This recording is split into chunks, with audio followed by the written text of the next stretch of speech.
It's going to be a huge day of surfing, so make sure you stay tuned.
Oops. Okay, here we are. Good morning, everybody, and welcome to day 7. My name is Mark Clift. I've got True Starling sitting beside me. Slightly different lineup today, True. People in the lineup look a little bit younger, and there's a few little bumps out there. But what are we looking at right now, True? Yeah, we have rolled into the Nias Pro Junior. It's day 1 of the Nias Pro Junior, and we had an amazing 6 days of competition for the Nias Pro for the QS 6000, where we saw Dylan Wilcoxon take it out, as well as Lucy Dara. But new day, it's a new chapter, and we're going to have the junior surfers out there, which will be exciting. Yep, and this round is full of a lot of the local youngsters, the Groms that kind of out here day in, day out anyway. You can see the ocean. It's a little bit onshore. The size of the swell has dropped down a little bit, but these juniors, they do this all day long. and straight into a very first wave. Let's have a look. It is Nias Zagoto. So mainly locals in this first round, 25-minute matchups. True, it is under 21 division. And looking at the waves, these boys, they do a lot of this. I see them out here all the time, these guys. And basically when the lineup empties out a little bit because it's gone onshore, it's a little bit smaller, that's kind of their time to shine. So that's when they get out there and froth around a bit and surf these conditions a fair bit. So let's see how they deal with it today with the rashies on, because it's not very often they would do it with a rash vest on, a coloured one. Yeah, exactly. And I think it'll be fun. It's just the three of them out there for this heat right now. It's Nathan Johannes, Nias Zagoto, and Jonathan Zagoto as well. And I think for Nias and Jonathan, it's their first ever Pro Junior that they're competing in, which is super cool. I think for them, it would be pretty amazing to be out there competing among some of their friends or some, some really close family members, whatever that might be. And Nathan, his last Pro Junior event that he competed in was in 2022. He got a 17th at the Vance Barley Pro Junior. And we saw him also in the Nias QS as well this year. So I saw both white and red check in. So here is Nathan. And they grabbed their rashies and ran off to go and collect their surfboards, and you should have seen how stoked they were running past me with their rashies on. They were just like grinning from ear to ear to actually get to this point. They've watched it for 6 days, and now it's all about the groms. Pretty nice little weaving going on here for Nathan. Big hit there at the end, and he's got a little connection maybe. No, but it's good fun for them, and here goes the little mini grom. Yeah, Jonathan gets one big snap in, but not the completion there, but he's an absolute charger. Wow, he's only 13 years old. So, hitting those big sections with no fear. I think they had to put a knot in the back of his rash vest as well, just so it fitted him. Mm-hmm. He's a mini grom. It's probably going to be the theme of these first 4 heats, although looking at it, there are a couple of familiar names. We've got Philip Duke somehow ended up in the trials, or if we call it the trials, the round 1. Kenshin Matsunaga, the big fella, still a junior. He's in heat 4 as well. So a couple of big hitters right there. They'll be coming up heat 4. We've got 4 of these heats in this round, everybody. Here's the replay. So this will be the best score.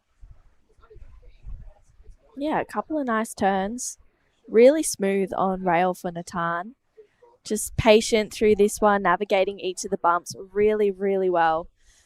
Drives through another carve, gets a better top turn connection there, and then loads up for another one to finish. And that board is just looking really smooth, and it's just gliding under his feet right now. Yep, no sign of nerves there for Nathan. So the judges have opened up their scale a little bit, which is good, a 5.33. So he is the number 1 seed in this round.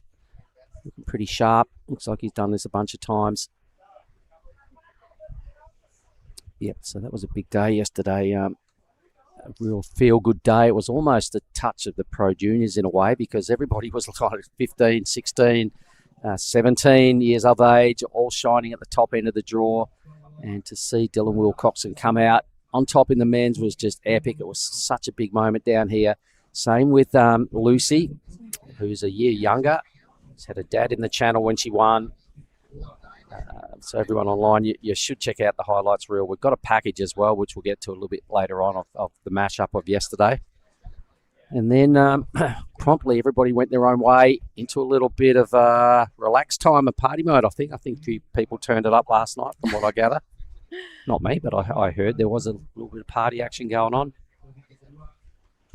Anyway, a lot of them deserved it. It was a big 6 days. Yeah, it's important to celebrate those wins. And this is Jonathan on a smaller wave. He's such a micro grom, but surfs with so much speed. Love his low center of gravity. That was awesome to see him just take off on another wave. I reckon he's going to milk one from out the back all the way down to this little corner spot eventually, because the inside run's pretty good. It is quite a long wave from start to finish if you add up the meterage.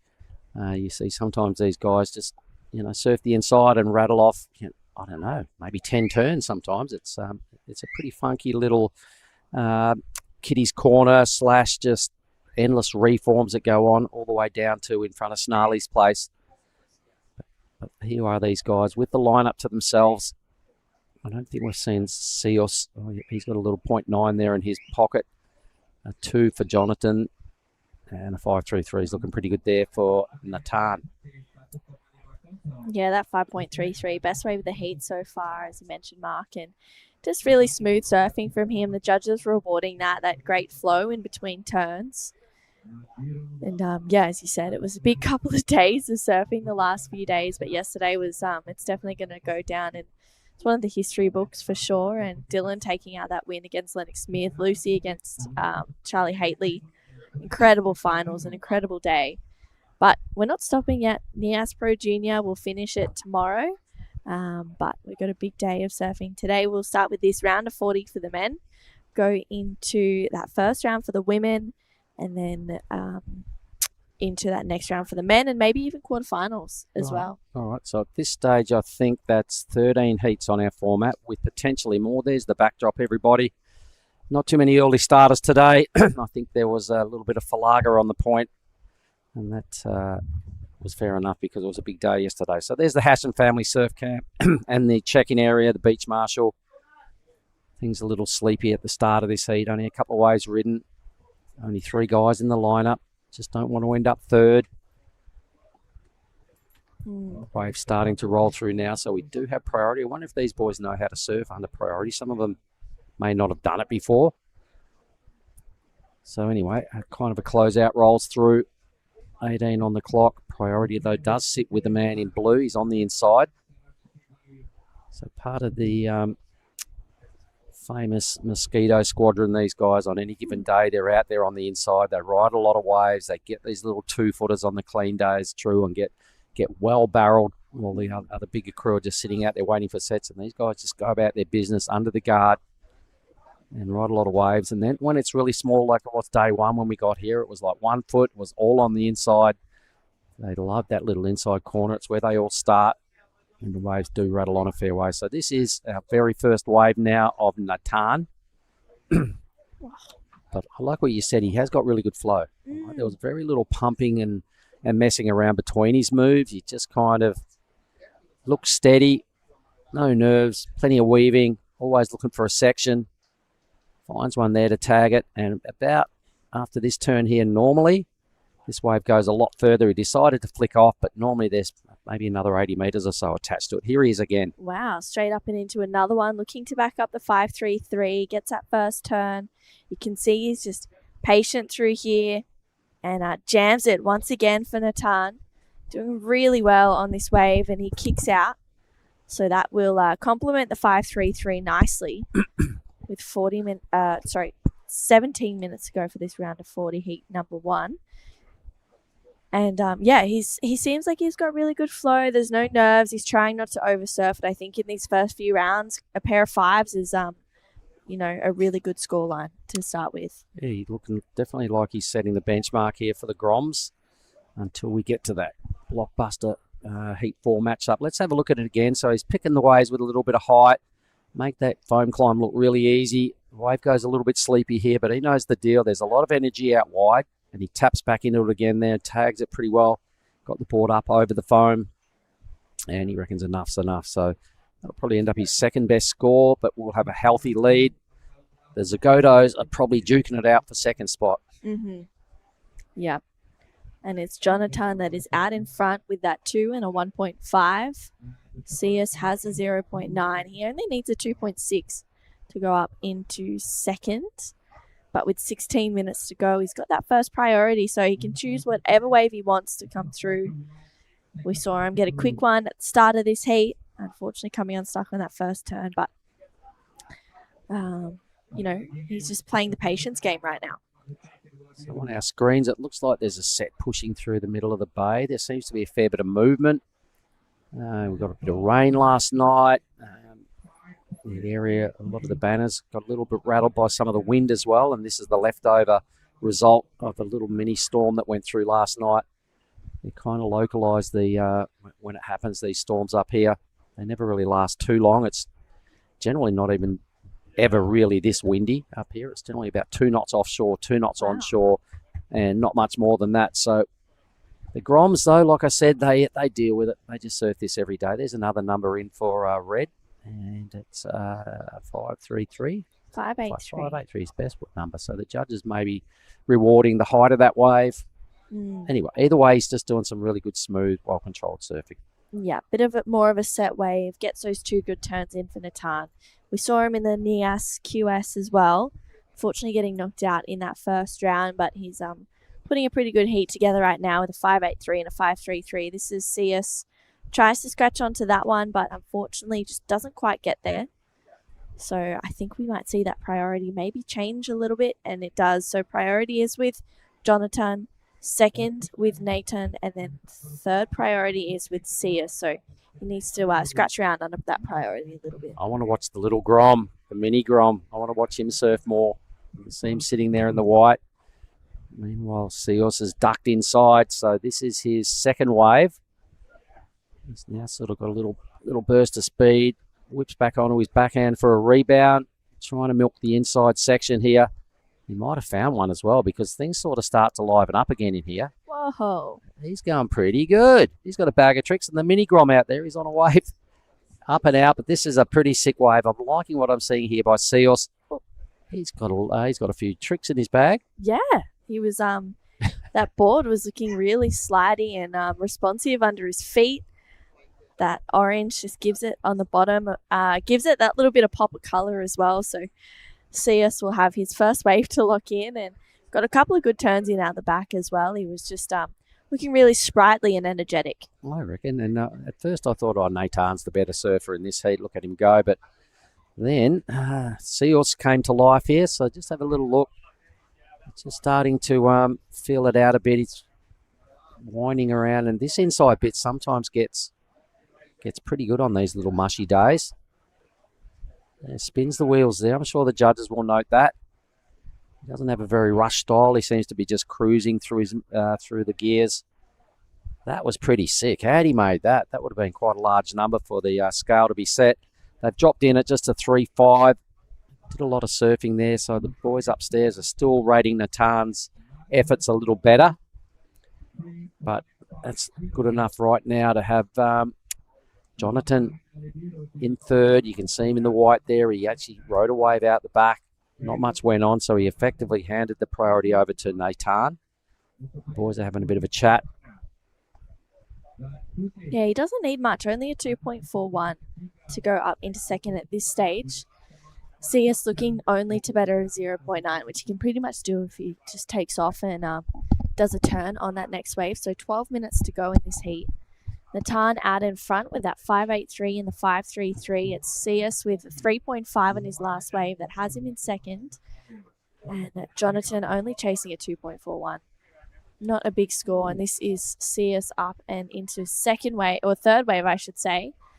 Ditches a fins, unfortunately just doesn't ride out, but loving this commitment, Mark. Well, a light little onshore, there's a lot of ramps out there, and these guys watch a lot of high-level surfers come to their break to Saraki Beach. They watch people get well barreled. They watch a lot of people boost airs, and they sit there and they watch and they learn and they go and practice. And some days all you see is every little kid on this inside just boosting for all they're worth, trying to look like the bigger dudes that come here. And then they start tasting success. They start to get, make one of these here and there, and then they work it out and they just keep practicing. Because one thing Indonesians do really well, True, is they copy things well and they learn quick, all right? And that's across the board, kind of most things I've noticed over the years. So these little Groms are the same. They sit there and they see it. And sometimes when they're in the water and they watch it side on, the penny starts to drop and they've gone, all right, that's how you do it. Got it. Lock it in. Practice it. And next minute, they're making these things. Come back next year, it's a whole different story. They're all doing it. Yeah, there's definitely a lot of incredible surfers that come to this beautiful place of Lagundri Bay as well, and that's probably such great inspiration for them all also. And it looks like the micro Grom here, this is Jonathan. Look at him go, folks. Oh, good first turn. Just a one turn as he kicks in and out of that one, only needs a 2.41. All right, so I'm loving his little style here. You wonder if he's got any sort of tactics. Does he realise if you do one good turn, maybe hang in there and milk it a little bit? You only need a 2.4. He's I wonder if anybody's just sort of given him any advice like that, or whether it's just like, get out there and have fun and see what happens. Probably a little bit of everything. It's one of those like amazing things being in the Pro Juniors. You get to go and have a bit of fun, make some mistakes, but also surf with some of your best friends, and a 1.83 locks in for that last wave of Jonathan. If he had done maybe another little turn, he would have got that 241. Little cutty and a little milk the inside a little bit. He could have moved up in a second spot, but that's what I was saying. They're so untapped here, and they're just so fresh and you know, novices at this game. That tactics, what is that? It's like, wow, that's what most of the big guys have before they go out. And if you're chasing a small number, you know, play the game. Let's see. I hope he does. He's still got 9 minutes. He can still catch 4 or 5 waves in that time, the way these guys go about it. Yes, definitely. And he's just been Jonathan, has actually had the most waves this heat. It's a 5 waves, so he's got that 2 and the 1.83. Feel like the next time we'll see him surf, he'll probably just try and milk this next one. As you said a little bit earlier, you think you'll see him take one all the way through to the inside market. Someone will soon. Yeah, for sure. And it's a long ride when they do. There's the inside, like I said, a lot of the energy, it doesn't just die once it breaks out the back. It regroups out wide. It then sort of even comes back left sometimes. The reforming section, it does keep going on a fair way on the right side of that reform, and all the way down past our camera towers. It can be quite a long ride. So looking like Blue's getting ready for his next heat. Yeah, that looks like Chen Shangyang will be up in this next heat, taking on Alif Siaputra, Patinas Laia, and Ida Putra as well. Kimena. So that's going to be heat number 2 of the round of 40, and you can see sleepy start this morning. Feel like most, if not all, of those QS competitors were out bright and early this morning, making their way back home, or whatever is on that next journey for them. The next QS 6C is going to be in Korea, which will be in South Korea, which will be super exciting. But the Pro Juniors are on today, and so far they're dominating at the moment. Natan Johanna's at 5.83 and a 5.33 has him well out in front. It's a battle for second right now. Yep, and there's a lot of groms on this point. He's no grommier than this guy. Here he is on the inside. He's weaving now. This could be one of those little inside gems that he's been waiting for. So he's given it a nice tag. He needs to just hang in here onto his backhand. He does this all day long. I hope he gets a hell little link up here, because then we've been talking it up. And he's starting to investigate and find this inside track. This is what we're talking about, guys. That's wave. It just keeps going. There's probably another 50 metres attached to that. But let's have a look at Blue. Yeah, see us out behind him. It's a nice carve. And then I think Natan is also behind that as well. Looks like a flurry of waves for the last 7 minutes of this one. Natan driving through a nice carve there, staying on rail. Gets a good connection. That was a really strong turn as he kicks out. So a couple of pretty good waves being locked in there. Yeah, I really liked it. And a 3-way exchange. So we'll just wait for the numbers to become realistic before we see who's first and second. I really like the little mini grom though, Jonathan. He did a lot of surfing on that wave. It looked at least head height the whole way on him, because he's pretty tiny, but he did good work. All natural footers kind of setting the scale for this morning. So I wonder, Yoza Zagotto, he's a big player in these, here on the point in anyone's eyes, and these little groms would really look up to him. Got the surname there as well. So I wonder if Yoza helped these guys with just a little bit of info as to what to do. But I like this act right on cue. We're suggesting he needs to just milk something. Jonathan all over this wave. A number of face wipes along the way as well. His little style just winding up. Sooner or later there'll be some power. He'll develop some power and get some weight under the belt. Mm-hmm. And now Blue. Yeah, this is CS. He only needs a 1.17 with this wave. He dropped down to third at last of Jonathan, a 2.67. And he's eyeing off this section here. Absolutely jams it.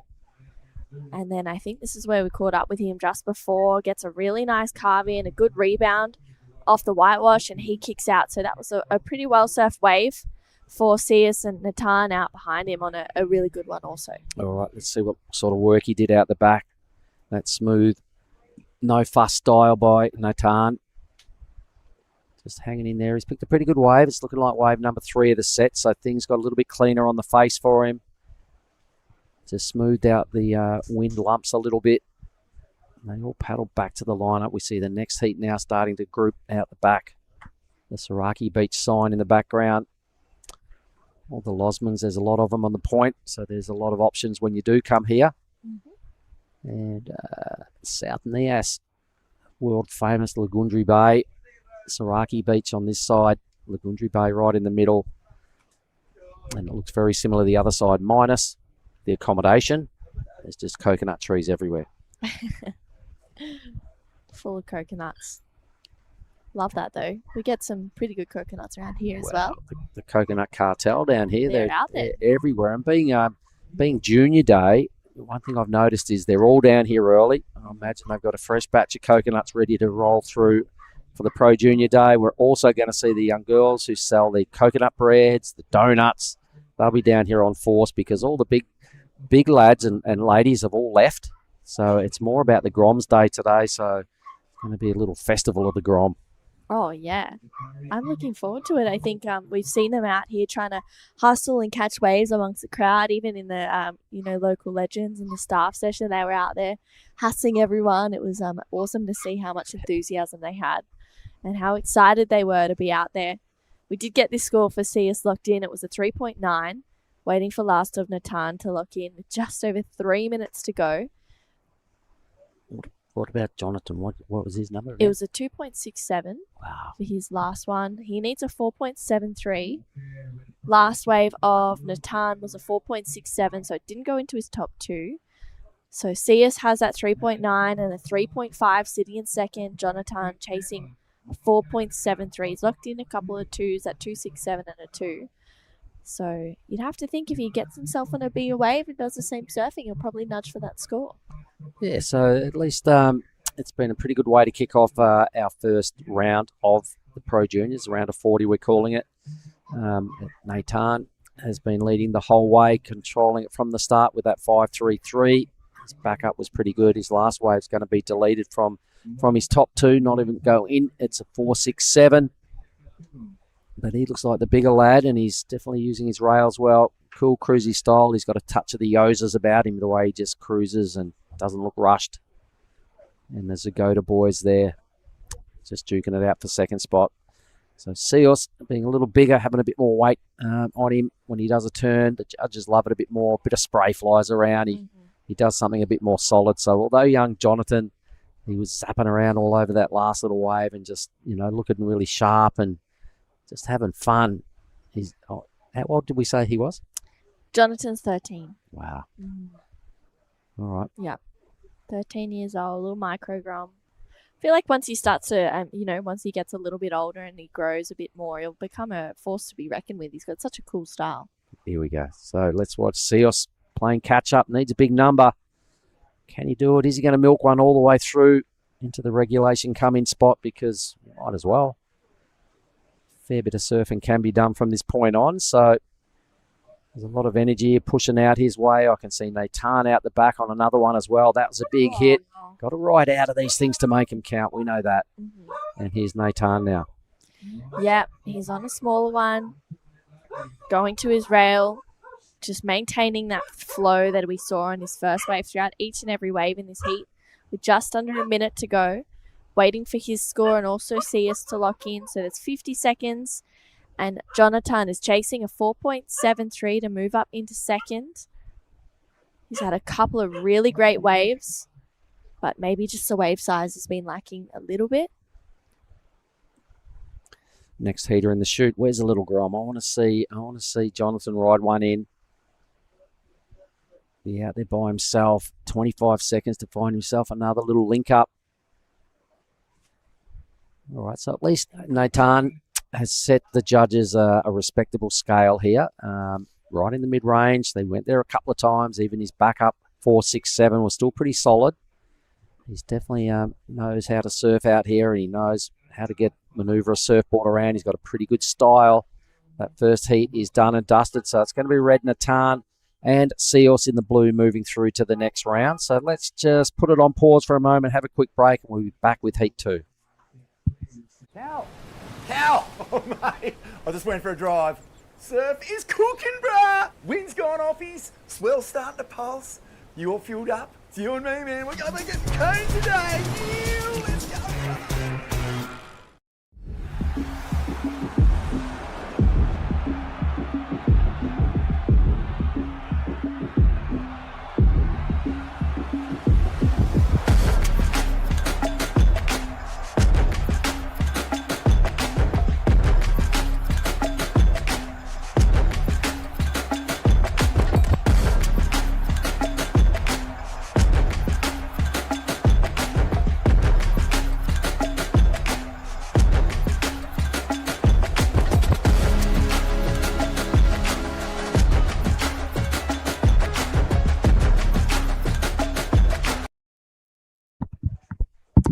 All right, everybody, here we are. We're calling this day 7 of an 8-day program in Lagundri Bay, Saraki Beach.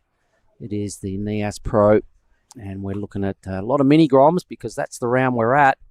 So let's just have a little look. We'll see if we can get some pronunciations right. It's Shang Chang Shen. We have Alif Siaputra. We have Patinus La Ia. And we have Ida Bagus Putra Kemenu. And I'm joined by Dai Wacko. So, Dai, let's have a bit of fun. Good morning, Mark. Did a bit of a different condition this morning.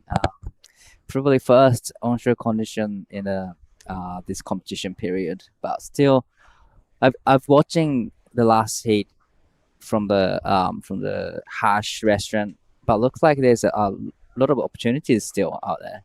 Well, that's what we were saying earlier. A lot of these groms that live here, they surf here every day regardless. Right. And when it is small and it goes a little bit onshore, most of the bigger dudes or the internationals kind of have a day off or come in. And these guys they sense their window and they go out and they froth out because they're not getting waves taken off them by the older lads. So a lot of the time they surf a lot of this sort of stuff. So definitely they're used to this condition. White up and riding. Patinus. Well, trying to find a section to hit, but unfortunately the wave is flatten out a little bit. So pretty much the wave selection is really important out there because there's the ones gives you an opportunity in a steeper section, but there's also the ones kind of flatten out. And then there's those inside runners that go a fair way. As you know, once the wave sort of is done with that back bit that we're all familiar with, the energy sort of regroups out wide, it runs again, and it goes on for a long way. Haven't seen anyone really put one all the way onto the inside rocks just yet, but maybe towards the end of heats when it's your last wave, you generally just stay on it and ride it to the death. Usually when size, there's a big sets, you don't really go to the inside like the showy waves. But condition like this today, definitely there's opportunities that you can go to the showy breaks. You do. I watched you a lot. Yeah. Your little 2+1 getting all over it, mate. Milking it all the way to the end. Yep. And there's still a pretty big draw ahead of us, everybody. I mean, it might be the Pro Juniors, and we're having a bit of fun with the round of 40 and a lot of mini groms and locals just, feeling it out, trying to get into the round of 32 that features some huge names. And just to look ahead into the draw, none bigger than people like this. Dylan Wilcoxon. Yep. He's 16, so he's in the Pro Juniors as well, right? Yep. Coming off a high of just winning, a huge day for him yesterday. We've got Weston Hurst. We've got Teo Radcliffe coming up. Raflin Wau. He's a big hitter. We've got a whole bunch of Japanese people. Ricky Sato, Iko Watanabe, Reiha Ono, Taki Kanazawa, Sho Sirai. I mean, it's still a big deal this round. There's a lot of quality when we get to the round of 32 for sure. Right, definitely. A lot of surfers who's competing in QS and doing well in this round of 32. Well, Dylan, and obviously he took a win yesterday, QS 6000, and you can see Teddy's name is in the round of 32. And Iko Tanabe, he took a win at a Kurui, so it's gonna be an interesting round of 32. And still big points towards the Pro Junior Championship in that as well. So Iko will be hoping to bank a few more here. Definitely. Big performance down there on finals day. I remember a left-hander he got and just absolutely smoked it. So we've got a lot to look forward to today. I think we've got 13 heats on our program. We're at the 20-minute mark of heat 2 of the morning. We're shortly going to hear from our winner of the last heat. We'll just wait till they're ready. It was Nathan that took that one out. He's a pretty cruisy surfer. Don't know whether you watched a lot of that heat die, but he had a good style, very relaxed. He was just all over it. Right. Look at his scoreline and getting 11 points in a total score. So that's a decent score actually. He started with the 5.33. He added a 5.83 eventually, and he backed it up also with a mid-4. Wow. So why don't we go down and hear from Nathan right now, who's going to have a chat with True Starling. Nathan, first heat of the day. How are the waves out there? The wave is a little bit windy, but I still enjoy the wave. And it's a little bit small though, yeah. The first Pro Junior heat of the morning. You were also in the QS as well. How did you prepare for your heat? I'm just gonna have fun, like my normal self, I think. Just that. And your board looks really smooth. Do you want to talk to me about what you're riding? I ride JS. This is Monster 10, 5.9, round tail. It looks really good under your feet. Mark and I were thinking that you had a really great flow. Is there anything you'd like to say to anyone that might be watching? I just want to say thank you to my family, my sponsor, my boat rider. Yeah, that. Well, first heat of the day, you're going to get your first bang bang of the event so far, maybe a few more. I'll send it back to you guys in the booth. Thanks very much, True. There's the overhead of the world-famous Saraki Beach. You can see the whitewash just hugging the reef perfectly as it winds down. It is Pro Junior business for the next 2 days. At day 7 and 8, we're always billed for the juniors. So that's what we're doing here, everybody. Some big names to get through in the draw. Same with the women's side of it. I think we start with the round, like quarterfinals, pretty much, effectively in the women's. Right. And we're going to see some of that surfing a little bit after this round. 13 heats to come at us. Groms are out there.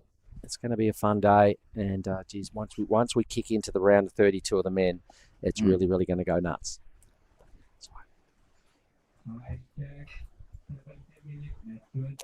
So it was a huge day yesterday, mate. Obviously, it was a really feel-good day for some youngsters, particularly Dylan Wilcoxon, 16.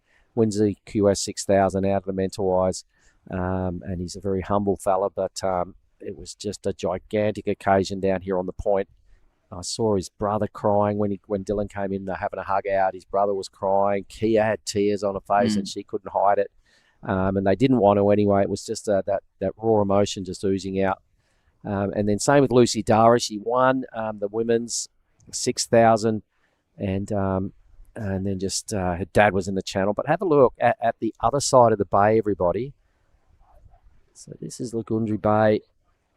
And this is a head you don't see very often, so we're just going to soak it up. Thanks for the drone pilot for giving us this footage, because that's the other side of the bay. There's a left that kind of breaks off the tip there in the bottom corner of our screen.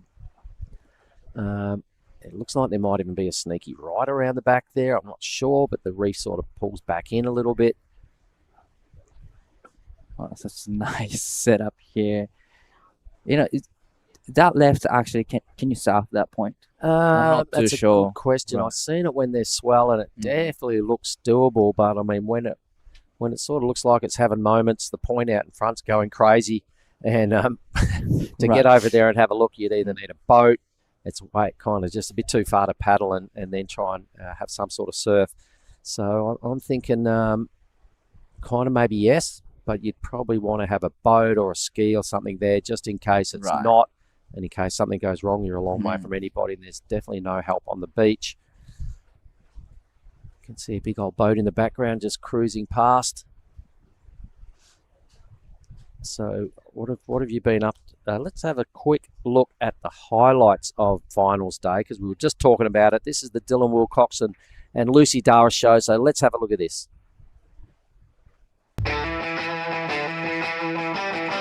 It's finals day here at the 2025 Nias Pro.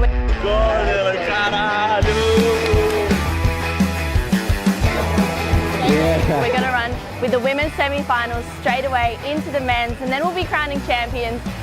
It's going to be a huge day of surfing, so make sure you stay tuned.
All right, back to the live stuff. How good was that match-up yesterday, mate? Super sick. You can tell how good the vibe is, at the Hash restaurant and all the beach.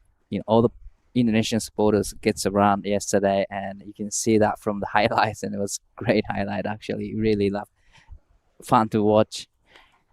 Well, I got chicken skin a second time just watching it, because it was just such a high down here once Dylan got into the beach. And same with Lucy. There was all her supporters. Lucy, and let's not forget about Charlie, because Charlie did a really strong effort to get there and contend that final. It was a pretty good final all round from the girls. The two goofy footers, best friends, going at it. Speaking of goofies, this is Arlif. Wow, nice first turn, and yeah, it was a solid, good first turn. He's currently sitting in the fourth place, but definitely he will, improve his situation with that one big turn. Road a score from Shang Yang as well in the blue. Patinas Laia is the surfer in white. He's out the back. Leaf Siaputra in the red. He's got a score to come. And Bagus Putra Kemenu is the surfer in green. So a four-person matchup. This stage it is green in the lead. Who's this one? Wow, so this is Chen in suffering blue. Nice two-turn combo. It gets a good finish, so definitely it'll improve his situation. That was actually his second wave, so definitely that will put him into the first with 10 minutes and 25 seconds to go. So not major scores locked in yet. So the judges are still keeping the scale real compared to what Nathan did in the first heat. Really like that turn there by Blue, though. It looks like I saw him walking out. He's got sponsors on his board, so he knows how to get the job done, and he's attracted someone's attention out there to get some backing. This is Alif. Yeah, nice off the top. It was one turn, but still it'll be nice number for Alif. So this is the last of Blue. We're still waiting for the last of Blue as well, but he gets this last section, bonus section here. That's a much better looking turn from Shanyan. And he's green now dropping in. So Putra. He's a big fella. I searched with him yesterday and I went, wow, who's that dude? I said, oh, well, he's out of Chengdu and he's in the juniors. And I went, juniors? I said, oh, I want to see the size of him. Big unit. So he's in 30. We really want to make it count here and get into that next. A lot of dynamic surfers already seeded through to the round of 32. We're going to surf that off this afternoon. Down to 9 minutes here. Let's see what is Chen needs. Just a mid-1, a lowish 3 by Patinas in the white. The last of red comes in at 3.93. So, but we are still waiting for the last of Blue, the Chen. So it'll be a great number for him, and definitely that put him into the second at least. Looks like a couple of lines just milking their way through. The surfer in white has first priority. Patinas Laia might be on here. Oh, looks like like you said, a few sets coming to the lineup up. Well, looks like everybody just sitting far inside, but late takeoff for red. I believe. No, maybe not. Either way, he loses his priority for doing that. A little bit of an experience rolling through this early round. I don't know how well drilled they are in the whole priority roster, and things like that are costly and blah blah blah. But it's part of the game, and it's how you learn is to get involved and live it. So there we go, a little shift in priority there. Shen goes up into first with a 4.6. That was fair enough. That was the best surfing done this heat. Nice 2 turns and gets a big last section. So 4.6, and this is surfing white Patinas. Nice first turn. Smooth transition between turns, but unfortunately couldn't ride out of it. He only needs 3.90 at the moment. So for white, I'm not too sure it's gonna be a requirement, but definitely it'll be his best score. He's got a little bit more work to do than that, I think. A 3.9. You've got to do at least 1 strong turn or maybe 2 pretty good turns. Let's have a look at O'Leaf. He's still in second here. Goofy footer now, just weaving around. He's looking for this little inside track. He throws a crazy little chop up. Doesn't come off. So fun times here for the Groms at Lagundri Bay, Saraki Beach. And how about last night? There was plenty of celebrating going on the point at all. Di, did you take part, or what did you get up to? I heard there's a lot of different places that you can go to celebrating the last day of QS. But I went to places and I had a great time with the crew. But this Putra, big fella from Chengdu. Putra is needing 2.28, so that is a much bigger turn from Putra. Needing only 2.28. So did you go to one of those celebration? No. We just sort of chatted. This went down a little beach break. Had a coconut down there in the afternoon and a swim, and then caught up with a couple of crew and went over to Bio's last night. Actually, Taco's pretty good over there. And here is White, who Patinus Laia. Weaving, looking for something to happen in a Grom corner. So this is about where the swell starts to, catch up with some of the energy again out wide. You might get a good hit off this bit of foam. Whoa. That's pretty standard, nice area. So a lot of people right about there flick left and start surfing back into the reef. That was a great last turn from Patinus Laia. Laia, I believe is how we say that. Laia. Yeah, Laia. Laia. So needing 3.44. But it was a great last turn. But there's a lot of downtime, on the way to the last section. So I'm not too sure if it's gonna affect to the score line. But definitely the better turn from Laia.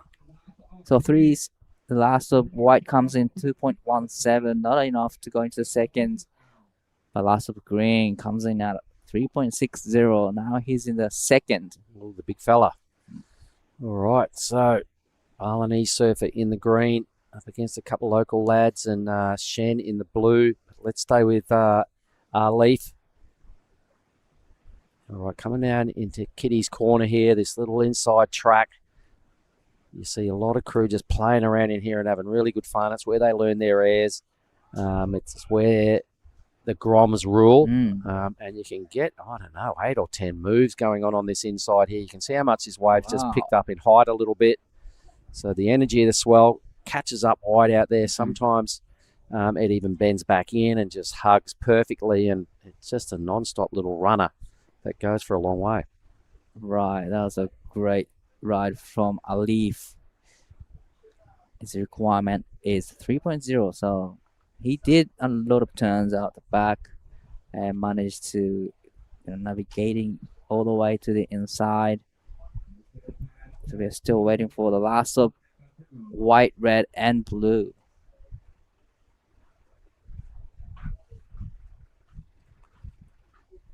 All right, let's have a look at it on a second time around with the drone cam here. So Leaf waiting for this number to drop.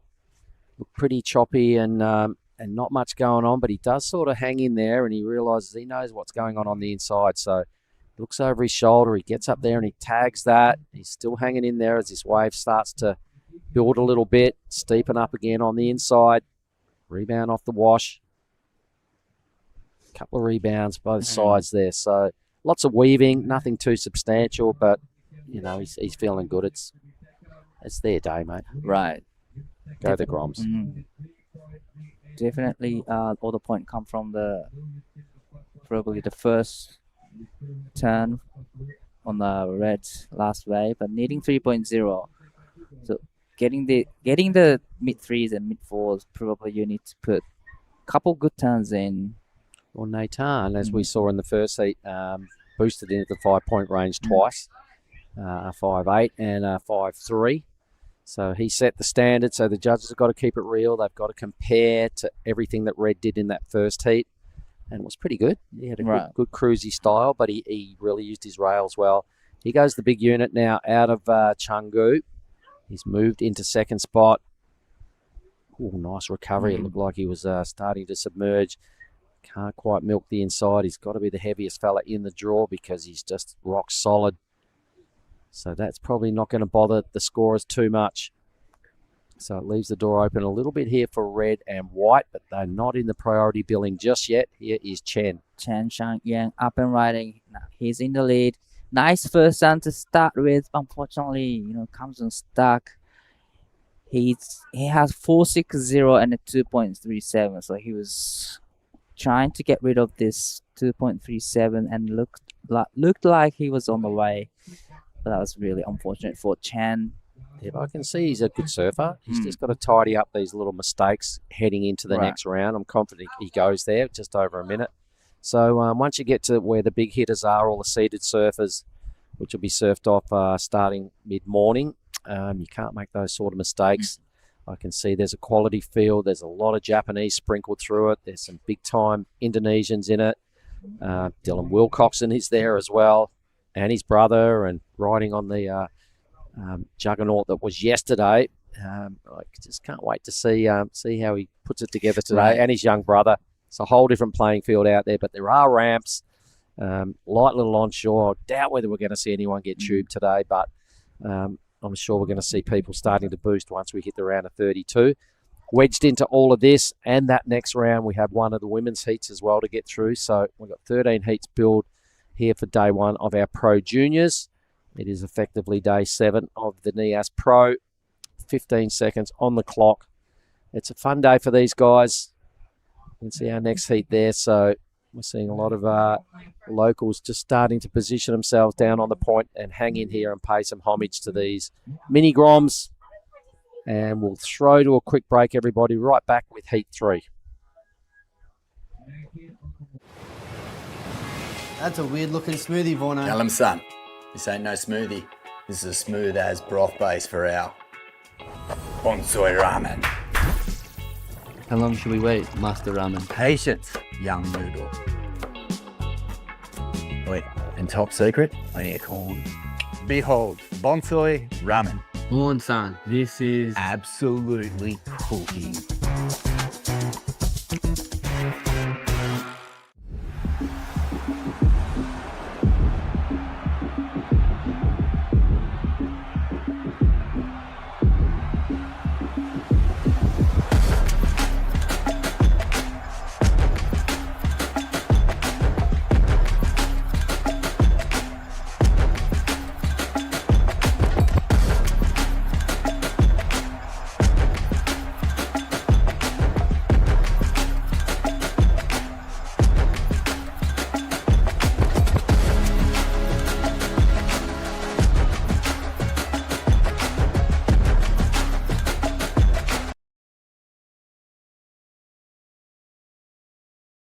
Welcome back.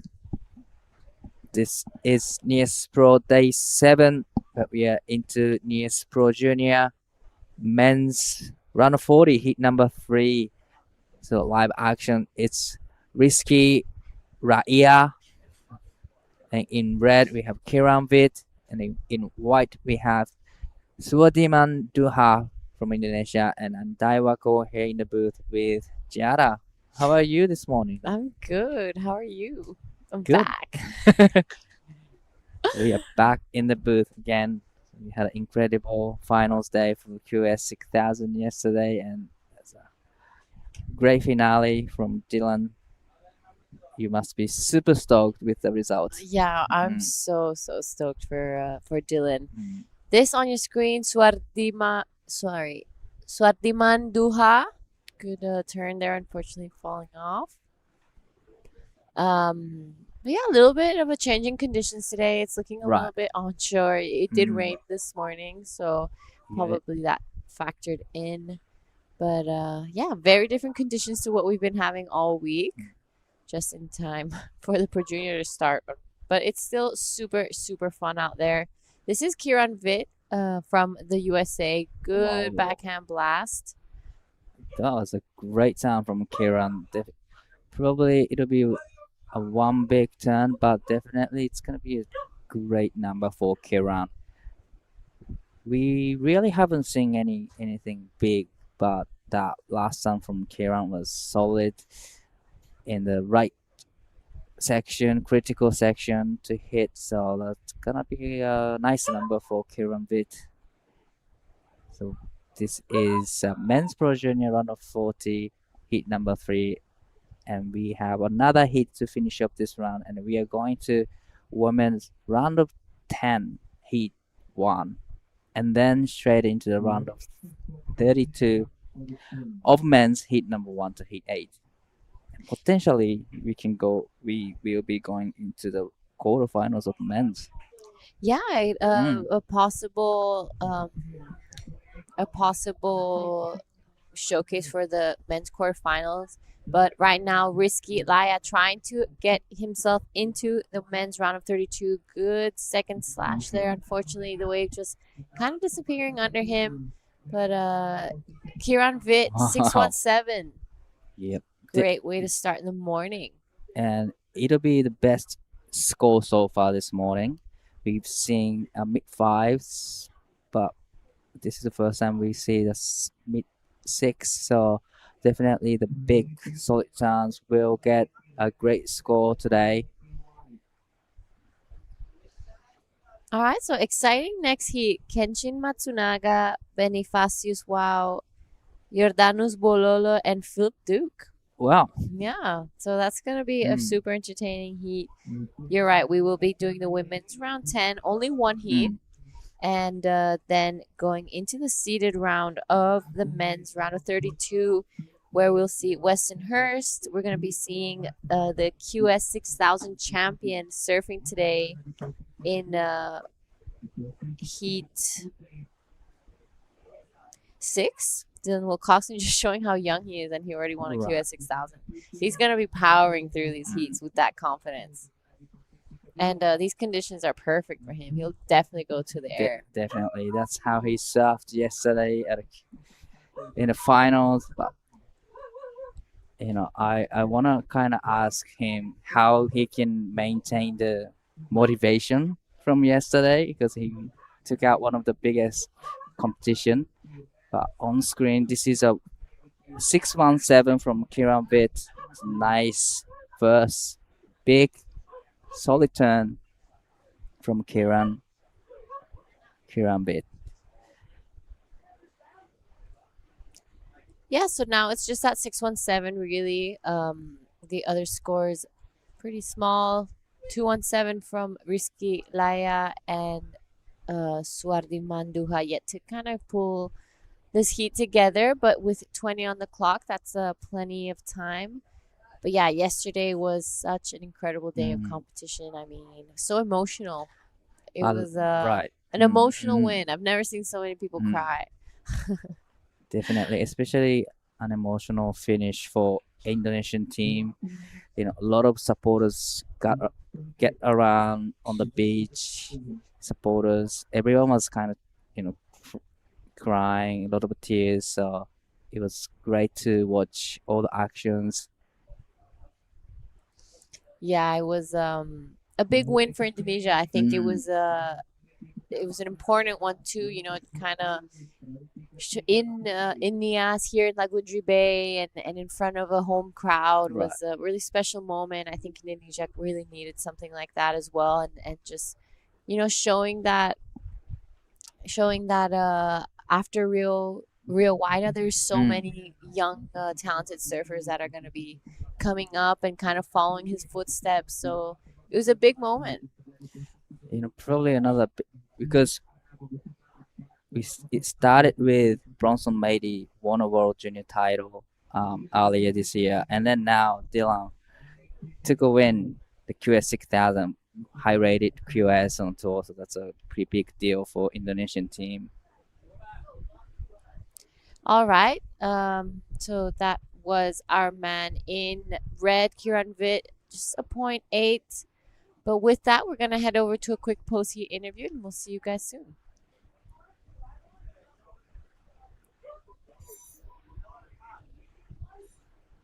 All right. Well, down here with me, Shangyang Chen. Tell me a little bit about yourself.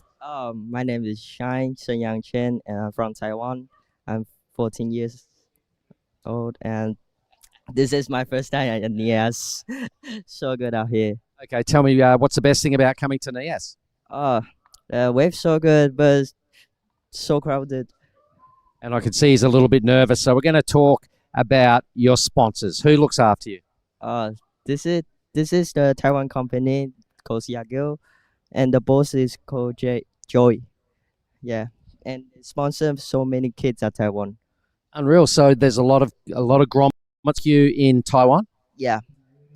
Unreal. So welcome to Nias. We do have something for the winners of every event. It's a nice little bang bang. Have you had one of these before? Yeah, I have this before. I love so much. All right, he finally opens up. He loves a bang bang. I'm going to give you that, and I'm going to say good luck for the next round. Cheers. Cheers. Thank you, Mark. And Xiangyan Chen, who's going into the next round of 32.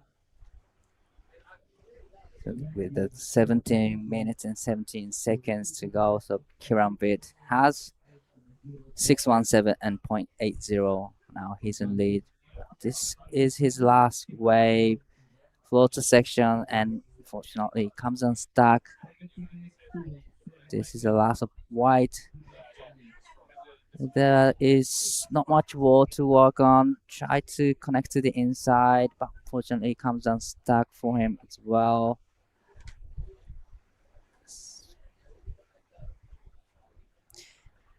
Yeah, so a little bit of a slower heat. Mm. Kieran Vitt, 617, hasn't able to really back it up just yet, unfortunately, just falling off on that last one. But yeah, in round of 40, heat 4, we're going to be seeing Kenshin Matsunaga, Bonifacius Wow, Jordanus Bololo, and Philip Duke. Then in the round of 10 of the junior women's, we're going to be seeing Imari Hearn, Renon Matsuyama, Aura Zeflin, also known as Alin, and Dylan Wilcoxon's sister, and Arisa Ishii. Mm. So just a one heat. This right now on your screen, Risky Laia. Just a good little turn out the back. Unfortunately, just falling off on that last one, but that will probably be his best score, or at least he'll be backing up that 217. He only has a 0.5.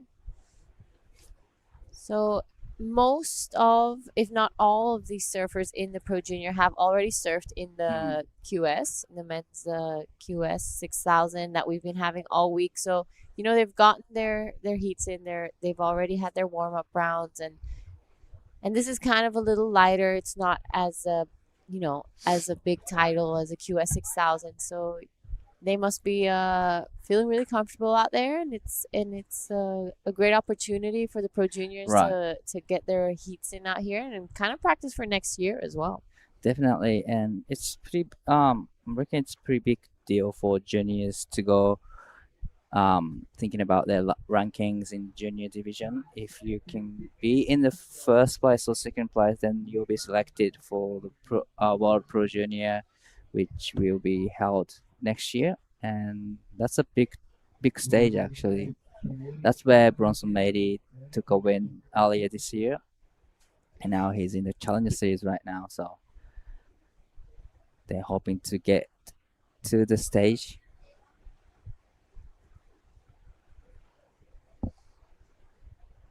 Okay, so a couple replays of, this is a Risky Laia's last wave. Kind of good foam climb there. Unfortunately falls off on that one. His last wave came in at a 1.77. So he stays in second. It is though Kieran Vitt with that 617 in first. Just past the 15-minute mark.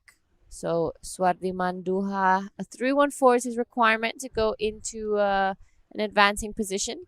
It's 3-man heat, but first and second pass. So they will be hoping to get their spot in the round of 32. After the one heat of women's, we'll be seeing Weston Hurst, Joaquin Riveiros, and Geden Aditya. In Heat 2, Theo Radcliffe, Hiroto Mori, Raflin Wow. Heat 3, we're seeing Riki Sato, Yuma Nagasawa, Joksena Wow, Iko Watanabe, Kahea Ishiki, and Teddy Billy. Heat 5, Sentaro Sakai, Ifran Sepu, and Jaden Wilcoxon.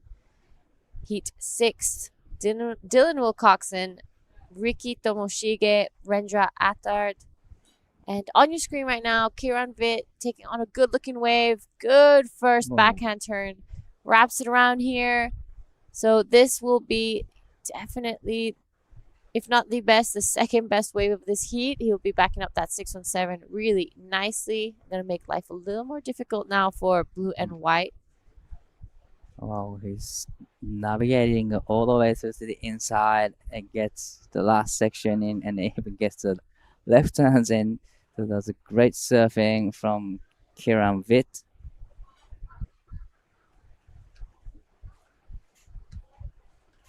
And love the first sound. He just went to the vertical and hit the section in a critical section, and you know his 617 was one big solid turn, but he managed to put a couple turns on the last wave.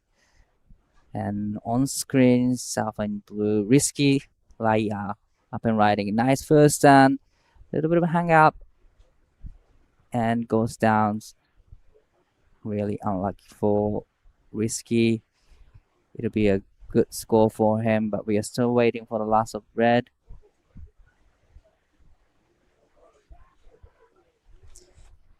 Yeah, so here's a replay of the last one of red. This score still waiting to come through. I really love this first turn. Really tight in the pocket. Wasted no time to get that second one in. You know, just trying to take advantage of the most critical part of the wave. Then he kind of just weaves his fat section and takes it down to the inside. So a good wave from Kieran Vitt. Right. Really nicely done here.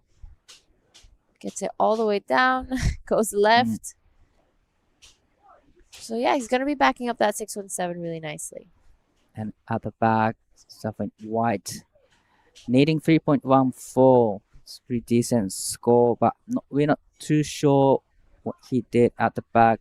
But he gets the last section, and that was a solid turn from Suwadiman Duha. That was a great turn from Stephen White. It's one of the sets at the back. Stephen Blue.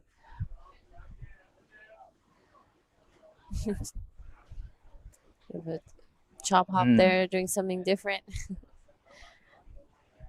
All right, so scores to come through for red and white. So the last one of blue comes in at 1.337. Go to his top two, but still waiting for that last of red. It's going to be a really good score, and I think this last one of white as well.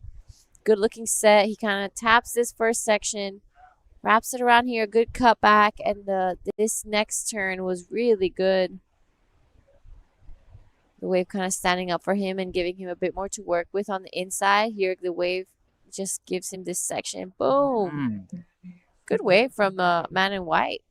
Definitely, it was a great wave choice. And, you know, he had a couple opportunities to hit. The first down was nice, and the last one was solid, so it'll be a great number. But last of red comes in at 577. He has 617 and 577, 11.94 in total scores, and has a big lead. But we are still waiting for the last of white. He only needs 3.14, and he put a couple good turns in, so it'll be really close to the requirement. So 327 for the last of white, and that put him into the second. Now Risky Laia needing 1.91 to go into the second with 9 minutes and 10 seconds to go.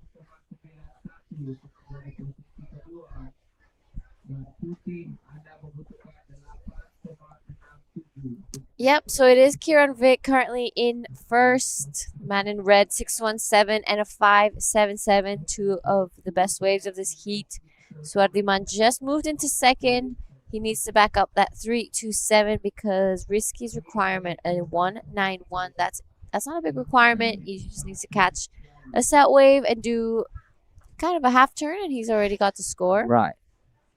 Yeah, conditions have changed quite a bit today. We're looking at a bit of an onshore Lagunju Bay, a bit smaller as well. I think tomorrow maybe we'll be seeing some better conditions for the Pro Juniors finals day.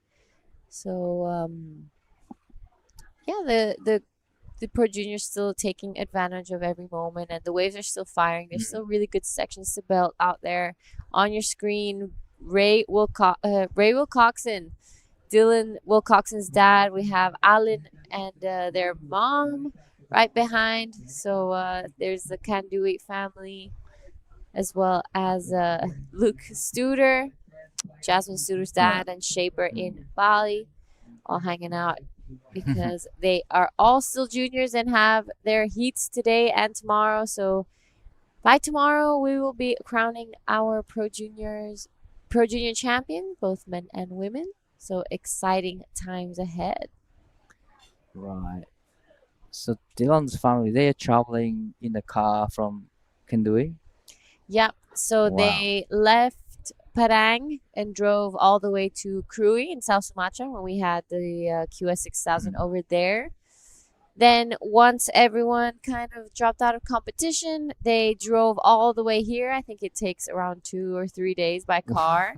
So a solid mission, but all worth it at the end. Dylan Wilcoxon taking the win yesterday. Just turned 16 last month. He is the men's Nias QS 6000 champion. So that is an incredible title to have under his belt. He will be leaving here with a huge boost of confidence. I'm sure after that, he will be doing really great in this Pro Junior as well. Just a big weight off his shoulders.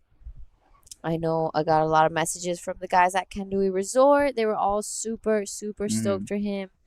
It was a very emotional win. He, the whole family was crying. His whole family's here, so he had to do it. He got to do it in front of a home crowd. Wow. Yeah. So yeah, big moments yesterday. With the event win, he jumped up the ranking, and probably he's sitting in the first place in the QS Asia Tour ranking right now. So definitely it's a big keeper for his campaign, and yeah, he's just one step into Challenger Series for the next year.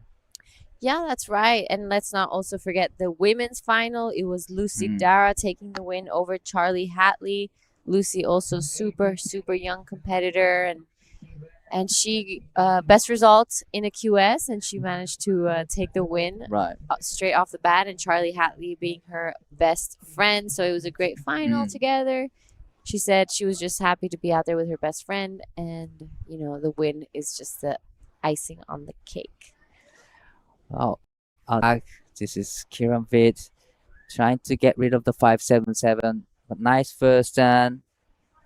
But he doesn't like the look of the rest of the wave, so he kicks out the back. So in white. Just nice first turn. Tags it and come around the section. Try to connecting to inside. Wow, that was a nice first time, and his second wave is 0.80, so it'll be a great score. But the last of blue, wow, great exchange in between all the surfers. Yeah, so scores to come in for all three surfers in this heat. It is Risky Laya right now in a bit of a dangerous position. 191 is his requirement. That was a really good last wave for him. Got that nice turn in. So now this is Kieran Vitt, unfortunately just falling off on that last wave. But yeah, scores to come in for all three surfers. And it's kind of looking like Kieran Vitt is slowly running away with this one. But now Risky Laya waiting for a score. Swardiman as well, seeing if he improved his scoreline or not. So there we have the next heat paddling out in the keyhole. The famous easy Nias paddle out. Definitely, it's the easiest paddle out compared to the other points, but it's the heaviest wave at the back. So easy to paddle out, but it's kind of hard to paddle in. Yep, so you paddle there and you are already straight out the back at the takeoff zone. Easy to just snake everyone and and go. But with 3 minutes left, the last of red doesn't go into his top two, comes in at 310. So this is a replay of our man in white. Nice first turn there. Gets around this section. Wraps it around there, following this one through, but it will be that one turn out the back that he did. Then our man in blue also will be upgrading his score. Big blast there for Risky Laya. Well, yeah, it'll be a close exchange between white and red. They both need small score to go into second. So we're still waiting for the last. Oh, last of blue comes in 2.57. That puts him into the second. But the white needs only 1.47 at the back. Something red. Nice first time trying to get rotation, but fortunately comes unstuck. So we're still waiting for the last of white. White has first priority at the back. White up and riding, gets one turn in. Maybe he's trying to connecting to the inside.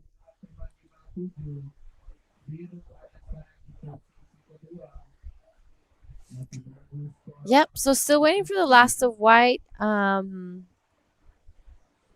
for now, it is Kieran Vitt and Risky Laya looking like they're advancing, but white still has some scores to come through. So we'll wait that to come, and then we'll give you an updated situation. 1 minute and 25 left.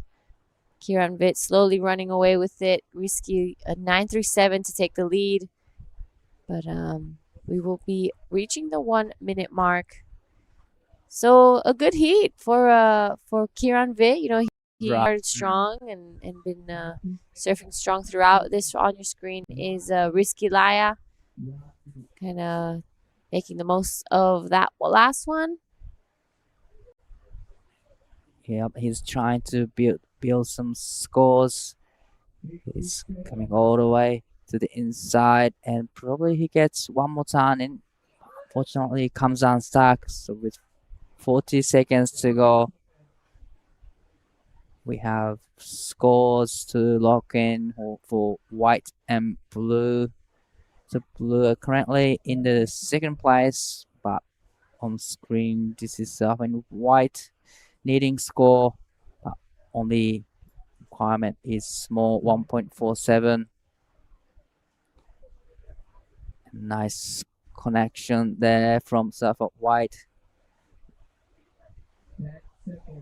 Gets the last section, but didn't quite ride out of it. So a lot of waves are ridden in the last minute. A lot of smaller waves, but the previous wave for white comes in 3.17, so that puts him into the second. We're still waiting a few scores to lock in, but looks like white stays in the second. Yeah, so Risky Laya, a 387 is his requirement to go into the round of 32 of the Men's Pro Junior, as we see some scores come through for our man in blue. Both scores 1.8 and 1.47 don't go into his top two. So it is Kieran Vitt and Swardi Manduha going into the next round. We'll see them in the round of 32 later on today. With that, I'm going to throw to a quick break, and we'll see you guys in Heat 4. This is the smoothie I've been waiting all day for. I'm going to start with a couple bananas and then mixed berry frozen blend, my favourite. Bonsai almond milk and heaps of peanut butter. Nice little bit of coconut to finish off. Get that in ya.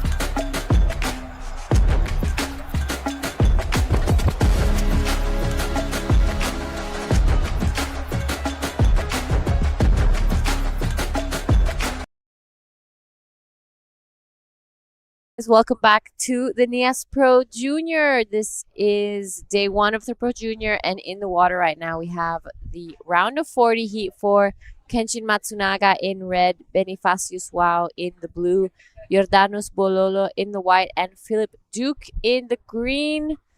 No waves ridden just yet. I'm Jana Ligati, and I want to welcome back into the booth True Starling. Thank you, Gianna. Yes, back in the booth, day 1 of 2 of the Nias Pro Junior. Couple of heats in. This is the last heat of the first round of 40. And Kenshin Matsunaga is a big name in this heat. He got 3rd in the Korea Pro Junior a week ago and 13th at the Nias QS as well. Yeah, I was surprised to see him in this first round of 40, but I'm guessing his seeding maybe last year wasn't great. So that was Philip Duke taking a look at that one. Unfortunately, not really getting onto it. Philip Duke as well had a really great run in Cruy. You know, he was a bit of a standout, I think, for some people, just really showing his skill and such a young man in those big waves. It was really impressive. Yeah, definitely. He got a 7th at the Korea Pro Junior there, and then unfortunately not having his best result here, I think, in the QS. But yeah, as you said, he was definitely a standout over in Korea. It was awesome to watch his backhand attack. It was so exciting, and yeah, it felt like he was surfing above his years. It is Bonifacius Wow and Jordanos Buolo, their first Pro Junior event, I think. Yeah, it's their first time competing here at a Pro Junior, which is pretty crazy. There's a few people who haven't competed in Pro Juniors before, so starting their campaigns at Nias. Yeah, and what a place to start it. I mean, this is a world-class wave, and who doesn't want to surf out there with 3 other people out? This is Bonifacius Wow, our surfer from Nias, Sorake Beach. Nice first opening turn here. We'll see if he does anything on the inside. Just kind of floats over that section. This wave not giving him too much to work with. So just a couple, just a couple more flatter turns, but that's just because the wave was just not giving him the opportunity. Yeah, it is definitely a little bit trickier than the conditions that we've seen the last few days for the QS, but there's still some opportunity. It's a little bit onshore at the moment, and you can see this is Jordanos. Nice first turn. Just the one. He's trying to get around this section, stays with it, but knows it's not going to open up. So he gets out of there. So scores to lock in for Bonifacius and Jordanos. And Kieran taking out that last heat with a strong heat total, 11.94. And we'll see the women for their first round. Just that one heat for the first round of the women. Up next, it's going to be Imari Hearn, Renon Matsuyama, Aura Zeflin, and Arisa Ishii. Yeah, exciting heat. Alin is Dylan Wilcoxon's sister. Imari Hearn had also a great run in the Nias Pro, so most of these surfers would have already surfed in the QS event, so they've gotten some heats under their belt. This right now on your screen, Philip Duke on his front hand. Big first turn there, super fast to the second one, and tries to get around that section. We'll see if this wave gives him something to work with on the inside. Just kind of weaves through this fat section, and I think he's going to take it all the way down. Yeah, it looks like he's finding this inside connection, jams it in the pocket there, and redirects it to just do a fun little backhand snap at the end. So Philip Duke starting off in fine form in this heat, picking up where he left off. We saw that same attack in Cruy on his backhand. So yeah, he was looking really good in this event. He had a pretty hard heat for the Nias Pro QS 6000. So nice to see him back in the Rashi for sure. And first wave of Jordanos, a 2.33. First of Bonifacius, a 1.83, and Philip's score yet to lock in. Yeah, Philip's score definitely will be the best one of the heat for now. I think he got some really nice, more critical sections and weaved it really nicely down to the inside, took advantage of the whole wave. So it's going to be a good score for Philip. Yeah, waiting for this number. Kenshin has first priority in this heat, and while there's a bit of a break in the action, we're going to go to Kieran Vitt, the winner of the last heat. He's down there with Daiwako. So you said you didn't surf in the QS 6000, and you've been waiting for about 7 days. So you're stoked to be in finally in the heat. Yeah, I'm happy to finally be able to surf after waiting a while. I've just been practicing throughout that time, just waiting to surf. You started strong, and then midway through the heat, you get the 5. So how is the condition out there? The conditions are pretty hard. It's kind of soft off takeoff, so then you have to really find the double ups to get the good score. You'll be surfing one more heat or possibly 2 more heats, but how are you gonna spend in between? I think I'm just gonna be watching the waves probably, and just watching the conditions, see how it gets, and just get ready for the heats. Is there anything you like to say to your family, friends, maybe supporters? I just want to say thank you for supporting me through this, like the start of the event, and like hopefully keep supporting me. All right, so this is the first Bam Bam for you. Thank you. Good luck in the next round. Cheers. Thank you, Dai and Kieran. And yeah, he looked fired up after a good heat win, a 6-1-7 and a 5-1-7, or something around that. Yeah, so the last of Philip, a 6, goes straight to the lead. Now it is priority with Kenshin Matsunaga. Only a 2-3-4, plenty of time left. He was a big name in crew. He had some great results in both the Pro Junior and the QS. So here are some of the replays. This is the replay of the last of green, came in at a 6. So this first section belts that one and sets it up again for that second one. Gets around this section and kind of waiting for the wave to give him some more opportunity to work with again. I like that he just waited patiently here until the wave was like, gave him the read. So really good stuff here from Philip Duke. Yeah, he surfed that wave really well, as you said, Giada. Just not really needing to push it too far, just surfing to the pace of the wave. Yeah, not needing to do too much more, which is really great. So 6-point ride for Philip. That's a really good score to lock in. It's obviously changed a lot, the conditions throughout the day. And it's Kenshin Matsunaga waiting with first priority. He's a force to be reckoned with, getting a 13th in the QS here as well. So he's had plenty of heats in the last 6 or 7 days. Yep, and right after this, we are going just to that one round of 10 Heat 1. Imari Hearn, Renon Matsuyama, Ara Zeflin, and Arisa Ishii. Some big names as well there. So plenty of talent in the early rounds. We'll be heading straight into the round of 32 men's, where there are some big names here too. Dylan Wilcoxon, the QS winner yesterday. Iko Watanabe, Ricky Sato, Weston Hurst. So it's going to be a big day of competition here in the Pro Junior. And tomorrow we'll be having our finalists for the Nias Pro Junior. Yeah, it's crazy. Just the 2 days. Obviously, some pretty incredible talent as well. We have the quarterfinals for the men on standby for this afternoon after the completion of the men's round of 32. So we'll see if we go in, or is it round of 32? Yeah, round of 32. So we'll see if we go into that quarterfinal or not.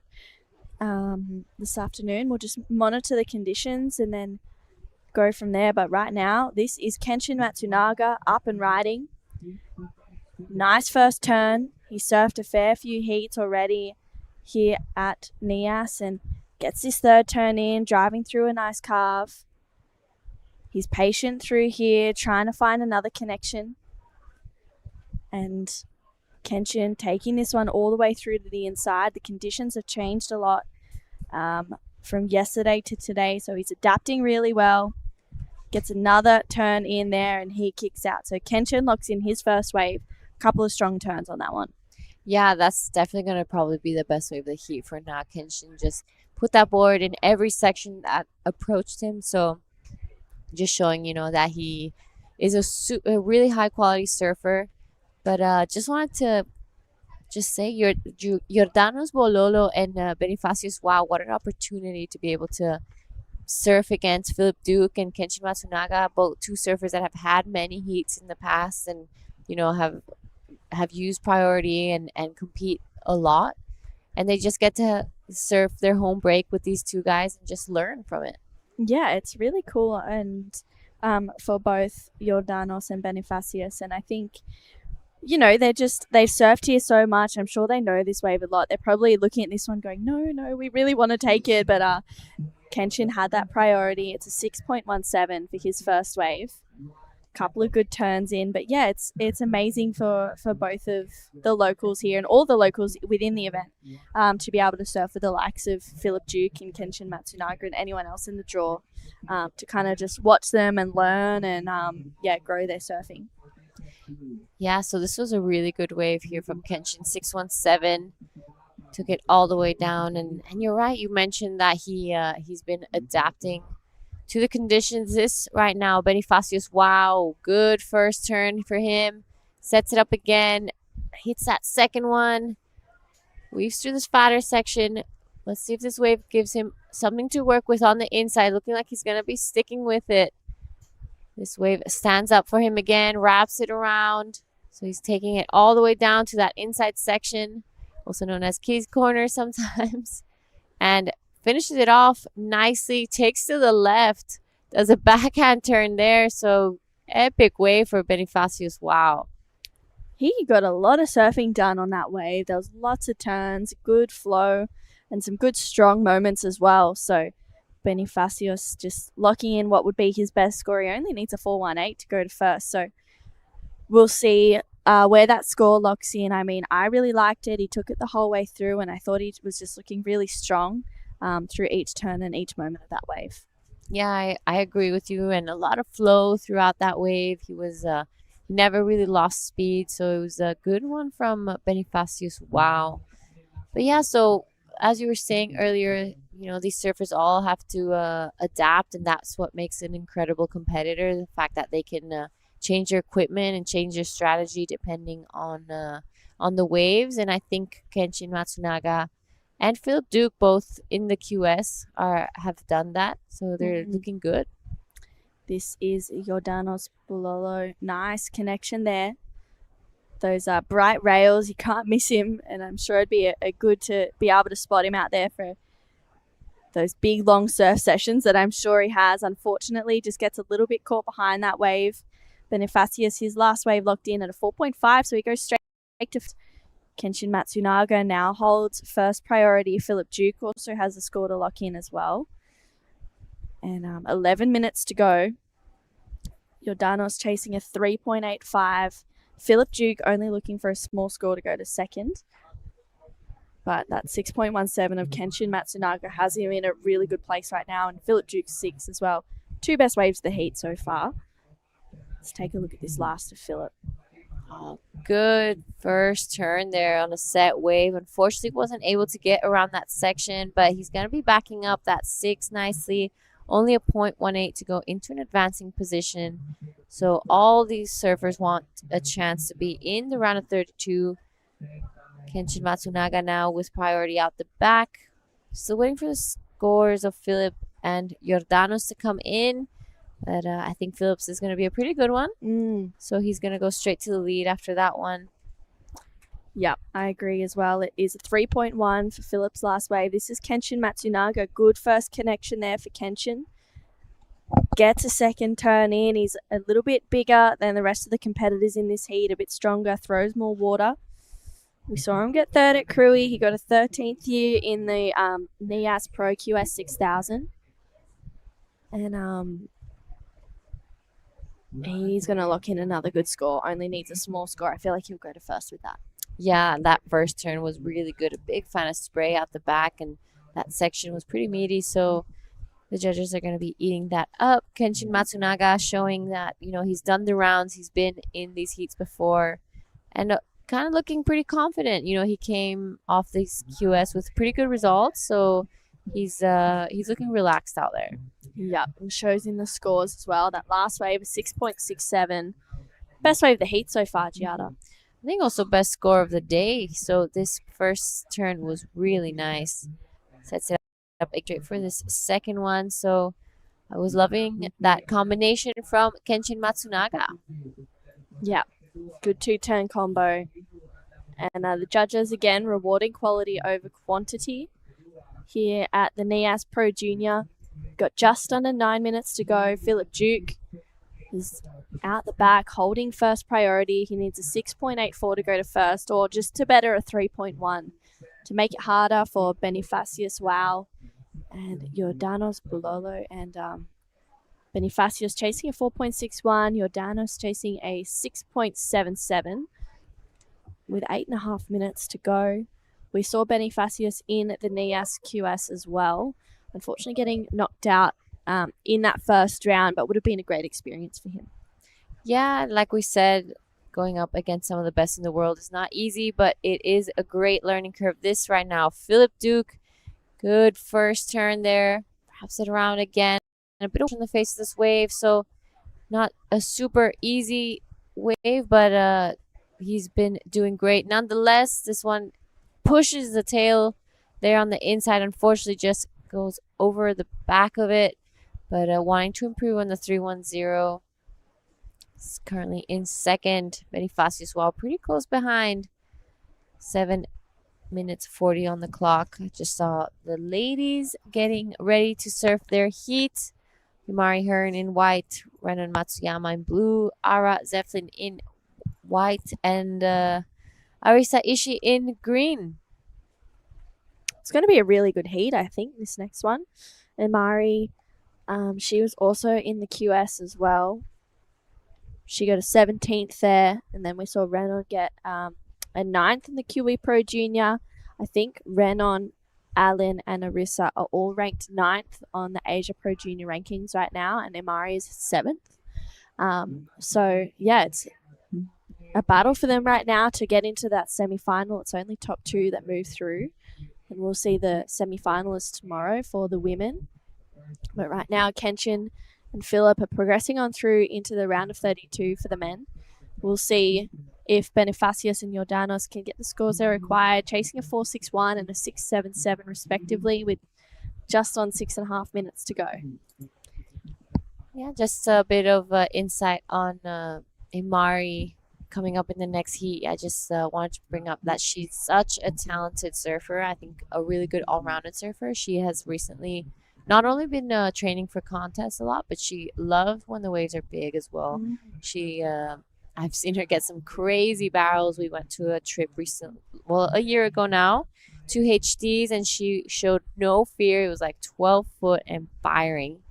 But yeah, so Imari gonna be a girl that adapts quickly, and someone who adapts quickly as well is Philip Duke, wanting to improve that 310. This is a good looking wave. Gets it all the way down to the inside. We'll see if he does something a little more explosive, looking like he's setting up to do so, and finishes it off really nicely. So that was Philip Duke in second, wanting to back up that 6. A 310 is what he currently has, but a wave as well for Bonifacius. Wow.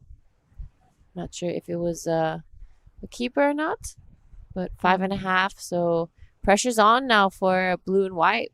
Yeah, the pressure is on for sure. 4.61 for Bonifacius. I mean, hopefully we'll see what he did on that last wave. It's not a huge score. He's already locked in that 4.5, so we know that he can get there. Jordanos chasing a 6.77. We got just over 5 minutes. He's having a look at this one with second priority. Gets his first turn in, floats it, air drops down. Needs to race around this one to try and get back onto the open face, which he does. Driving through a little carve there, and this wave starts to fatten out, but he knows that it's going to steepen up on the inside. Nice connection. And unfortunately, that wave just fattens out. You could see maybe a little bit of frustration there for Jordanos, but he'll have plenty of time to get back out there and try and challenge for that 6.77 or make it a little bit smaller. Yeah, so with conditions like this, the paddle back out is not so long. So it's easier to get back out there, and we'll see a lot more consistency maybe in the wave count. But yeah, again, like the conditions has changed so much. It's dropped a little. I think tomorrow, looking at the forecast, it will pick up a little bit. Hopefully we won't have this onshore, I think, because it rained this morning. So it's looking a little grindy, but it's still fun. Yeah. Yeah, the Pro Juniors they're making it look fun out there for sure. So waiting on these scores, 4 minutes to go. Hopefully tomorrow we wake up and we see little snippets of what we saw from the last few days of competition here at the Nias Pro. We've moved into the Pro Junior division. A couple of heats to get through today, maybe about 13 to potentially 17 if we run the quarterfinals. But if the conditions are looking a little bit better tomorrow, who knows where we'll get to. Still waiting on these scores for blue and white, though, with 3.5 minutes to go. Their important numbers are 4.61 for Bonifacius and a 6.77 for Jordanos. I don't know if Jordanos will get the score that he's looking for, but maybe his last will go into the top 2. Oh. Yeah.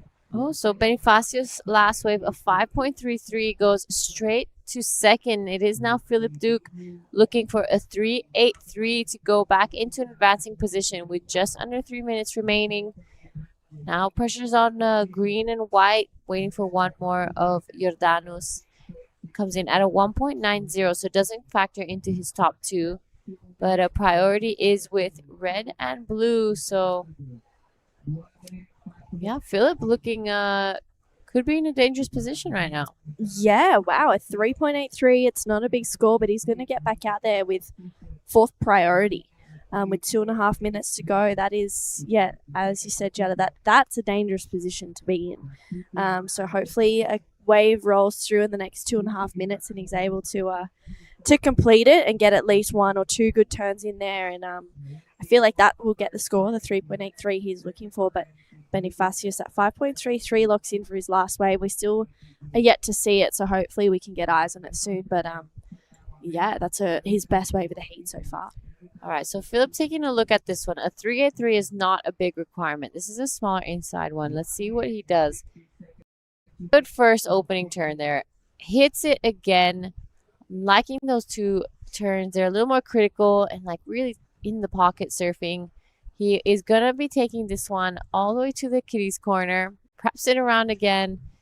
So he'll be hoping for a little more to work with on the inside with 1.5 minutes. Philip Duke, 3.83 is his requirement.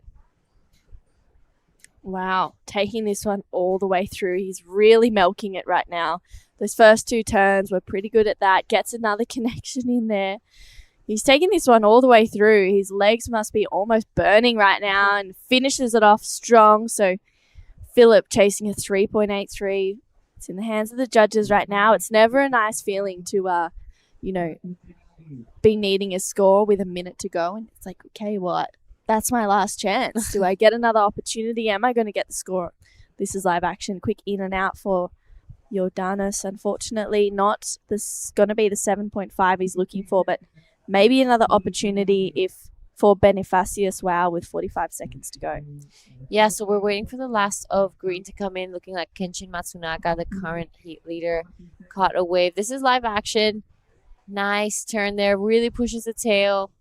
Bit of a victory lap here for Kenshin Matsunaga. 7.51 is what Bonifacius is looking for, so that's a pretty decent score. Last 20 seconds. He'll be taking this one all the way down to the inside, but Philip Duke still waiting on that last score of green.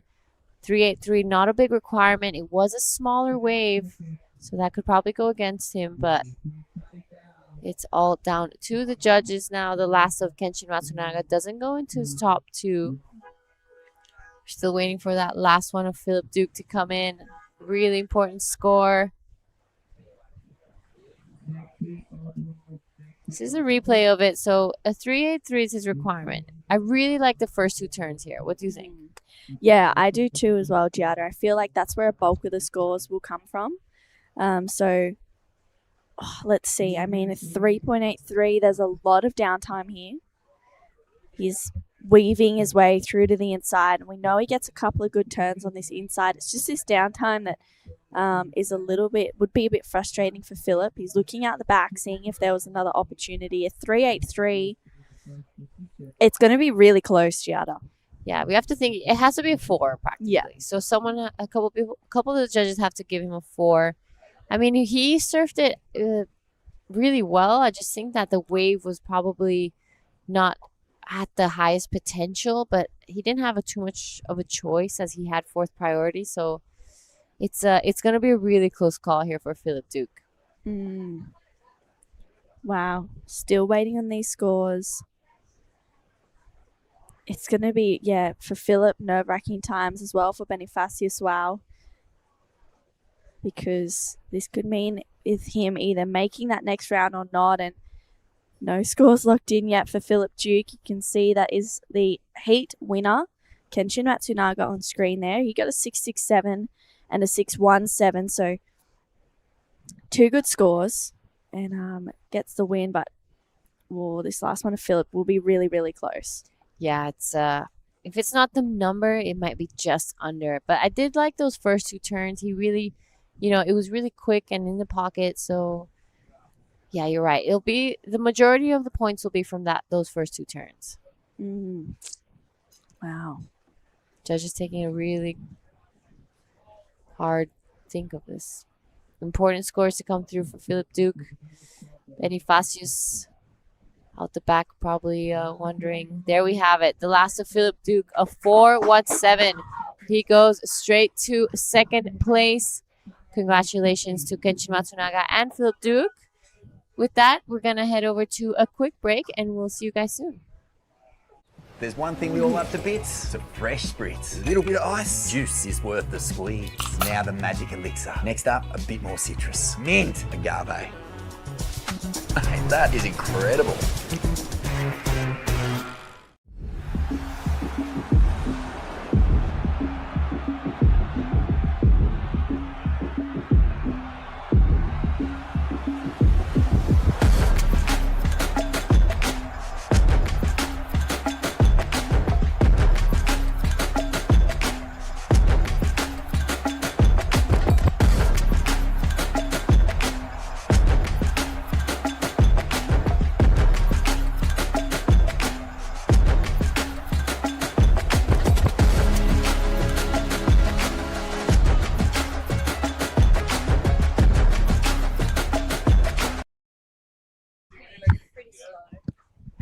Welcome back to the Nias Pro Junior Day 1. And we have the women out there now. Imari Hearn in the red, Renon Matsuyama in the blue, Aura Zeflin or Alin in the white, and Arisa Ishii out there in the green. I'm True Starling, and joining me in this heat is Mark Clifton. Mark, we've had a bit of action already this morning, but obviously changing conditions from the last few days. It is, but it's got Grom stuff written all over it. There's still plenty of waves out there, although it's light on shore. The ramps are available. For sure, we're going to see that taken advantage of once we get to the round of 32. It's a real legit heat round coming up after we get to a pretty high-powered women's heat right here. When you look at these names, that is a tough heat for your first round as a Pro Junior women's, right? Oh, yeah. It's such a stacked heat. Imari is ranked 7 on the Asia Pro Junior rankings at the moment. Renon, Alan, and Arisa are all ranked 9th right now. We saw Imari get a 17th at the Nias QS 6000. She had a great event. And then Renon got a 33rd, Alan a 25th, and Arisa also got a 33rd. But we saw them all in the Krui Pro Junior as well, where Imari got a 7th, and then Aura, Allen, and Renon all got 9th at the Krui Pro Junior there. They had some great results as well. It was amazing to see them surfing, but it's a very, very stacked heat to start off for the women. And then whoever is top 2 will be moving on through to the semi-finals. Semis, wow, that quick, just like that. 13 heats booked for today. This is effectively heat 5, everybody. I saw Imari warm up this morning. She was ripping. She got some really good waves out there, linked it up. I think the wind's even backed off a smidge from earlier. So Hope so. I think it has. It sort of looks like it from outside. I was just sitting over there watching from the keyhole area. It's a great view from side on, watching that last heat. And people like Kenshin and Philip Duke. Philip got through on the last wave, is that right? Yeah, he got through. He needed a 3.83 and then ended up getting a 4.17. So got second, but someone who dominated from start to finish in that heat was Kenshin Matsunaga. He's down there ready for a chat.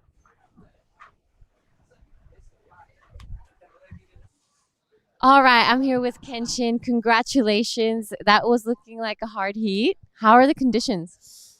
Yeah, it was onshore, and then, but wave was so rippable for me, and then I got couple waves mid of the heat, so I'm so happy to make it. Yeah. The conditions changed a lot. Did your equipment change also? No, it's normal board. I use it last QS also. Yeah. All right. Well, is there anything you'd like to say to your friends and family in Japan watching? Yeah. また今日あると思うんで頑張ります。おめでとうございます。Here is your bang bang. Congratulations. We'll see you in the round of 32. Back to you guys. you, Giada, and thank you, Kenshin. Getting a win in that last heat, catching a couple of waves. His first two was 6.17, second wave was a 6.67. Doesn't surprise me. Look at the size of the dude. He's a big unit. Yeah. Can't believe he's still a junior. He couldn't get out of there quick enough with that interview because he's very shy, a man of few words, but we saw him blowing up big time in the men's QS. So he's one of those dudes that just loves, just lets his surfing do the talking. Yeah. And, he's just riding his regular shooter through this juniors event as well. So this is opening with a 4.5 here. So this is Aura. Another one of the Mentawai gang. Looking pretty sharp out there. I was just got stuck. I was a little bit late stepping in here, True. I was just having a chat with Ray Wilcoxon about yesterday and, feeling the stoke off Dadsy, rolling off the back of Dylan. And he said, I said, was there any partying last night? He said, no, I was so tired. I went to bed early. Dylan went to bed early in the afternoon. He said he's still there sleeping now because it was just such a big, I guess, emotional day that when you're on that sort of highs, it can tax you from the inside. And he's really feeling it today. So, the young man, we had good chats about yesterday. And, Ray was just, he couldn't stop smiling. Best day of his life, you reckon? Oh, so full of emotion as well was. yesterday, wasn't it? There was tears. There was obviously lots of smiling. But yeah, it was pretty special to just even feel all of that energy there between all of the competitors and everyone holding Dylan. It was so special. Hope he gets out of bed soon, though. He's got a heat coming up. He's in heat number 6 of the round with Ricky Tomoshige, Rendra Attard, and then Suwadiman Duha as well. That's going to be heat number 6. We're going to see him out there for heat 6 of the Pro Junior, which will be pretty exciting. I know, and when you look at the names that are in the draw, it's kind of a bit of a mini rerun of the big show, the 6,000, because so many juniors are able to surf again. It's under 21 division. It's you can see the Japanese, all the Indonesians can go in it. Anyone who's in the legit Asian region can go in it. I don't think the Australians are allowed to enter. It's not dual sanctioned, but if you're a legit Asian region Pro Junior, you're in. So a lot of the crew that were here, they double dip, they back it up, and they're doing it in the Pro Juniors. And the next round, there's some huge names coming up. So I think we are going to throw to a break, and we're going to have a look at highlights of day 5.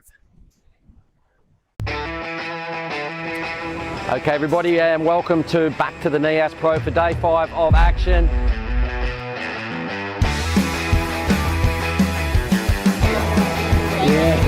We're going to be starting shortly with women's quarterfinals, so we have 4 of those to roll out. Men's quarterfinals, it's a pretty short program today, so if I was you, I would tune in and watch day 5 of the Nias Pro.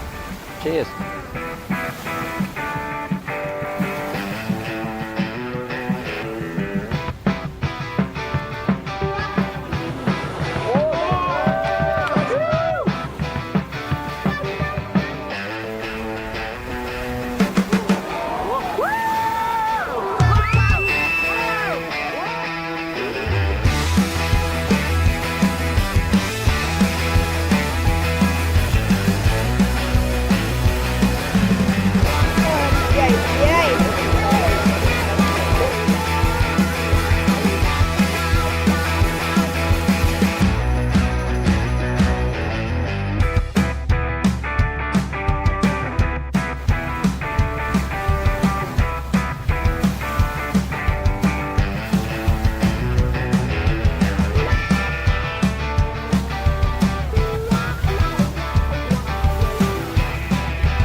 The waves coming through. It's not as good as yesterday, but really rippable. So frothing. Stoked to take it. Yeah, Let's go.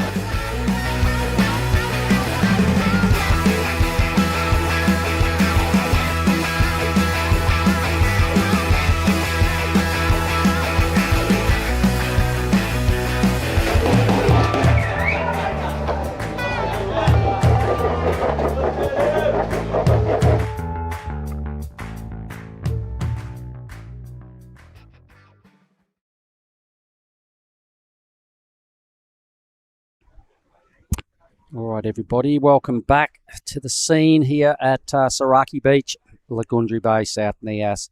A light puffy onshore has been left over from a bit of a storm that hit us last night. It rained a fair bit. It got pretty windy.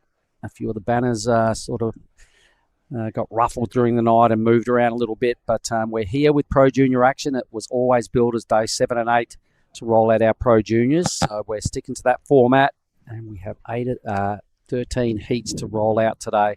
We're looking at heat 5, and right now Aura Zeppelin is leading with a 4.50. Imari's only got one little number there, and we're waiting for our Japanese competitors to get their groove on and start their campaigns. 25-minute matchups all day today, and we've been talking about this endlessly, that this next round of Pro Juniors for the men's, which starts in 14.5 minutes, is going to be featuring a big fella by the name of Weston Hurst. He's leading the pack out in red. We've got Joaquin Riberos, we've got Gede Nenga and Nathan Johannes, who progressed through that very first heat this morning. But a lot of big names coming through, guys. We'll get to them when we get to their heats, but none bigger than the winner of yesterday's QS 6000, Dylan Wilcoxon, coming up in heat 6. All right, the drone cam is zoned in on somebody. This is looking like the surfer in green. Yeah, this is Arisa Ishii up and into this one. She's waiting for it to load up. She gets that first turn, unfortunately catches a bit of rail, extends a bit much, so regroups out behind her. That is Renon Matsuyama up. This is her first wave. Nice first turn connection. She's got a good looking bowl ahead of her. Unfortunately, also grabs a little bit of rail there. So conditions are a little bit tricky right now, Mark, a little bit hard to navigate. Yeah, that was unfortunate because those two waves just ran out of puff really quick, and a lot of them don't. Like right where the surfer in green was just doing her turn, the surfer in blue actually, sometimes you get a big wrap cut back in right there, and the energy doesn't die, and you can get a really nice inside bit that kind of grows and offers another 2 or 3 worthy kind of moves that are definitely worth investigating when you've had half a heat chip away with no real big numbers. But that set, it happens sometimes at this size that they run out of puff right as soon as they hit the channel. So that was a little bit unlucky there for the Japanese surfers as they just kicked off their campaigns. They're up against Imari, who's representing Great Britain, and also Aura, who is out of the mentor-wise part of that clan. Let's have a look at red right here. So Imari, she had a pretty good warm-up this morning. And yeah, quality surfing. She knows how to attract numbers from the judges. We'll still get a pretty good score, I reckon, based on that one hit. And let's see what the young surfer in blue can bring this time. Yeah, this is Arisa Ishii in the green, I think, and she gets a good first turn. That's a better connection there for Arisa.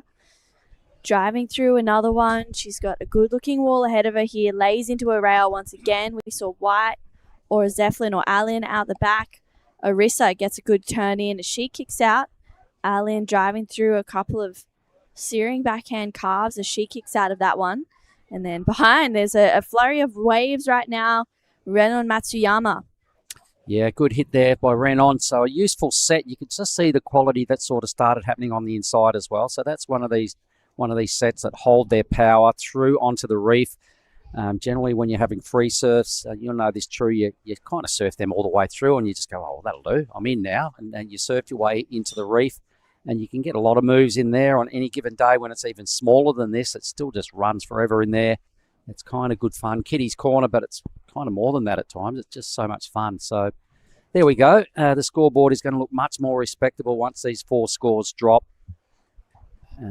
Everybody's starting to step it up a little bit here now and just feeling out the rhythm of this ocean. Really all staking a claim to be the top 2 to get through into the semi-finals. Yeah, that would be a big result for all of these women. That was a really strong connection there for Imari. She had a great result at the Nias Pro QS 6000, getting a 17th. And then this is Arisa Ishii getting a 33rd in the QS. She's already had a heat out here or 2.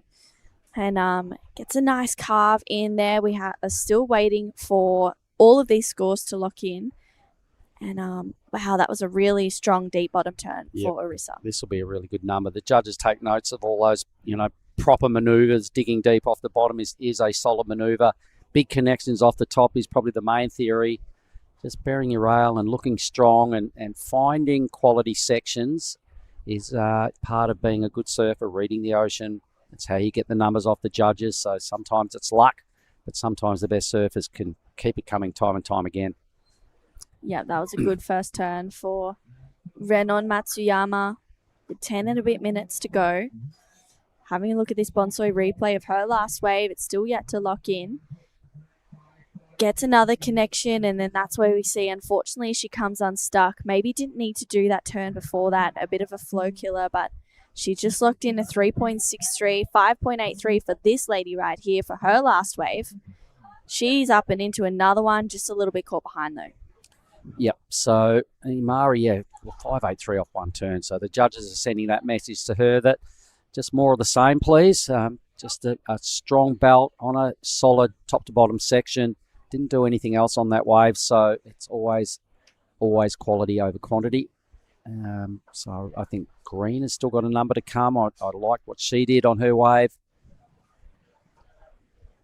Yeah, I did too. I thought it was a really well surfed wave. I thought she read it well, did what she needed to do. She's up and into another one right as we speak of her, and driving through a first carve, a little bit of a flatter section, and she kicks out. So yeah, Mark, have you had a look at the forecast for what we might be seeing tomorrow? I believe it's going to ramp up, is what I'm hearing, and me sticking around for a week, I was always interested in the back end of this 8 days of our running period, and then I'm starting to keep my eyes on it. But I've just heard from one of the local boys that's going to do some surfing once the event's over again, along with myself, that it does seem to be something coming starting tomorrow.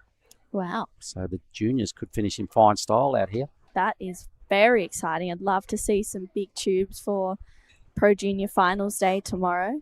With 8.5 minutes to go in this one, let's take another look at this last wave of Arlene. On her backhand, she gets a 4.43. I think actually this might be her third wave. And she kicks out of there. So that's her third wave. She has another score to lock in. She has a 4.5 and a 4.43 out in front right now. And I honestly would have had no idea that there was a storm last night.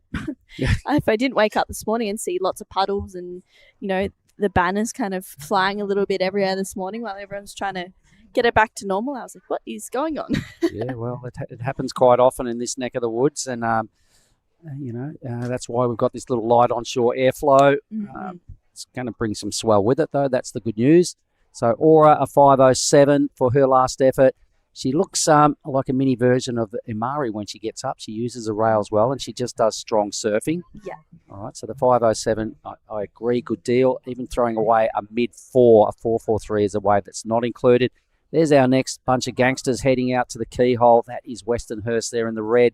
In the blue is Joaquin Riveros, and in the green is Nathan Joannis, who got through this morning. And here we go. Everybody that's ever surfed Nias will remember the yellow brick road here out to the keyhole. Mm-hmm. Here goes the boys, kind of trying to maintain their poker face, but this is green. Yep, Arisa Ishii, she's locked in a 4 and a 1.5. This wave needs to be a 2.51 for her to get up into second. Couple of connections there for Arisa. Leaning into the rail once again. She's got a smooth style, connects it a little bit better. Flying down the line and gets around that section, but unfortunately it flattens out a little bit, catches some rail. So she got a fair bit of damage done prior to that, though. She does quality bottom turns to set up her top turn attack. And, she, as we mentioned earlier, it's a pretty tough heat. All right, we're going to lose 2 of these young ladies. And from what we've seen over this morning's, men's rounds and into this, ladies could hold their heads high because they're surfing it really well for the fact that it's onshore and it's small and it's got fat sections and dead bits in it, but they're connecting it pretty well and they're kind of all competing well here as well. So it's a no given as to who gets through. Yeah. Here is Amari. Wow. Yep, she's kind of doing some of the better hits, though, of the heat on bigger sections. Mm-hmm. So that's what's got her into second. She's being seriously challenged. Oh, she's dropped into third. She needs a second decent wave. Her score is about to come, though, for Amari. Yeah, she's got that 5.83 on her second wave. It was just for one hit. I think this last one will be in a similar kind of range to that. It was a strong connection. It's starting to lock in. She'll definitely get the score to go to second. Locks in at a 5.37. So Imari moves up into first place. Alin down in second, needs a 6.13 to go to first. Arisa Ishii now chasing a 5.2. And Renon Matsuyama looking for a 5.94 to go up into second place with 5 minutes remaining. This is such a stacked first heat for the women's. Yeah, looking at these numbers, no one's failed. They're all kind of having a good piece of it. It's only 1.2 separating second and third. Renan there is probably still searching pretty hard for a 5.94, but it's got to just get her best surfing happening shortly. We're just dropped under 5 minutes. Fortunately for her in blue, she does have priority, so that's a good thing. The two goofies are leading up there, and I've been not surprised, but I've been entertained by this four-person matchup. Thanks, ladies. Yeah, definitely. It's been some really strong surfing. This is Arlen up and into this one. She needs to better a 4.5. Good first turn there for Arlen, driving through another one.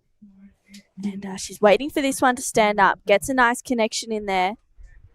Staying close to the pocket. If she can finish this, it might just go into a top two with 4 minutes to go. She kicks out, and that was a good wave there for Arlen. One of those little growers. Just got it done. First hit for me was probably the best part of that deal. She milked it. 4 moves. That's all right. Trying to improve a 4.5 to extend onto second. Don't think it goes anywhere near the 6.13 because Imari's just been doing the strongest move. She's got a bit more leverage with her height and the way she uses her technique. So let's have a look at this again. But she does look like a mini Imari when she goes top to bottom. Let's have a look.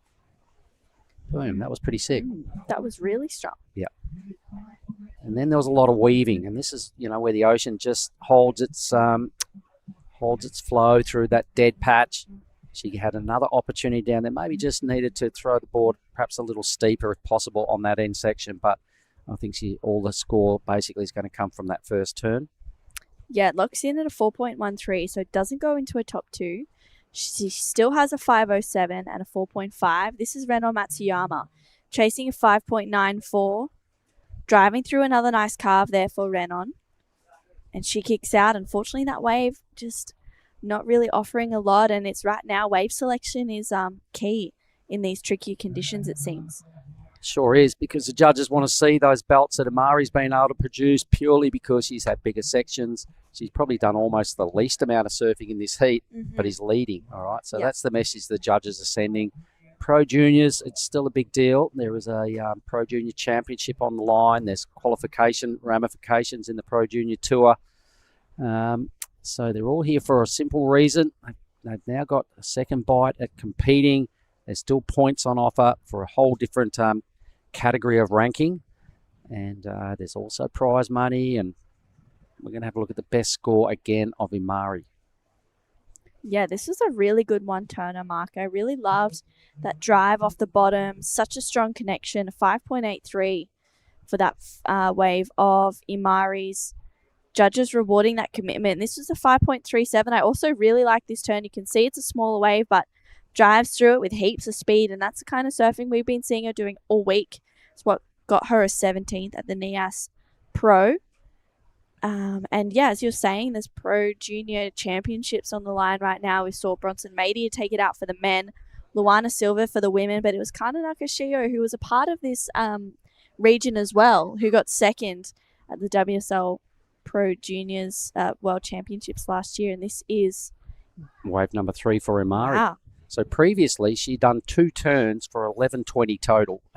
Now she's got to link up because she's running out of time. This is when you stay on these little corneries and ride them all the way to the reef. So this is what we're talking about. That track there, it still keeps going. It's you could always just ride yourself straight onto the rocks just about, and 5 steps later you're on the footpath. It's a pretty easy way to surf Lagundri Bay. It's kind of, you can backdoor it with the keyhole. You can paddle across, don't even get your hair wet. You can always ride your last wave straight to the beach, and you don't use much energy getting in or out of the lineup. 40 seconds.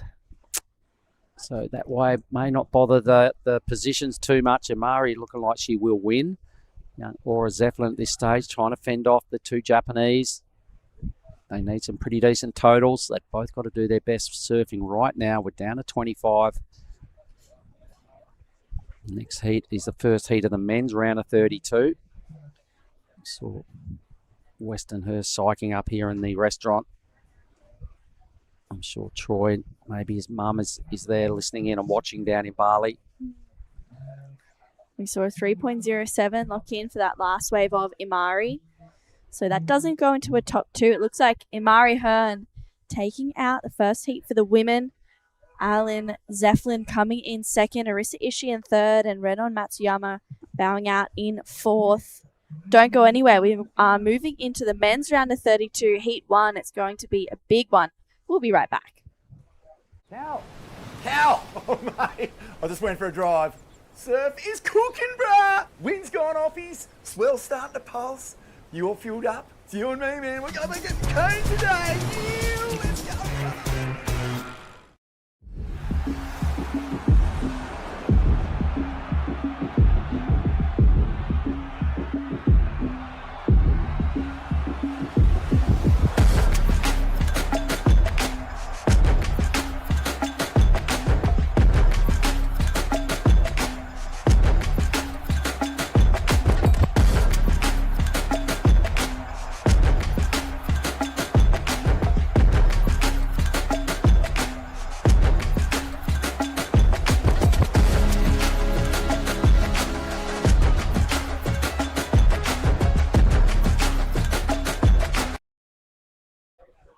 All right, there are our first four surfers in the matchup, the round of 32, heat one.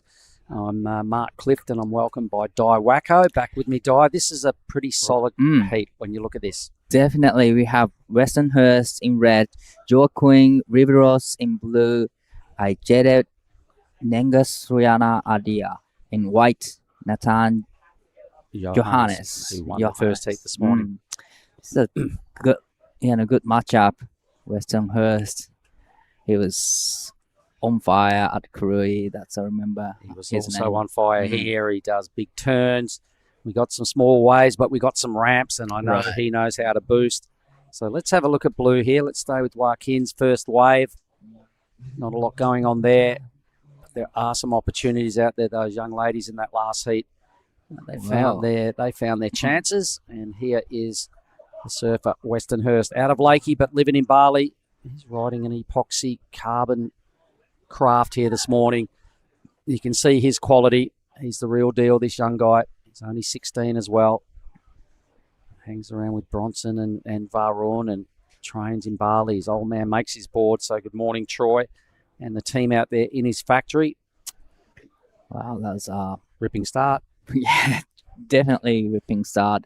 Great start for Westernhurst. Nothing big turns, but that was great connection between turns. Oh, from what we've seen today, I'm calling some of them pretty big turns. he really went top to bottom. Yeah. You know, he's one of those guys that doesn't fluff around. He always likes to use his power base, his size.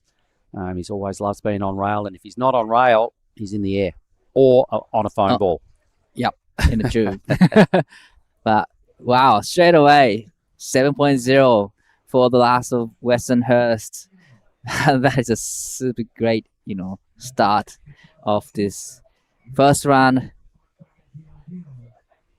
And as we have started off in fine fashion, we'd like to see the Bonsoy replay of that last wave of Westerns and just have a look where he puts his craft of his, the epoxy. So they pretty much bring all the surfboards, right? So like 4 or 5 surfboards for bigger waves, small waves, condition like this. And in weaker surf, as you would know, Di, it's a big advantage to have an epoxy somewhere in your quiver, because if the surf does get small and mushy, etc., or you're going to a beach break or whatever, I'm pretty certain anybody want to be pros or pros themselves have a packing at least an EPS somewhere in their kit, an epoxy. All right. Epoxy or carbon should be great on this kind of condition. It's a little bit choppy out there, but I noticed the wind has backed off a smidge since this morning, mate. So you know, we've got a big draw ahead of us. I've been harping on about it the whole way, but I'd like you to glance through that draw. And there's a lot of Japanese surfers in this Pro Junior men's. Would you like to highlight some? Let's just have a look at this first. We'll get to that. But this is Westernhurst, everybody. Took the high line there just to get to this section. Gave it a nice whip. Really strong, powerful second manoeuvre there on a good section. And then he hung in there. So this is what a 7-point ride looks like. Just a little bit of rail work out there in the channel. Out he goes. Definitely great surfing from Westernhurst. Locked in 7.00 for the first wave. But in the next seat, we have Hiroto Mori and Theo Redcliffe. It's a good matchup. And you can see Yuma Nagasawa is in heat 3, the sniper. Then we have Ricky Sato. The Nias Pro Junior winner, Iko Watanabe, is in the heat number 4. But while we have a break in action, we're going to go ahead over to True for the heat post interview. Thanks, guys. Imari, first heat, the Pro Junior. The conditions have changed a little bit from the last few heats you surfed in the QS. Yeah, they have. It's been a bit windy and messy, but yeah, I got a couple. Into the semi-finals with your good friend Alan in that last heat. Your backhand was looking really strong, getting your 2 best scores off 1 turn. Yeah, it was good to get those scores. I just tried to go vertical and yeah, just landed them. We've been here for quite a while. It's day 7 of the Nias Pro. We're into the Pro Juniors. What have you been doing to kind of maintain your excitement for this event?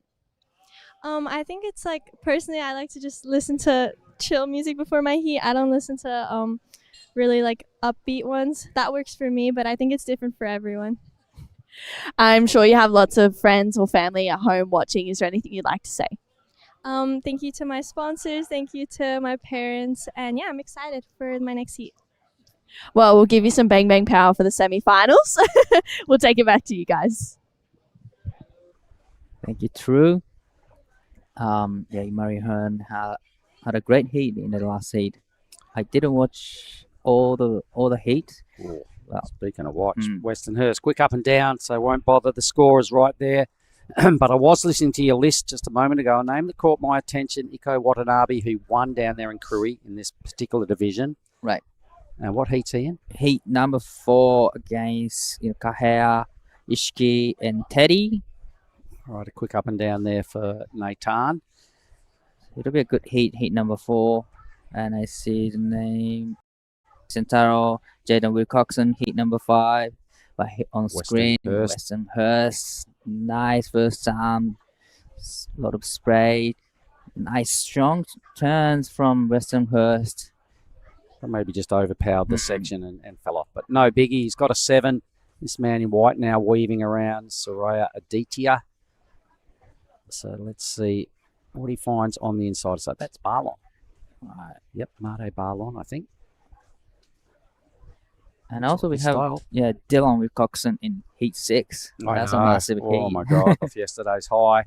Right. I'm sure I said to Ray, I was having a chat with Ray down there earlier, and I said, you know, if the world didn't know Dylan Wilcoxon before yesterday, that story's going to go a long way around the globe, because it's such a good story, out of the small, sleepy little islands there in the Mentawai to winning a blockbuster event here at Nias that everybody knows Nias, and I'm sure the name Dylan Wilcoxon worldwide. Yeah. And he's only 16 years old, so just turned. And there's another 16-year-old on our screen right there in Western. All right, so Lucy was 15. She won yesterday, so you know the youngsters are really stepping up. So this is Made. It's weaving around. He got a pretty ordinary wave there. He's much better than that. So our stage is set for these guys to blow up a little bit harder at the back end. There's a couple of locals, I'd imagine, there up against Western, a couple of boys out of Bali. There's Tippy Jabrick there in the white shirt, just overseeing proceedings. He's one of the godfathers of the Asian tour here, because he's the one that's done most of the hard work to pull off these events and attending big meetings and sourcing sponsors and liaising with government crew. So thanks, Tippy, giving a lot of these surfers a lifeline as a comp surfer.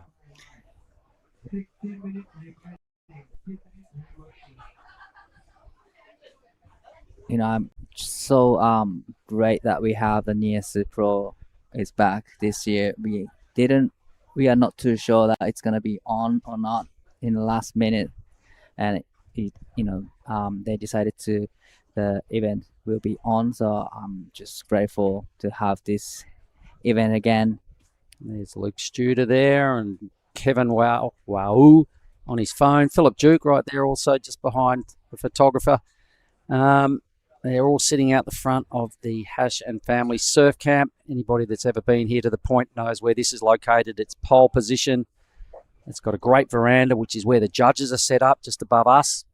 And they get to see the whole reef. Nothing escapes their view from up there. It's a pretty primo location. So let's have a look now here at Blue.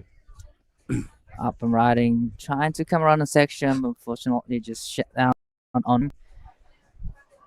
So not major score for man in blue. Joe Quinn. It set itself up. At the back. Green over the handlebars, Nathan. So a little bit less experience shining through here for blue and green. And you'll see a lot of that. Well, you'll see some of that because a lot of these kids don't really surf events much. This guy does.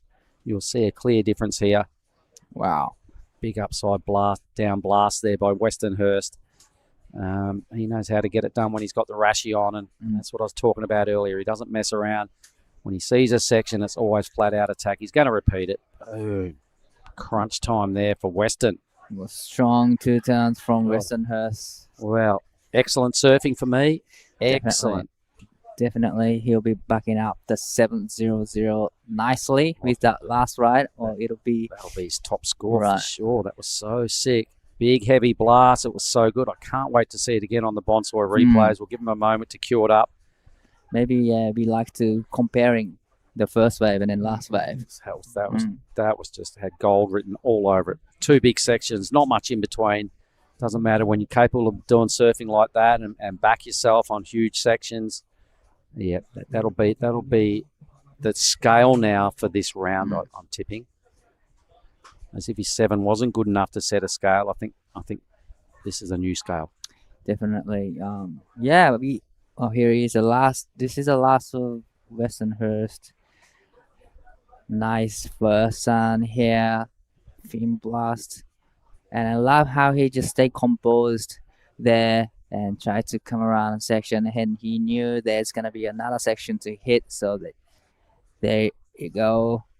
I love the last sun as well. And he likes it too. All right. So we're just waiting that number. We're at half time in heat 1 of the round of 32 of the men's. So we've got 7 more heats of today's action for day 7 of the Nias Pro. And I know yesterday, Wacko, you had the tail of your board sawn off by somebody that ran clean over you. So what are you going to get up to for the rest of the day? Can you go surfing, or what are you going to do? Well, I'm looking for if someone can just rent me one board to go surf. I'll be stoked to be back in the water because I only caught 1 wave yesterday. It was good fun out there too. Yeah. The 7.5 locks in for Western. So went just short of excellence. But that's a big statement by the young man. 14.50 2-wave total. Got everyone comboed. So Johannes there in the green, still holding on to a sketchy second spot. See Mate Barlon, pretty sure that's him in the white.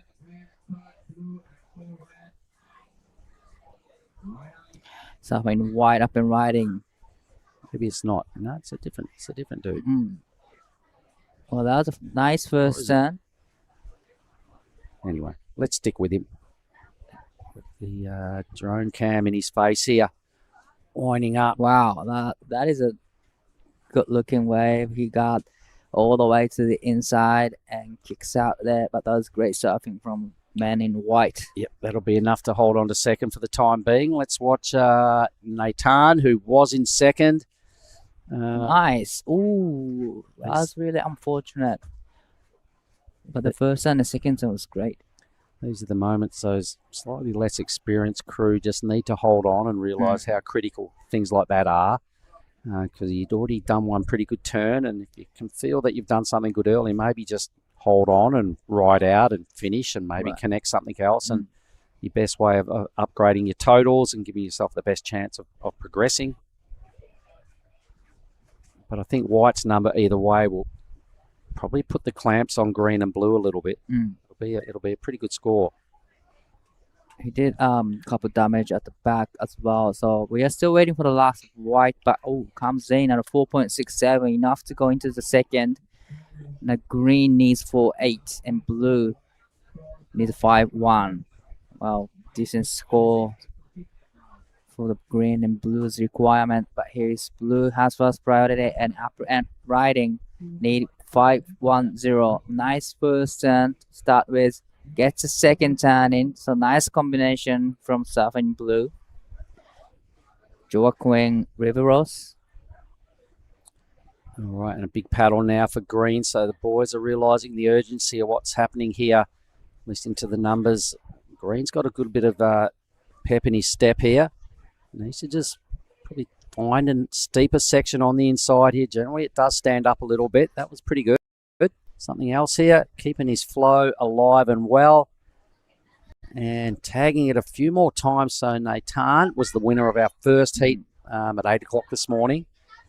And he's carried over a bit of form into that wave there. That was his best surfing we've seen this heat.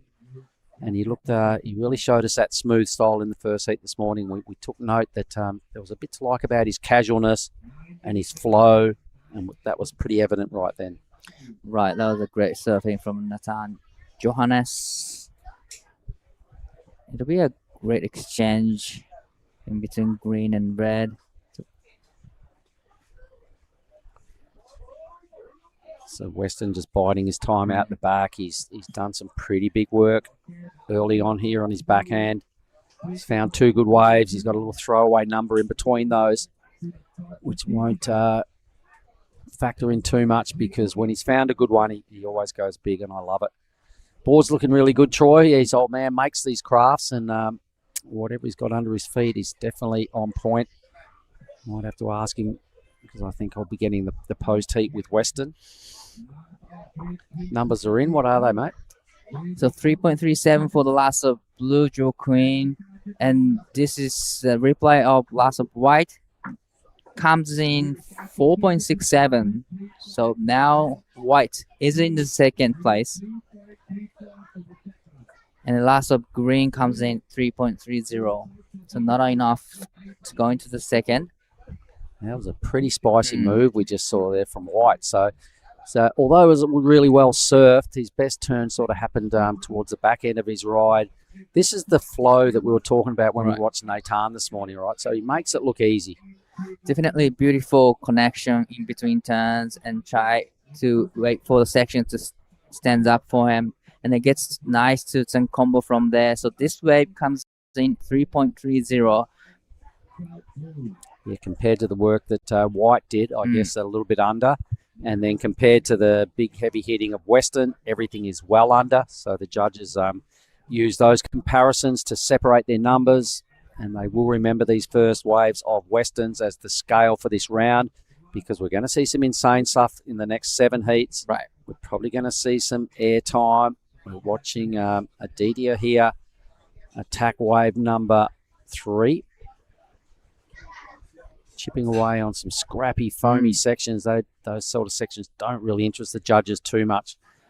But here is Weston. He's found something he likes. A nice looking wave and nice off the bottom. Wow, gets a rotation and right out of it. So there's another big turn from Weston Hurst. Just one turn, but a solid turn, definitely. And green now comes to play. So let's have a look at Nathan. Quick up and down right there. Love that approach from Weston. We're going to see more aerial antics today. We're going to see more of that innovative and progressive side of surfing, because we've got a lot of Team Japan filtered through the draw. We have Dylan, who we know is an air master. And we know Weston. I know Weston is always keen to explore the airspace on his backhand. So let's have another look at this big blast here. This will be great. This will be a sick angle. Right. Here is he's just eyeing for this section. and gets the tail high in the air and gets the rotation. So that was great technique from Westonhurst. I think his back foot might have even come off the board for a moment. So if the judges zoomed in on that replay, he mightn't actually get too much for this because it was almost like a fall but a great recovery in the foam. Either way, it was a highlight for me. You could see his intentions were pretty clear. As soon as he hit that, he rotated really hard directly to give himself a chance of pulling that move off. It's up to the judges what they consider a completion and where their harshness is for the Pro Juniors. I still really liked it. He's definitely on point here. He's setting a mean standard. Loving it. Not too sure if it's gonna be his best two score, but he's already locked in 7 and 7.5. But definitely it'll be a biggest number for just one turn. He's done like 5 really good things in this heat. His two turners to get his 7s and 7+, and then this thing here was like his 5th big moment in the heat. So there it is. So, yeah. It's not locking in as one of his best. It's a 6.17.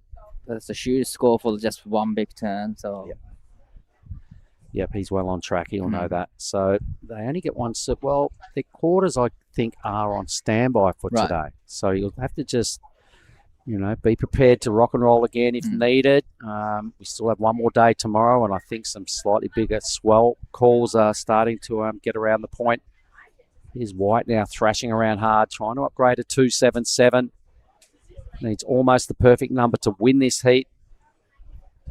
But at least he's got himself out of combo and starting to, he's got to still try and blow these other two out of the water. It's still kind of close here for second, and there's 4 minutes to go. So both green and blue, if they really get it together now, could advance. Well, nice first turn, but unfortunately the nose digs in, goes down for man in blue. Yeah. Green now snaps to his feet. Nathan bearing some rail. Nice little rebound off the foam to get a 4.15 needed. I think he still needs a steep section somewhere on the inside here. He's got really undeniably good flow and his speed. His board's working well for him. The wave lets him down. Wow, the wave just didn't offer the steeper section for him. He was trying to, connecting to the inside and tried to get a last turn in, but unfortunate for him. He needs 4.15. I thought Weston was on again, but not. 3 minutes.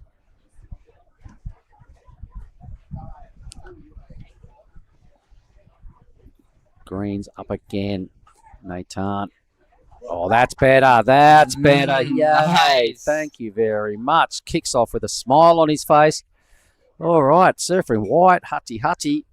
Nathan, he's coming at you pretty quick, smart. He needs a 4.15. That was a pretty slick air rev. Right. Kind of didn't spend a long at the bottom trying to recover. He whipped it straight around. I'd like to see a replay of that. A replay of that would be good. Here it comes. Take us through it. That was a smart decision and smart surfing from Manning Green. Wow, gets around, gets a rotation, smoothly, and it's great surfing from Nathan Johannes, needing 4.61. So one big turn. All right, so the requirement went up because White just put together a 3.2. What are we seeing? 3.77, so not enough. Probably he needs to do something out the back. Probably it didn't really have the height attached to it as well to really convince the judges. It was pretty slick. I mean, got to give the guy credit. It was a good turn. Nice air rev. Done, as you were saying, on a section about halfway long. Had he done it out the back on a bigger section or got a little bit more height attached to it, could have bothered the requirement. But Larkin now on the inside. It's wave number 4.5 for blue.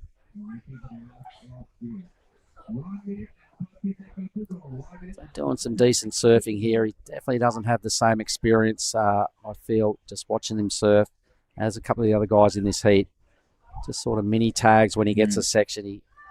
That's probably his better move right there. He's fallen probably too many times in this heat to really challenge. Wow, he was going to stick into the landing, but not really quite, couldn't ride out of it.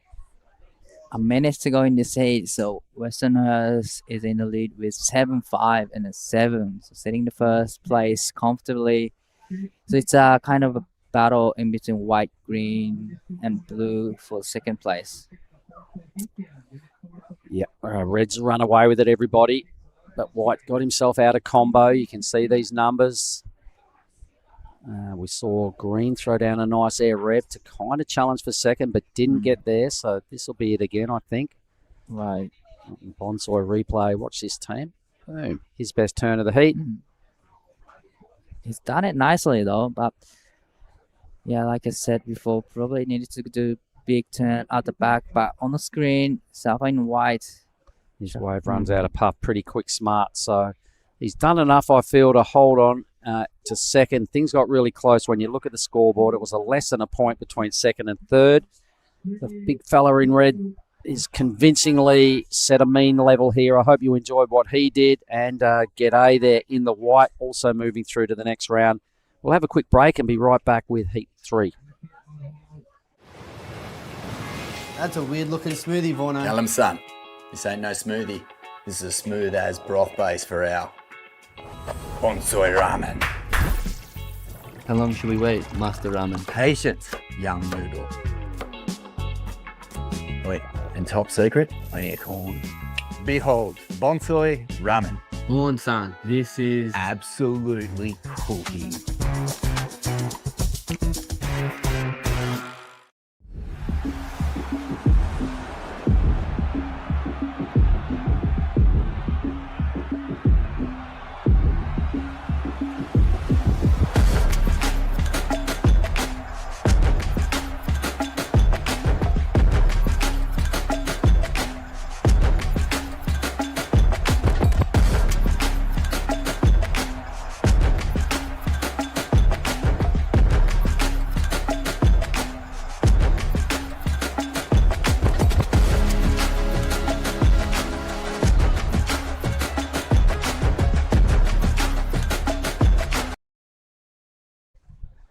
Welcome back. This is Nias Pro Junior. Men's round of 32, heat number 2.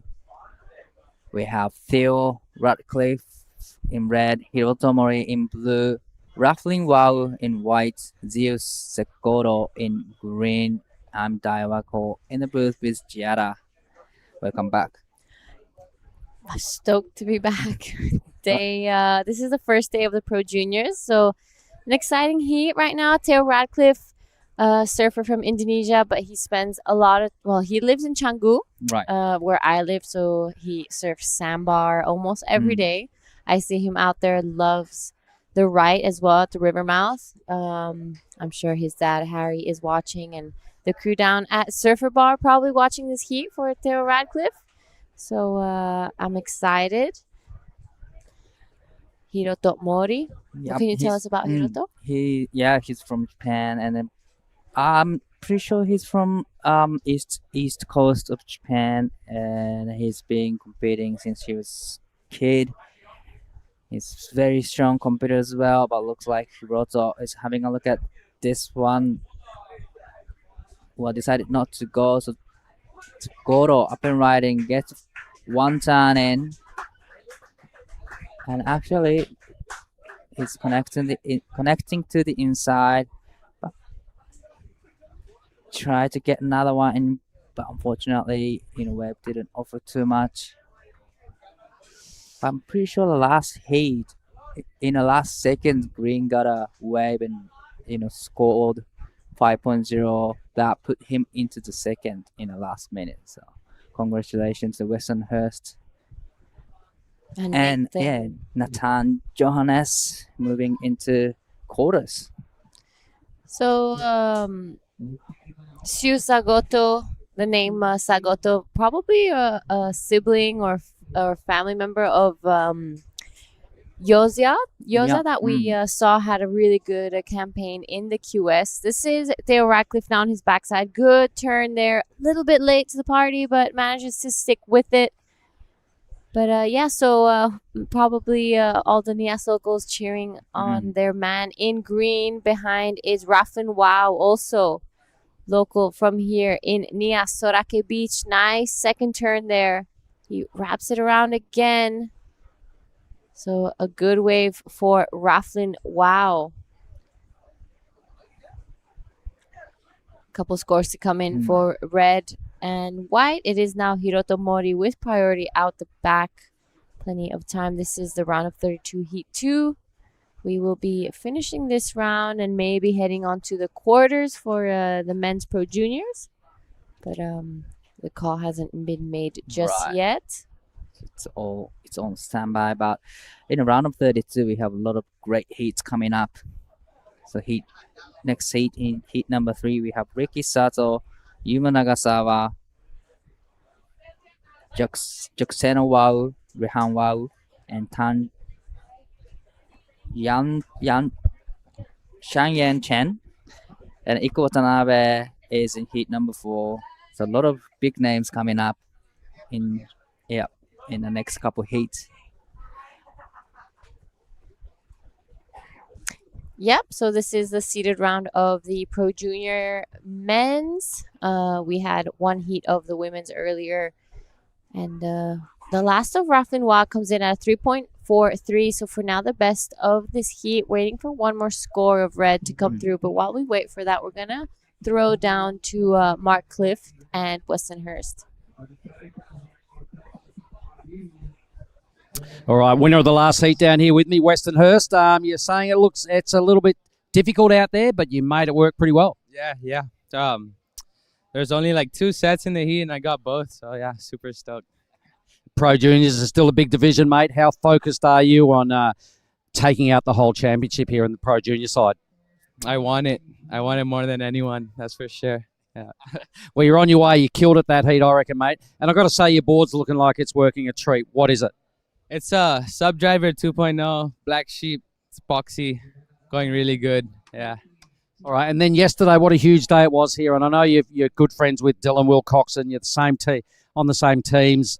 How inspiring was it to watch him do that yesterday? Yeah, for sure. It was crazy. I couldn't believe it. I was like running around everywhere. Seeing him win is like special for me too. Grew up surfing with him also. And yeah, it was sick. Well, same age, same sponsors. I reckon you got one of those in you at least somewhere down the line, mate. So all the best for the rest of it. Yeah, thank you. And here's a nice chocky bar for you too, mate. Good on you, Weston. Have fun, mate. Thank you, Mark and Weston Hurst. So now Weston is moving into quarters finals already. Yeah, Weston, young man, still 16, I think. So super, super talented. We saw that in his last heat. This right now, Theo Radcliffe, nice top turn, a little bit of a flatter wave. So he'll be trying to maintain his speed through the inside and see if he can get something done in here. He's sitting on a 3.5 and a 0.43. So wanting to back up that 3.5 really quickly. I think there's a wave from Blue as well that we missed during the interview. Yep, but the last of Blue look, he was on the set. Unfortunately, comes unstuck on the first turn. But there's still plenty of time remaining on the clock. 18 minutes and 20 seconds to go. So no one has dropped major score yet in this heat so far.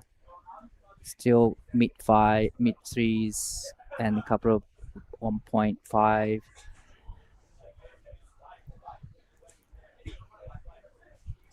All right, so coming up in Heat 3, we have Riki Sato, Yuma Nagasawa, Joksena Wao, and Shanyang Chen.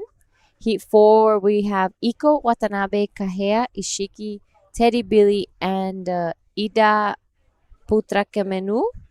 Heat 5, Sentaro Sakai, Ifran Seipu, Jaden Wilcoxon, and Kieran Vitt. Heat 6 of the round of 32, Dylan Wilcoxon, Riki Tomoshige, Rendra Attard, and Swardi Manduha. So this right now is Siu Sagoto, one of the local surfers from here in Sorake Beach. You know, just gently maintaining his speed to go to the inside. So this wave not offering too much just yet. A lot of downtime, but maybe here is going to start standing up for him. He gets a turn and unfortunately falls off on that one. Wants to improve on a 0.77.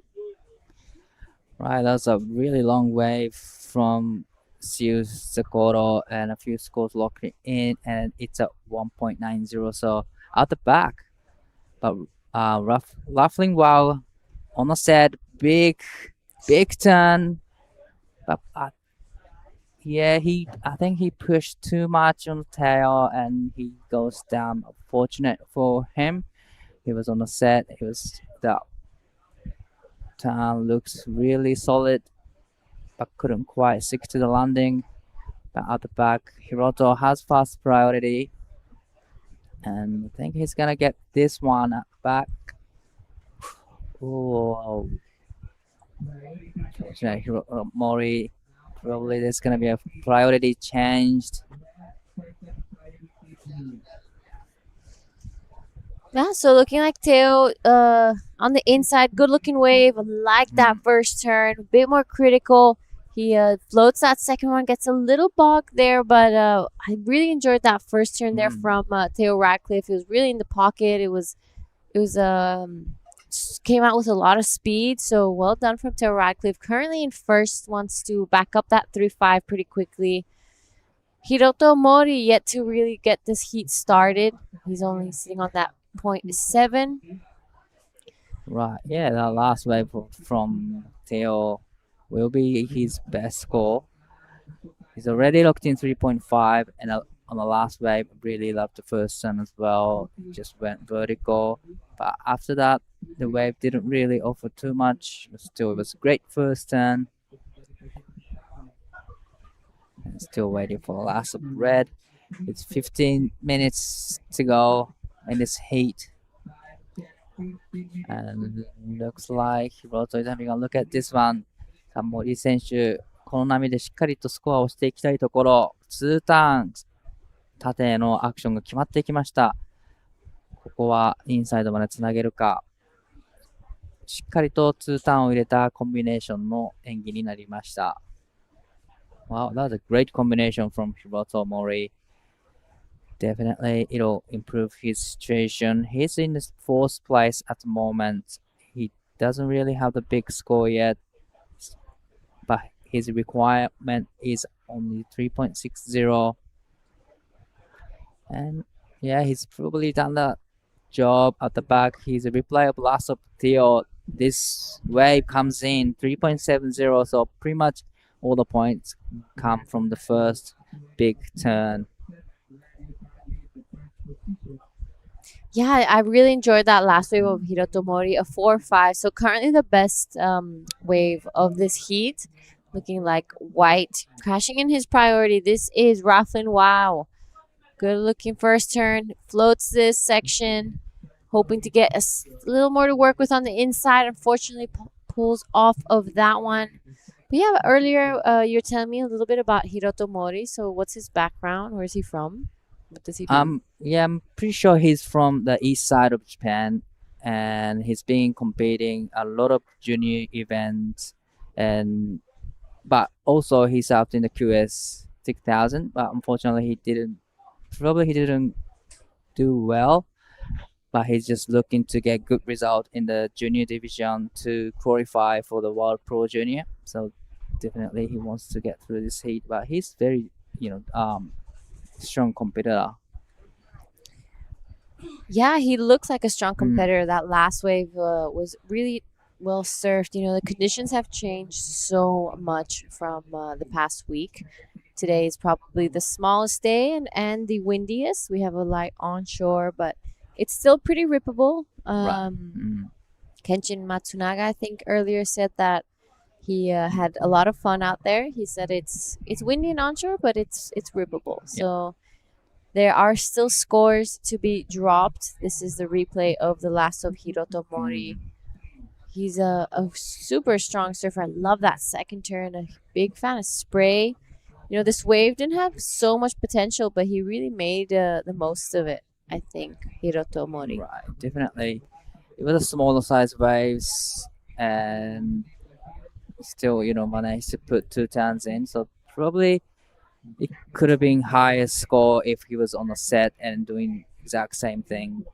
But still, 4.5 is a healthy number in this heat so far. Best heat score in this heat. But he's in the third place now. But requirement is very small. There's plenty of times remaining. Yeah, and honestly, Hiroto Mori still doesn't have any, besides the 4-5 now, before he didn't have any score. So I think it was a smart move from him to, slowly start building his house and creating that opportunity. He wants to be in the quarterfinals of this Pro Junior. And tomorrow looking like it'll be a little bit bigger. Right. And probably cleaner than today. So better conditions, and it's just passing today and making sure you get past the grovelly heat and then get those perfect Lagundri conditions again. Yeah, definitely they all want to get through this heat, especially when forecast saying it'll be better tomorrow, it'll be bigger, it'll be cleaner. So definitely they want to surf the better condition. This is a replay of Ruffling Wow. It's got a nice style, nice, chill, relaxed style, and really love that. This wave didn't really offer, steeper section for him. So couldn't get the critical hit. But this is a replay of last of Hiroto. Big second turn, throwing a lot of sprays. Not much after that, but still it was on the smaller size waves. Smart surfing from Hiroto Mori. Yeah, so it is Hiroto looking just for that 0.96 to go into second and give himself the chance to go into the quarterfinals that we'll probably be seeing tomorrow. And we'll have all finalists and winners kind of announced tomorrow, our last day. So it's been an incredible run of competition here in the Nias Pro. We yesterday finished off the QS 6000. We had a super emotional day and two very young winners, both 16 and first maiden win in the QS and best result for both of them. So it was a big moment, and the conditions were still really rippable and fun. We've had some crazy rides ridden all week. Just the top of my head, Ben Lawrence's 967, is it? And a 993, couple, actually, yeah. 993. A couple 10 through. Yeah, so many barrels ridden. We've had some great moments throughout this entire QS, and every year that we come here, it just it always provides. This wave is super consistent, and the quality is insane. So it showcases some great surfing. Definitely, it's been an incredible week. Seeing a lot of good actions, good barrel riding and good turns. So all kind of actions we've seen the past a week. But on screen, this is still up and riding. It's gonna be an important way for him, trying to get rid of 3.50, but nice turns at the back. So he's trying to navigating through to the inside. But the wave will be providing some steep sections for him. He's trying to, doing some nice turns to connect, and he gets the last section in. So that's a great surfing from Theo. A couple good turns done at the back. It'll be a nice number for surfer in red. Yeah, a strong start and a pretty strong finish as well there for Theo Radcliffe. So it's going to be a pretty good score. He wants to get rid of that 3.5. Theo bringing out his best grovel conditions. I know he surfs sandbar every single day. It doesn't matter what type of conditions. He's always out there. I know he's half Indonesian, half English, if I'm not wrong. But yeah, born and raised in Indonesia, if I'm not wrong, in Canggu area. He's part of the Bali crew. And this is Hiroto. 森選手、大きなターン一発目入れてきて、そしてセカンドターンもここはしっかりと決めてきました。2本目のライディングに続き、これはいいライディングになってきています。ここでしっかりとバックアップを揃えると、第1位のポジションに、ジャンプアップしてくるんではないでしょうか。残り時間7分になるところ。Right behind him is Siusa Goto, our man from Lagundri Bay. Not really seeing any potential in that last one, so he'll pull off his requirement a 3.56, but that will probably increase after the last of Hiroto Mori. That was a pretty good wave. He only needs a 0.96 to go into second, so possibly even going into the lead. Really beautiful surfing from Hiroto Mori. Very precise. Right. Not many mistakes throughout the waves. And again, the waves are hard. It's not easy. It's pretty grovelly out there. So he makes it look good. Definitely, definitely tricky out there. And that was a really smart surfing from Hiroto Mori. He gets to big turns in, and he's not trying to connecting to the inside. He just kicks out quickly. So really smart surfing from Hiroto Mori. Probably needing only mid threes to go into the lead. And I got a feeling that he's done the job. But the last of red comes in at a 4.53, extending his lead. So this is a last of red. Nice two-turn combo out the back. Yeah, a bit of downtime here, but he sticks with it and maintains his speed and a pretty strong finishing. So the last of red comes in at a 4.53, but Hiroto Mori 6.67. The last of blue pushes him straight to first. There, Radcliffe now in second.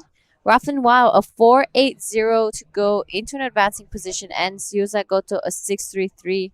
So here's a replay of the last of Hiroto Mori. Looking like we're back in live action. Rafin Wow a 4.80 is his requirement. He's gonna stick with it. Let's see if this wave gives him a little bit more to work with here on the inside. It's gonna stand up for him again. Hopefully he gets a strong finishing here. For now, just a couple cutbacks there, but not sure what he did out the back with 4 minutes 40 seconds. This is going to be a pretty critical last moment. Rafin Wow 4.8.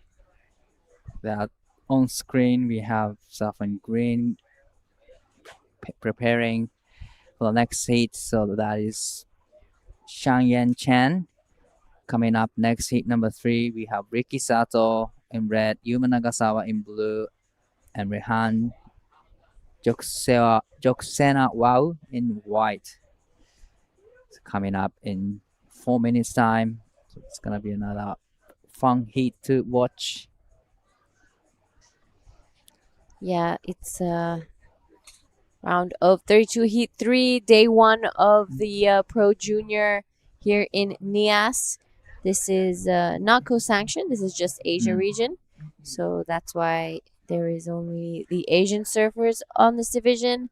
We finished the QS yesterday. So this is a replay of Rafin Wow. His last wave. Wow. Big blast at the top there. So a good looking wave. Now Rafin Wow, the last of white, comes in at a 5.9. Puts him into second. Now it is Theo Radcliffe. A 4.84 is his requirement. Siusa Goto a 7.46. So intense moments now. We're reaching the 3-minute mark. That was a really good wave from Rafin Wow. Wow, yeah, that first time was solid in throwing a lot of sprays, tags into the right place. And pretty much all the points comes from that big first time, but here is important wave for Siusu, but unfortunately gets caught behind there. Just a 0.47. He is needing 7.46, but out the back, Theo up and riding. He needs a score as well, but unfortunately goes down with a 2 minutes and 30 seconds to go. So now Hiroto has first priority out there. And looks like Ruffling will get second priority. Yeah, so interesting that Pro Juniors, I don't know if it's the condition change or just the division that they take the wave all the way down to the inside, whereas in the QS it was all the points were out the back, and if you took it all the way in, it wouldn't really make a difference in the points. So that's an interesting point here for the difference between the Pro Juniors and the QS. But I would still, if I were coach, I would just say just stay at the back and just do a couple times at the back and just kicks out and go back out. Yeah. Probably it'll take a while to go back if you go, all the way to the inside. But this is Hiroto。森選手さ、この波も一発縦のターン、少し角度を変えながら、この波を乗ってきます。残り時間1分27秒です。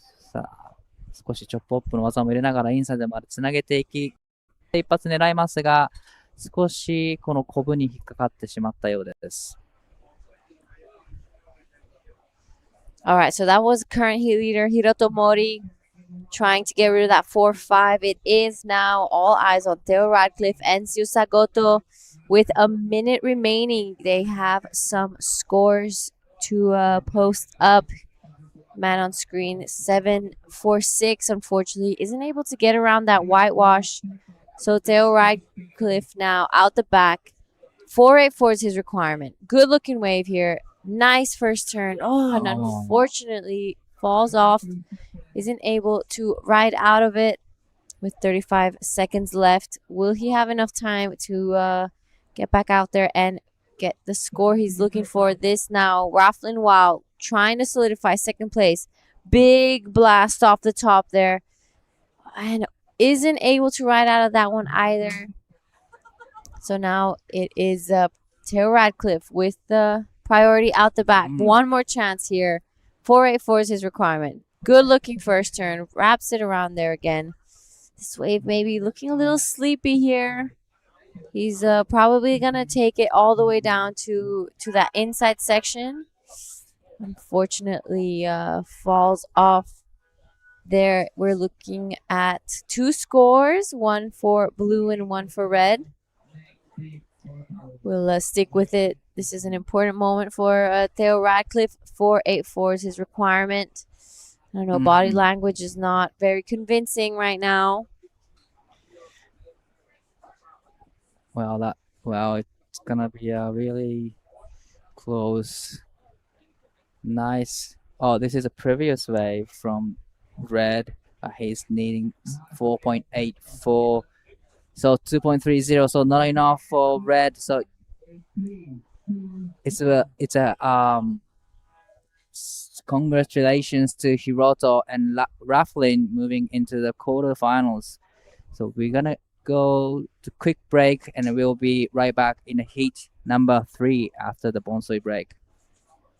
This is the smoothie I've been waiting all day for. I'm going to start with a couple bananas and then mixed berry frozen blend, my favourite. Bonsai almond milk and heaps of peanut butter. Nice little bit of coconut to finish off. Get that in ya.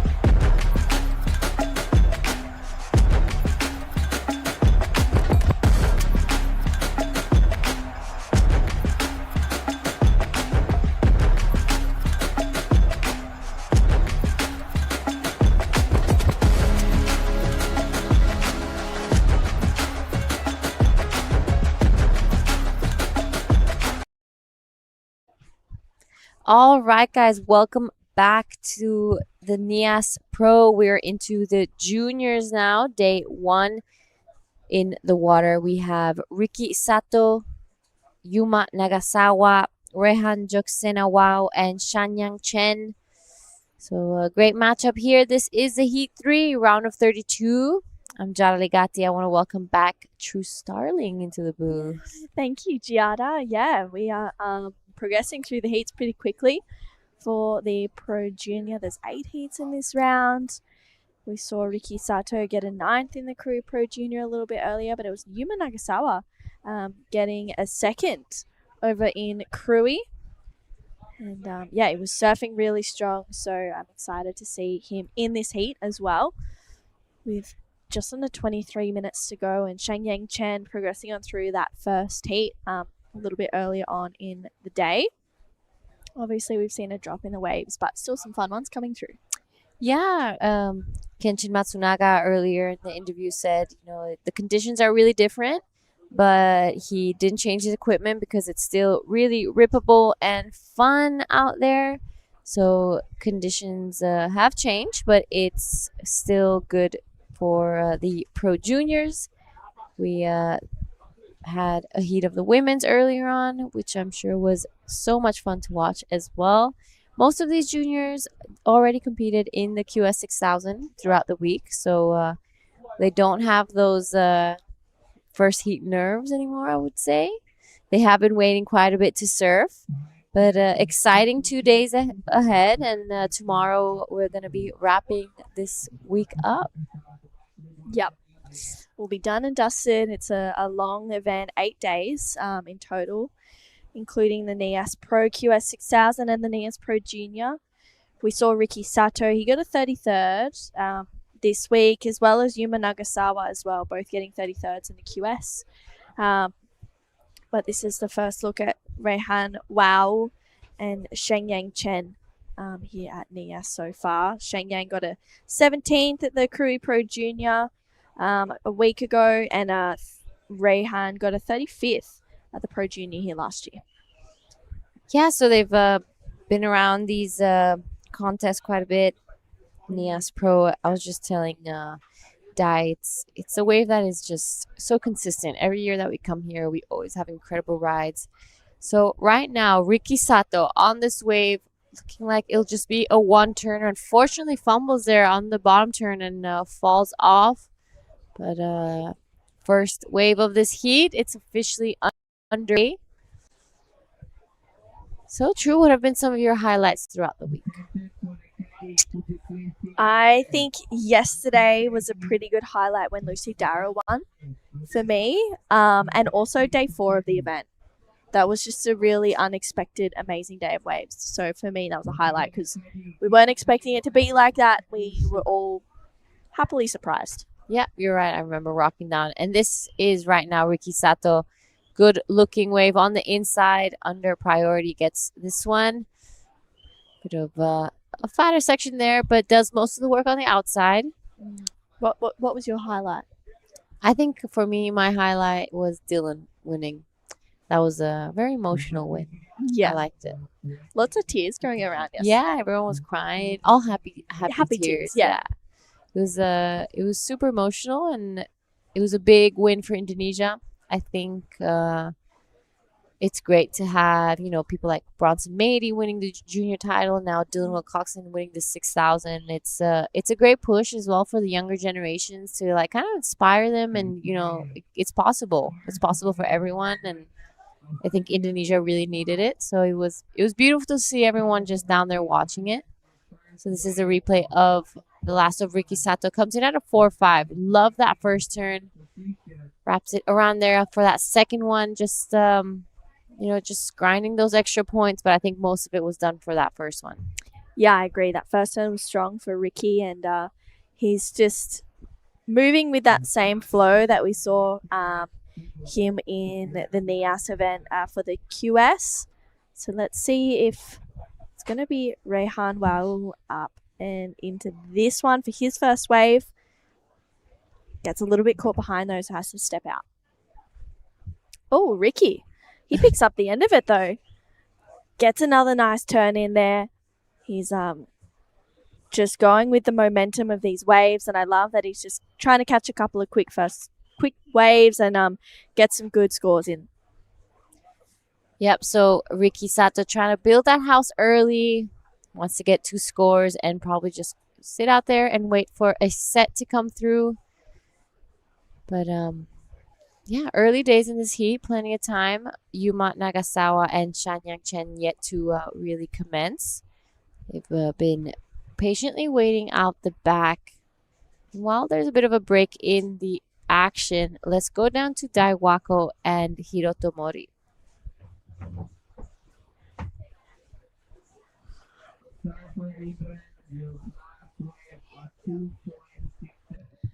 さあ見事1位通過をして次の、クォーターファイナルへと駒を進めましたが、コンディションだいぶ変わりました。波の方どうでしたか？いやもう非常に難しい波でしたね。はい。結構やっぱり今まで待っているところと違うポジショニングだったりするんですか？そうですね。全体的にやっぱりインサイドで割れるようになって、で波も速くなったので、やっぱりそこを気をつけながら試合しましたね。It was a kind of tricky heat out there because the condition has changed a lot compared to the last few days. But he's trying to get those waves, has more wall to work on, and try not to go to the closeout wave. And that's his plan was, and exactly what he did. でいよいよ次クォーターですが、QS とともに試合に出ていると思います。今回これが最後のインドネシアレッグの試合となりますが、意気込みとかありますか？いやもう絶対勝ちます。たくさんの方見てくれてると思うのでメッセージの方お願いします。次も頑張りますので、応援よろしくお願いします。次も頑張ってください。ありがとうございました。じゃあこちらベンベンになります。いただきます。Cheers, guys. Thank you so much, Dai and Hiroto. Now, big first turn here for Rehan Joksena. Wow, tries to float the second section and unfortunately just getting stuck behind. But, you know, that was really nicely done. So we're waiting for two scores now for white and blue. I think the last of blue was a really nice ride. Yuma Nagasawa. So just 16 minutes left. We'll be heading straight into Heat 4, where we'll be seeing Iko Watanabe, Kahea Ishiki, Teddy Billy, and Ida Putrakamanu.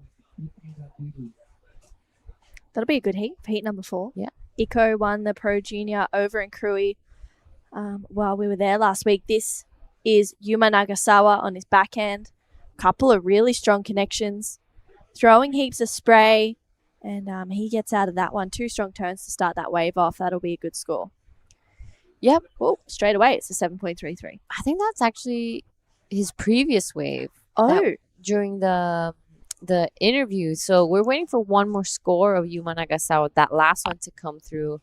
But yeah, 7.33 for the last of Yuma would be great to have the replay of that last one. Rehan Joksena, while waiting for the last of white, he wants to get rid of the 0.43. There I see a couple scores coming in for Yuma, a 5. So he goes straight to lead. Yuma's replay. This is the last of Yuma, comes in at a 5. So really, really smart surfing here. Quickly puts 2 good scores up. Love that you could see all 3 fins on that first turn. Super strong second one, so he's looking sharp right now. Yeah, really, really sharp for Yuma Nagasawa. And this is another wave from him as well. He's already locked in a 7.33. I think this might maybe be the 5, and that last was a 7.33. And once again, his surfing is really smooth. His backhand is looking strong, and off his first 2 waves, he's in a pretty commanding lead right now. Ricky Sato needs a 7.83, but feels like it's a battle for second. Shang Yang Chen chasing a 7.17 and Ray Hanwao chasing a 5.27. Yeah, so Shang Yang Chen really to get things started in this heat. Looking like that's him now with priority. He's taking a look at this one. A good looking set for Shang Yang Chen. Shang Yang Chen, sorry. Love that second turn. It was super in the pocket. Really well done. This is a great start for our man in green. Yeah, really good start for him. Shang Yang gets a nice couple of connections. With 13 and a half minutes to go, it'd be feeling pretty nice for him to have started his heat. Waiting about 12 minutes for a wave to come through. So he will lower that requirement of a 7.17. And it looks like there's another wave rolling through. It is Ricky Sato that holds first priority. He's going to go this one and up and into it straight away. Ricky tags that first turn. A really strong connection. Driving to get around it. Puts in a nice carve there for Ricky Sato. flowing through another one, rebounding off the whitewash, puts him in a good spot to just kick out. That wave doesn't offer a whole lot more, so he'll lock in another good score. Yeah, so wanting to solidify his second position, Ricky Sato. That was a beautiful wave. Now, Yuma Nagasawa, current heat leader, on a bit of a foamy one, kind of sets himself up. Does a bit of a chop hop there. Very, very fun stuff. Yuma Nagasawa just having fun now. He has that 7.33 and a 5. Ricky Sato looking for that 7.83. So 12.5, waiting for some scores to come through. The last of green comes in at a 3.93. So we're waiting for the last of red. It was a good set. One big blast out the back. Got around the section and did a couple turns more on the inside. Something I was noticing that the Pro Juniors take it all the way down to the very last part of the wave, whereas in the QSs we never really saw that at all. Yeah. I'm not sure if it's a change in conditions or... Probably a bit of both. Yeah. You know, they're just making the most of the opportunities. This is Rehan up and riding. Unfortunately, coming unstuck there, but good connection nonetheless. A 3.93 for first of Shenyang. His last of Rehan. A small score. He's looking for a 6.77. Shenyang chasing a 4.74. Yuma Nagasawa out in front. Ricky Sato. Last wave of 4.17 with 11.5 minutes to go. He's inching further and further out in front right now. Yep, so this is now our man in green. Oh, good first turn. Unfortunately, isn't really able to stick the landing on that one, but he is looking for a 4.74. So not a massive requirement, but it's a little rough with these conditions. It's kind of grovelly compared to the other days, so the scores haven't been super high. This is a replay of the last of green, Shanyang Chen.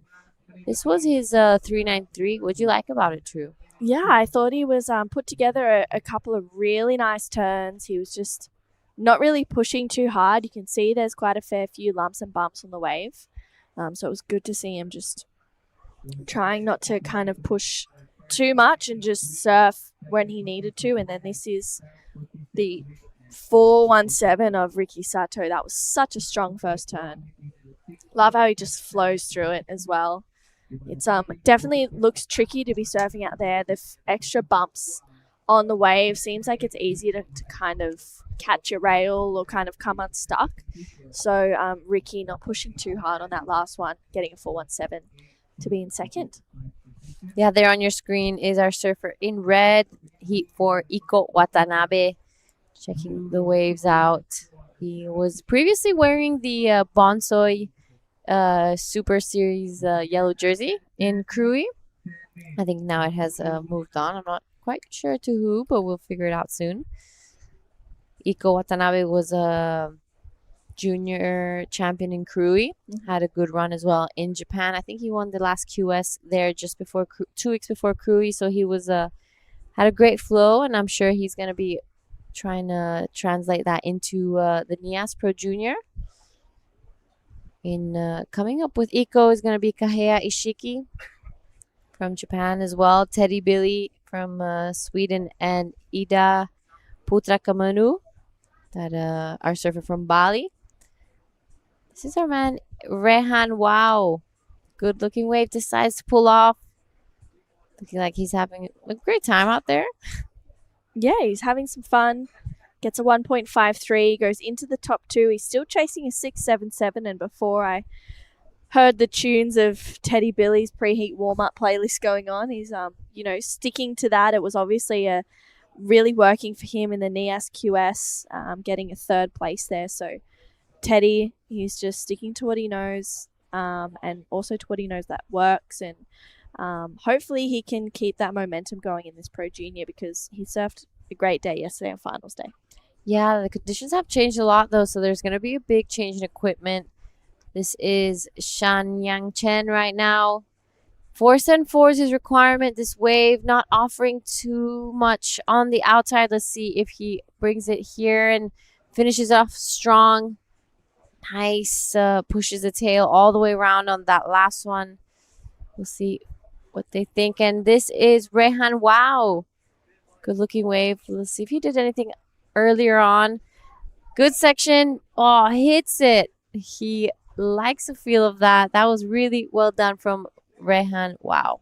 Yeah, that was so great. I mean, that second turn or that last turn was huge from Rehan. It was a really good looking wave. It had such a nice wall as well. So we'll see where that score comes through for him. Also for Shang Yang as well. 4.74 for Shang Yang is a requirement. He needs to get to second. Rehan looking for a 6.77. So we'll see. Let's take another look at this last wave of Shang Yang. Gets that nice opening carve. Really leaning into the rail. Once again, the same here. And this wave slowly starts to peak up in front of him. And I love how he just eyes this section. Drives through a huge carve. Stomps on that back foot as well. And he kicks out. So that last wave locked in at a 2.3 for him. And then Rehan, he has a score for this one to lock in as well. Leans on his heels to start this wave off. It's a 2.9 that it just locks in for Rehan. This last turn was so crazy. Gets the fins out, a bit of a slide there as well. So a 2.9, it's his best wave of the heat. He's now looking for a 5.77 to go to second, and Shang Yang looking for a 4.74. Yeah, so 6 minutes, 40 seconds left. Just taking a look at the rest of the day. We have in Heat 5, Sentaro Sakai, Ifran Serpu, Jaden Wilcoxon, and Kieran Vitt. So 2 surfers from the Mentawai. I know Jaden Wilcoxon is Dylan's younger brother, so he'll be stoked to get out there. Heat 6 is the yesterday's champion. Dylan Wilcoxon will be surfing up against Ricky Tomoshige, Rendra Attard, and Swardiman Duha. In Heat 7, we have Taki Kanazawa, Sho Shirai, Shuma Nonaka. And in Heat 8, Raiha Onu, Ayo Guri, and Sinar Tanjung. Wow, big heats. Yeah, big heats. Important moments for these pro juniors. They all want these points to be able to go to the World Junior Finals and be the new World Junior champ. Yeah, to back it up from Bronson winning last year. And we also saw Kana Nakashio. She's also part of this Asia region for the pro juniors as well. She came in second to Luana Silva over in La Union. So inspiring some of the women in this region that they can do that as well. We'll see the women on tomorrow for the semi-finals. We saw a pretty stacked heat earlier of them, so 5 minutes to go in this one. It's Yuma Nagasawa out in front with a 7.33 and a 5. We're going to have another look at his 2 scores, Giada. Yeah, so this is the 7.33 of Yuma Nagasawa. Big blast there. Wastes no time to get that second one in. So much speed. He's a very, very sharp surfer and very precise. So not too many mistakes done in his waves. I feel like he had that all under control. Yeah, he did. And you could see he was giving himself a little clap, a little bit of a props because that was a really well surfed wave. And you could see that he liked it also. So 4.5 minutes to go. Yuma holding first priority. He's just splashing his face there. Riki Sato with second priority, sitting a little bit further out. And they're trying to block Shang Yang Chen and Rehan Wow in the last 4 minutes of this heat from getting the scores that they're looking for.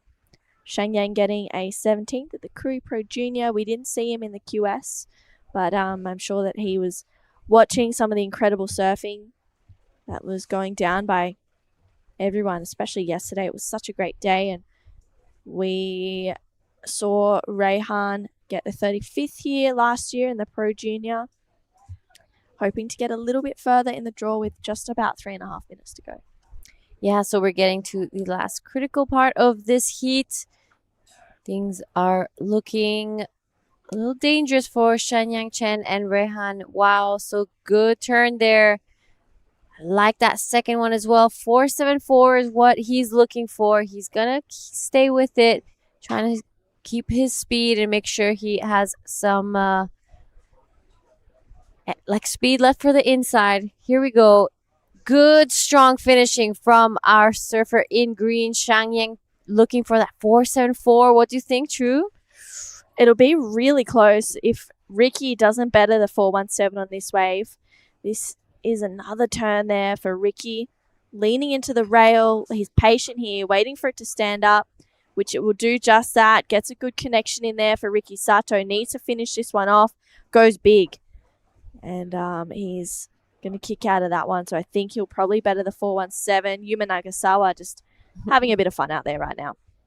Yeah, he's looking pretty comfortable on the lead. So now we have scores for all 4 surfers to come through. This is Rehan taking a look at that wave, looking like it wasn't offering too much.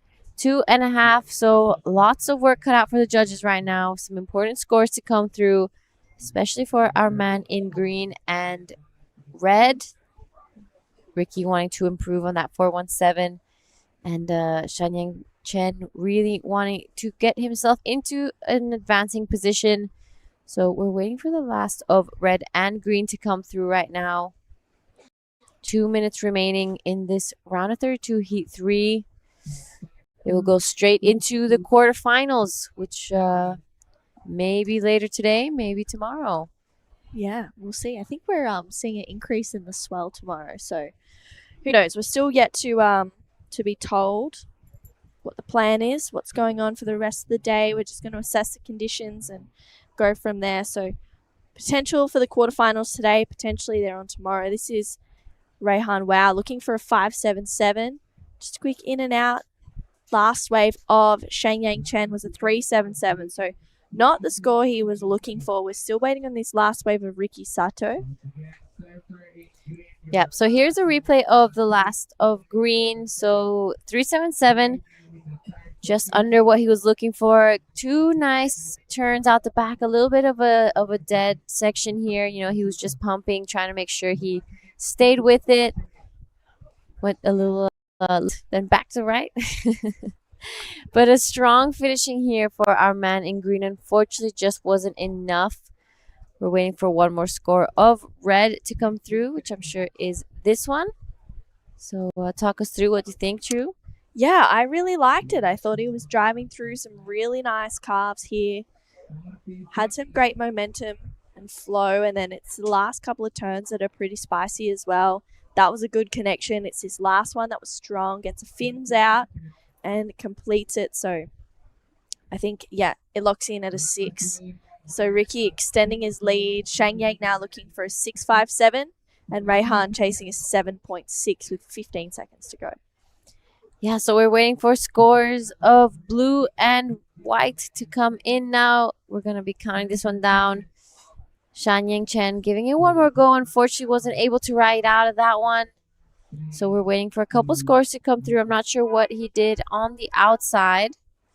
But Yuma Nagasawa looking pretty comfortable. And there we have it. All scores come through. Ricky Sato's last wave comes in at a 6 and a 4.5. So he stays in second. One more score for Yuma, but that won't change the situation. So with that, we're going to head over to a quick break, and we'll see you guys in Heat 4. There's one thing we all love to bits. It's a fresh spritz. A little bit of ice. Juice is worth the squeeze. Now the magic elixir. Next up, a bit more citrus. Mint. Agave. Hey, that is incredible.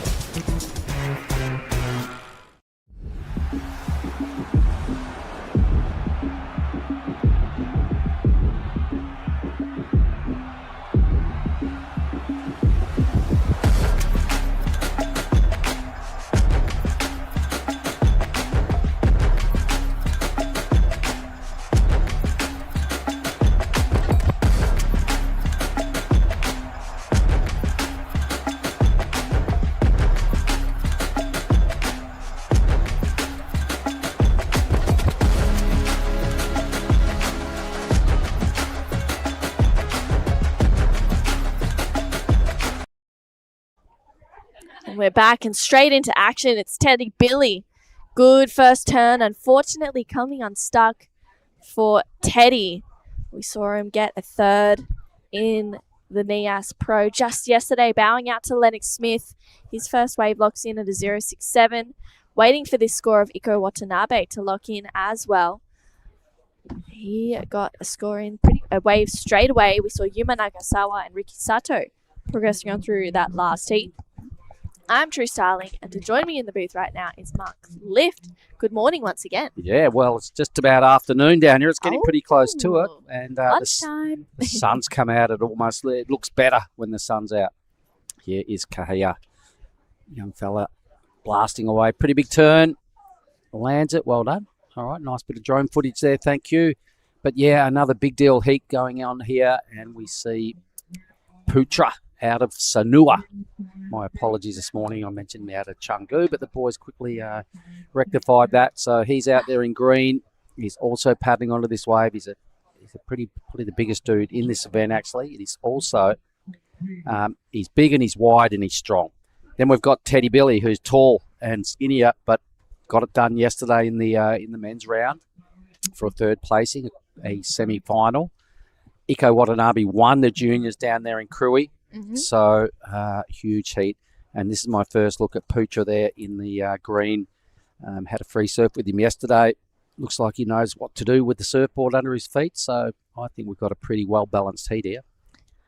Bring it on. I mean, there's stacked heats already, and adding in names like Ikanabe and Teddy Billy is pretty crazy. This is Iko or Ichi's first wave, a 3.67 is what it looks in as. Gets a rotation to completion there for Ichi.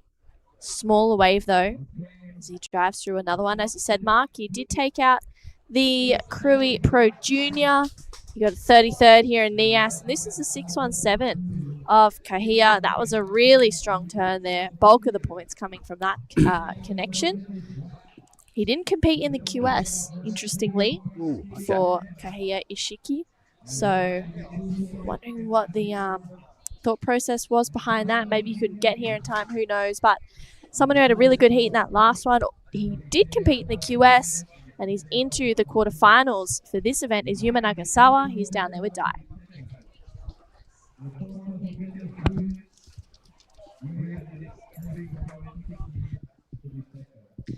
まずは1勝というところで、クォーターファイナルを進めました。クルイの時から、リズムに乗っているように見えるんですが、ヒート振り返ってみてどうですか？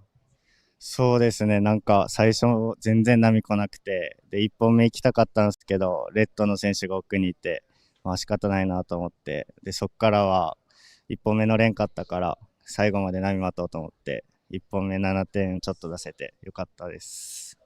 He was trying to start his heat in an early stage, but unfortunately it didn't go that way. But he was able to catch one good wave and scored mid sevens, and he's really happy with his result.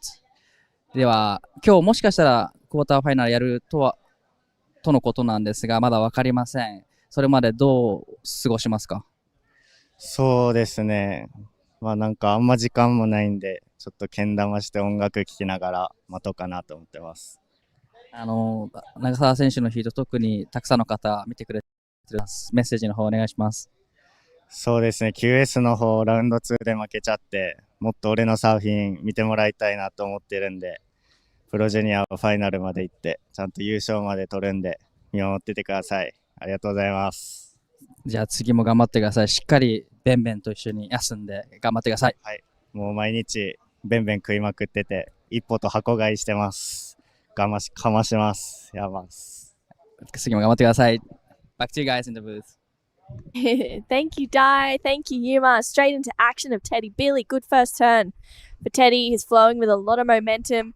Gets air to the rotation for Teddy, driving through a nice carve. He had pretty much a exact same heat routine as he did in the QS to warm up for this event. Or for this heat, sorry. I saw him with pretty much the same tunes or some similar songs that I've been seeing in the QS that he was having a little dance to. He kind of likes to feel a little bit freer from what I could see. So Teddy seems like he's just back in form. Picked off a pretty good wave, a nice clean one, and went to town on it, did a lot of business there, a lot of rail work. So looking at these numbers, here it is again. So the flight cam made this wave look, he dropped into a little sort of a semi-little double up, but then it got really clean. So he's identified this next section here, and he's just thrown the tail out for a full clean rotation into a big wrap. So he's got it done every day in different conditions, from gigantic barrels to some onshore stuff yesterday to smaller onshore stuff today. But he's been adapting pretty well. Somebody with a big name is going to drop out of this heat, especially looking at the way Kahia started.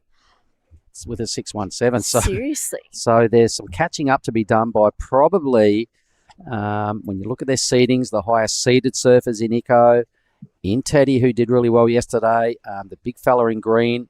But let's watch Iko now pumping for all he's worth on wave number 2. Ooh, Iko unfortunately doesn't find that completion. Maybe the timing a little bit off there for Itchy. The 6.43 though locks in for Teddy Billy Mark. He just skyrockets straight to first. Kahea locks in the 617 on his first wave, as you mentioned. They're 2 really good scores that we're seeing throughout the day today. Yeah, so we just saw Ichi throw away his second wave, Iko Watanabe. So still like to see Putra get something going on shortly as well, because he's in a damn tough heat here. Kahea Ishiki throwing that number down early. They're kind of been a bit tricky to find those numbers today. So starting by like that with the Grom up against Iko and Teddy and Putra. Yep, we're gonna lose 2 good surfers out of the draw here. Yeah, wow, this is really, really insane. This is such a stacked heat. We saw Teddy get a 17, the Kuru Pro Junior, not too long ago. Obviously having an incredible event here, getting an equal third. We saw yesterday bowing out to Lennox Smith, who ended up going on and getting second in the event. Of course, we're going to see the Nias Pro champion, Jaden Wilcoxon, who's in the next heat, but Dylan Wilcoxon, his brother, who did win the Nias Pro yesterday. He's going to come up into heat number 6, which is going to be a good one, Mark. Oh, look, every time he surfs, I love watching what that guy brought over every day. His tube riding was just undeniable. I mean, look, he's the champion. His air game, we all saw that throughout the last couple of days. He got better as he went throughout the draw.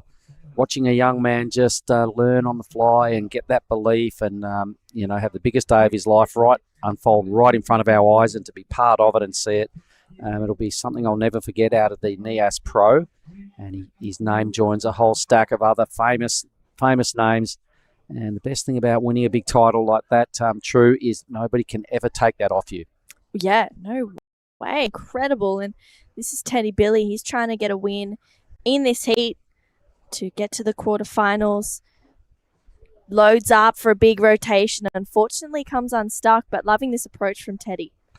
Yep, prepared to throw it out there at every opportunity. Found a bigger wave. I'm not sure about Putra's tactics here, just letting these kind of waves go when you need a start. He's got to get something happening shortly. You don't want to fall too far behind as we're getting rapidly down to 15 minutes to go. So that's him in the green. I'm sure the Sanua boys down there in Bali will be watching this heat. Yeah. Come on, Putra, what are you doing? Do something. I've got to say, he got more waves than this in our free surf yesterday. He got it rolling out there. Yeah, sometimes it's hard. You can freeze up in heats. It's a little bit more pressure than a free surf. You've only got that 25 minutes. It gets a little bit, sometimes you're not used to that pressure. And then also maybe having priority is thinking he's got to do more than he has to. I don't know. I haven't seen him compete before, so this is new territory for me and maybe Putra. I'm not really sure. There's no perfect waves coming through today either, Mark. And that's why I really like what Kahea did, bursting out of the blocks. He got 2 big hits going on his 617. Yeah. The other guys that, the more highly rated seeded guys in red and white probably just heard that. And Billy's responded. Teddy Billy's responded. Iko, not yet. 367 is looking as his better number, not that healthy, considering the other guys above him has 6s and no sort of backups. And even less healthy is the scoreline for Putra there in the green. So he's got to do something shortly. The sun is out, everybody. It's almost 12 o'clock here on, what day is it? Friday. Someone told me it's Friday. Is that right? It is. It is Friday. I was like, well, I'm actually not too you sure. were thinking as well. I could see your When you asked me, I was like, all I know is it's day 7. And we're just about to see the better waves caught in this heat. So let's have a look at some Bonsai replays of this heat. Yep, this is the 617 of Kahea Ishiki. This turn here is where a bulk of the scores are coming from. Big connection from Kahia. Really nice kind of commitment to that wave as well. That board was just up and into it straight away. And this last one of Teddy was pretty good too, Mark. It was, because you just got over this little hump, and that cleaned things up in a hurry. His first turn was quite sharp. It's a small wave, yet given that, but he found the sections. Boom. Nice crisp air reverse. Straight into a roundhouse. So that's the best wave of this heat. All right, so stand by for more in the next 13 minutes. There's Philip getting ready for his next heat down there with a couple of the team Jaden. windows. Sorry? Jaden. Oh, that was Jaden, wasn't it? Yep. Looked a lot like Teddy. All right, Teddy's up in another heat, so thanks for correcting me. It's been a long day. Yeah, I know it's that's been a Tim long- Hain. Yes. It's been a big event, but yeah, Jaden Wilcoxon coming up in the next heat. We saw lots of emotion from him yesterday watching his big bro Oh, yeah, that was killer. take out the event. It's so amazing. And yeah, he's going to be coming up against Sentaro Sakai, Ifran Saipu, and Kiran Vit, which is going to be a really stacked heat. This right now is Putra up and riding. Good first turn. Gets that second connection. Flying down the line for a third. And he kicks out of there. So Putra, after about 13 minutes, locks in his first wave. This is Kahia Ishiki trying to back up a 617. That was a strong turn there for Kahia, and he gets out of that one as well. Yep, this is spelling danger for Iko. Young fella's on the move. He's going to get a decent backup here. I didn't see it all again, so we'll just rely on replays. But here's Teddy trying to throw it down. Down he went. Itchy now out the back. It's time to stay in touch here and throw his best score down. Firstly, he's got a decent wave and takes the drop on one leg. Wow. Here he goes, ripping in now. Some solid rail work. A second turn. You can see the determination right there for Itchy. A much better effort there. That'll be his best number. So owed a couple. One for blue, one for red. I think we've got, didn't see all of greens either, so we'll have to rely on some replays shortly to bring us the action. But it's good to see the boy from Sanua on the scoreboard. He's paddling back out. He's just picked up second priority. If you've just tuned in, you're watching Heat 4 for the morning of the round of 32 of the Pro Junior boys. This is Heat, we're calling it 9 of the day. Mm-hmm. So we have 4 more of these to finish up. Day 7 here at the point. It's nice to see all the clouds have burned off from this morning. Got a little bit of a localised rain squall and storm hit us last night. Put all sorts of lumps and bump on the ocean. Dropped a bit of rain, so things are getting steamy now the sun's out. But here is Kahea, because this guy's on a tear. He's only got a 2.73 as his backup. But he does do good moves once he gets wound up. Here he goes. Whoa, that was huge for Kahea. I mean, that would have been a huge score if he had made that turn. He's just got this energy out there that we haven't seen for a little while, and he's just attacking each section. So he needed to better 2.73. He's in the lead right now. We have a few scores to come through. Iko Watanabe, he's got a score to come. First to Putra, a 2.67. This is Iko for Ichi. Paddles into this one. Looks like it might just grow as well. Good first turn connection for Ichi. He's trying to just gain a little bit of momentum in this heat, a little bit of a slower start for him. Gets another nice carve in. Trying to get a little bit more vertical. This wave is starting to stand up, and he's going to just do a quick chop hop to reverse to complete that one. So that's a better looking wave. Previous to that last one of Ichi was a 4.07, so he goes up into second. Yep. So now he's got his, he's been stung into action by the numbers that are dropping all around him, and he realising, hang on, one down in Crewy, I've got to do something here, because he's been asked some questions. He's starting to respond now. His last 2 waves will be his best 2 once his next score drops. Really strung together a whole lot of quality moves on a pretty good wave in these conditions. Mm-hmm. So some questions will start to be asked of Teddy Billy, who dropped into third. So here is Red now. It's a huge paddling effort to catch this small inside wave, but he needed it. He started to get going here. This wave kind of did him a few little favours on the inside. It looked like it was about to die out and completely back off, but it just kind of hits the shallower part of the inside reef in near Kitty's corner, and it's sort of growing. deepened up a little bit, gave him that opportunity. So that was a good read there to even catch that wave, because it started off at about 1 foot and it finished at probably 1.5 footer, but had some sections. So Yeah. well identified. Yeah, it locks into the 3.5 for Itchy, so it doesn't go into the top 2 though. So Teddy only needs a 1.31 to go to second, and Pucha only chasing a 5.07. So it's really, really close between all surfers, honestly, right now, but particularly between first and third, with just over 8 minutes in this heat. We'll finish the day off with the men's round of 32. We'll see the quarterfinals on tomorrow with a rise in the swell, hopefully. And Mark, you're going to be here for another week. Sans all the hungry competitors. Yeah, well, it's about time I get a go. I had a little paddle on my board yesterday and rode a couple of waves. It felt good, so I've always had my eyes on this next week, and we're getting a little ramp up in the swell tomorrow, and I think it sticks around a bit, so just quietly got to love it when a plane comes together. Yes. Starting to look that way. All right, Putre, he's got the dreaded priority again. He sat there for ages last time with that, our surfer in green, the Sanua lad.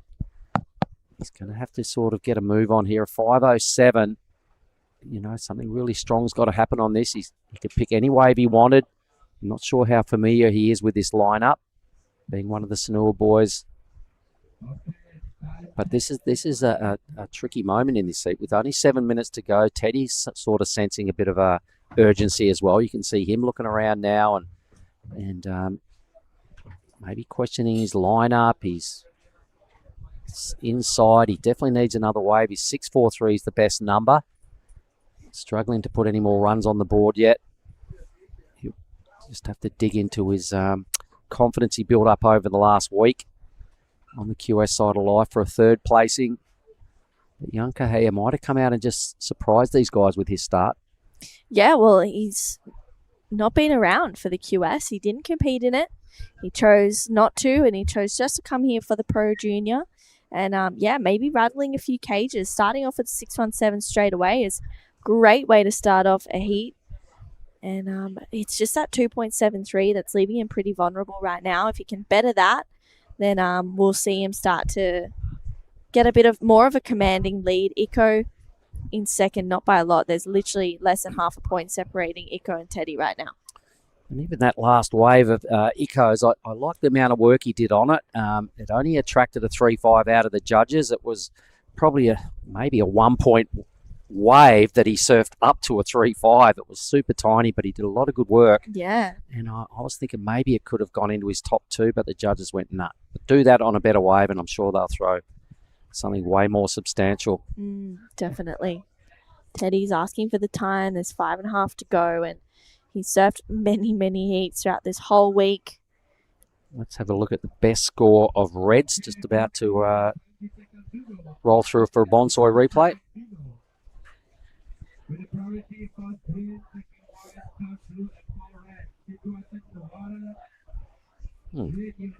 Here it is. Yeah, this is a 4.07 of Iko or Ichi. Does well to recover from that takeoff. A really strong carve there. And I really love that turn. He just kind of made the most of a pretty different section. And this is the 3.67. Okay, so let's see what he gets done here. Nice tail whip. Wrap around. So we're watching Iko Watanabe, who is, you'd imagine, would be leading the ratings. We're having one down there at Cruy as a Pro Junior. Little inside track here. All right, so that's it. His last wave. So that's put him into second, but not a convincing job just yet. Only needs a 4.84 to go into first, but geez, Teddy right behind him. He needs only a low 1. So Iko's sensing the threat, staying super busy, crunching every lip that comes his way. He's hitting it really hard. He might even have a bit more joy on the inside here. So when he does a turn, he really spices things up. So you can just sense he's feeling threatened. Yep. Yeah, wow. A couple of good moments. You can see Teddy out the back also driving through a series of really strong turns. Needs to go big here, which he does just that. And it's the kind of surfing we've been seeing from Teddy, especially in that QS, gets a good connection, and looks like we might see a bit of a paddle here. Teddy, his energy hasn't bowed out just yet. He's ready to keep firing up, and he's going to ask the question of Itchy. How much do you want it? Well, he's taken the inside road here for the paddle battle. I think Cahilla's probably going to drop out of the lead once these two scores filter in, because they were both done on some pretty nice waves. There was a lot of rail work. There was spray flying everywhere. It was really good drone footage to have both guys in the focus, in the screen.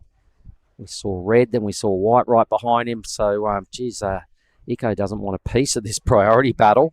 3 minutes to go, and he just said, all yours. I think, these two will really clearly sit in the top of the table. Here's these waves again. So what did you like most about Iko's ride? Yeah, it was really strong. That first turn connection to second turn combo, that was huge. I mean, just committing to each section, it locks in at a 7.23, best wave of the heat so far. And I just love his commitment. It was quite clear where he was going with this wave, and Teddy gets a really strong one out the back as well. Teddy's wave started off so small, right in the corner of the reef. Look how big it is when he stands up. It's kind of tiny. Then it's got its clean face. He's just getting the work done. He's tagging every section. The wave sort of grows a little bit and offers him that wraparound cutback.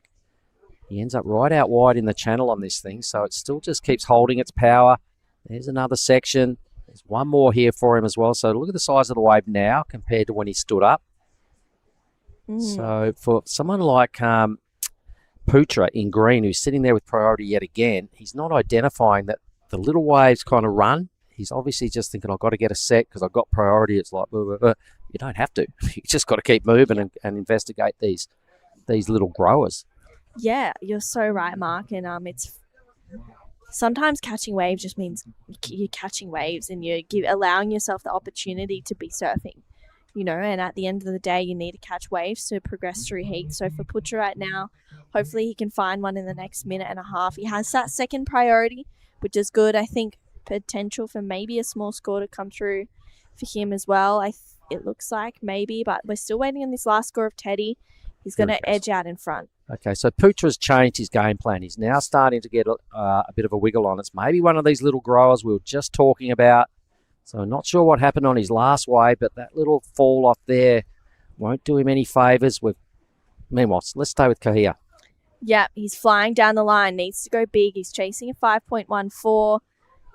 Good first turn there for Kahia. Unfortunately, can't find the completion, but he's been surfing so well. His commitment to each section is incredible. It's a 6.43 though for this last of Teddy. He goes out in front. Iko in second. Kahia looking for a 5.14 and Putra chasing an 8.63. So decent scores required for third and fourth. Yeah, things got really close after those last little waves by red and white. Kahia, who's been leading all heat, he now needs to do something. I think we've got a score also to come that last wave for Putra. But big shake up there from the two highest seeds, both red and white, answering right on cue with the biggest numbers. Iko, really strong rail work, blasting every section. I can see him just standing up again now to try and sign this heat out. He's still only packing a 4.07 in his top two. Might even get a little inside track here, so we'll stay with Iko. He's done next to nothing so far, but about 20 pumps and bounces and hops and hoping and looking and a bit of weaving. So hasn't bothered the scorers too much just yet. It's a no-brainer that Teddy and Iko will move through to the next round, which will be surfed tomorrow. Let's throw to a quick break and be back in a moment with Heat 5. Cow!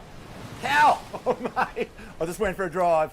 Surf is cooking, bruh! Wind's gone offies, swell's starting to pulse. You all fueled up? It's you and me, man. We're going to get cone today. Yeah, let's go.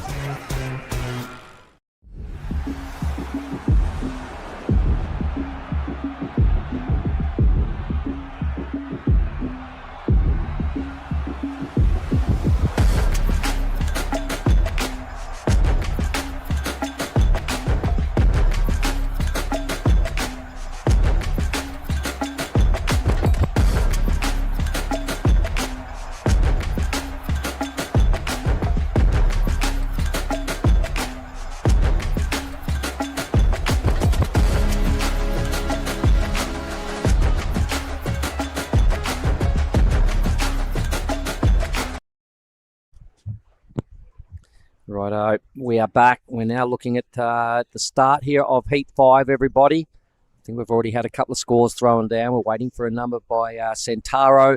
We've got Jaden Wilcoxon in the white, Kiran Vitt in the green, Ifran Saipu in blue, and sitting next to me is Dai Wacko. Welcome back, Dai. Yeah, it's the last hit looking great. Battling between Teddy and Eiko, but this is Sava in red. 酒井選手、1本目のライディングになります。これは小さめのサイズの波ですが、しっかりと綺麗に、ターンを決めてきます。これは丁寧にインサイドまでつなげてきて、ここでもターンを入れてきます。今日のコンディション、波が小さい分、インサイドのコネクションをすると、その点数を広げていくことができます。Yeah, so that last heat, mate, it didn't go all the way as planned. I mean, they got through in the end, Teddy and your boy Iko, but young Kahea had different ideas. He really pushed them all the way. There was probably a moment through the middle of that heat where Iko probably got a bit of a reality check, going, oh, God, I'm in third and half a heat left, then really picked it up and dropped a 7-2, I think it was. That got him into second. But you could just sense the urgency. He really started getting on the wave hunting game and found a couple of waves. The better waves in that heat seriously started off about waist height, and the boys were flicking off waves that were twice the size once they got to the channel, and they had a few spicy sections good enough to extract those numbers for Teddy, and Teddy got a 6-2-3 and Iko got a 7-2-3, and that was about the turning point of that matchup. But before that, nervous moments for both red and white. Right. Yeah. Well, nicely down from Iko and Teddy. Now they're moving into quarterfinals. Oh, well, we know yesterday was finals day, everybody, and everybody around the world watched it. There were some big moments. We'll just see if this little set amounts to anything. Otherwise, we'll have another look at finals day in just a moment. It is green now. So this is Kiran Vitt. Haven't heard much about Kiran. He's looking for this inside track, which sometimes stands up and offers a little bit of something worth hanging in there for. He's still just doing little mini chips and not bothering the judges too much. So a lot of surfing, rode a long wave, won't get a big number, but at least he's on the scoreboard and not sitting there thinking about it. Might have a wave behind this as we look at the overhead.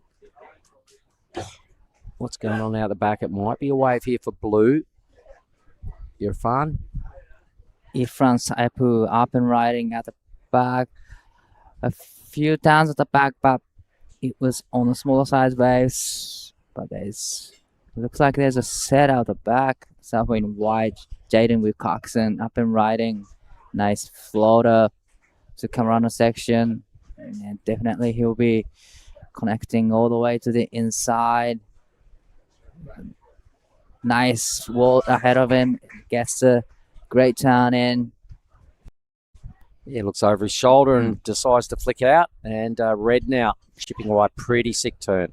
酒井選手、2本目のライディング、1発目、2発目と綺麗にターンを入れて、ここは素早くキックアウトして沖に戻ります。All right, we're owed 4 numbers. There was a set right on cue, so maybe while we're waiting for these scores to come, maybe we can have a look at finals day again. We've got a really good clip. Anybody that might have missed it live yesterday, we're going to have a little recap of finals day. Oops, no, we're not. We're going to throw down to the interview first. So let's hear from the winner of the last heat, Teddy Billy. Thanks so much, Teddy. Another heat, another day. Congratulations on moving on through to the quarterfinals. Yeah, feels good. Surfed the Pro Juniors. Been waiting a while. But yeah, it's fun waves out there and happy to make it. You're into another finals day. You're going to be surfing the quarters tomorrow. Let's just touch on that. A semi-final finish yesterday in the Nias Pro QS 6000. Congratulations. That was huge.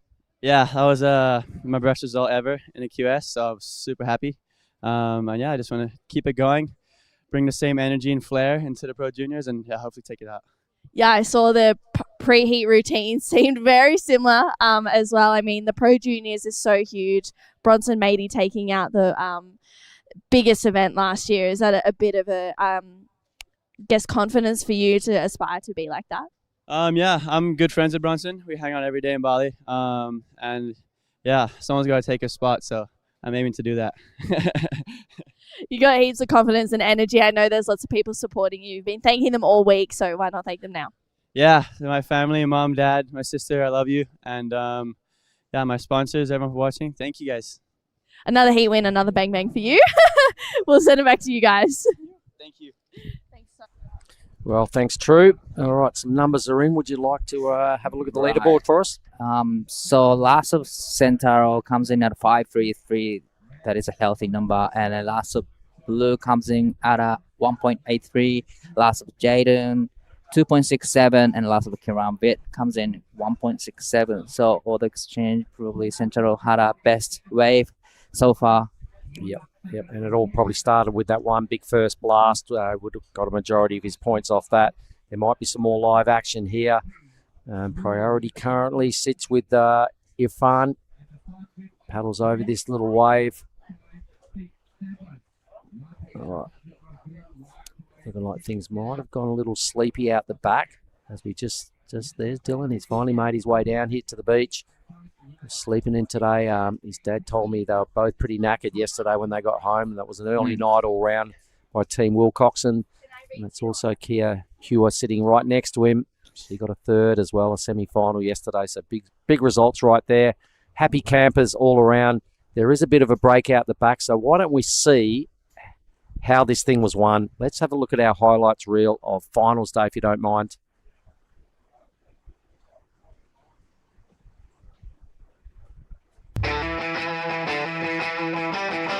It's finals day here at the 2025 Nias Pro.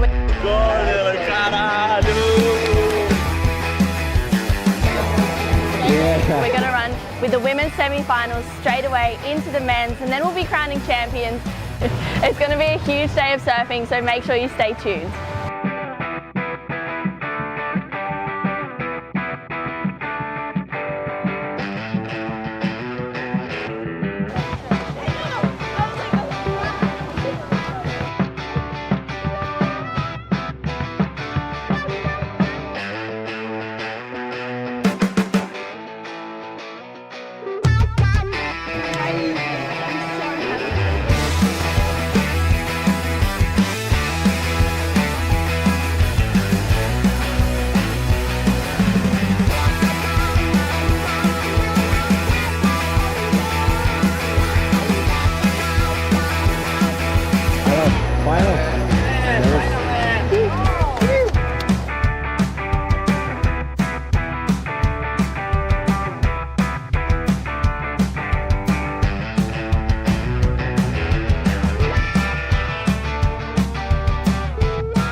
And thanks to the production team for queuing up our highlights reel of yesterday. It just brings back all those fond memories of just the biggest day ever. It was such a feel-good moment down here on the beach for both Dylan and Lucy. So here's the action we missed. Meanwhile, your boy Centauro's put together a number here. It's a 3-6. All right, so that's consolidating the lead. We've got wave by Irfan and Kiran. So I imagine this is Irfan's last wave, a 3-6-3. On a smaller size waves, but managed to put two nice turns. So that comes in at 3.63. And this is a replay of last of Kiran Vid. He's currently sitting in the 4th place, needing 2.27. And the last wave comes in at 3.20. So here is Kiran up and riding again. That was a solid turn and needing 2.27. So definitely he's going to improve his situation.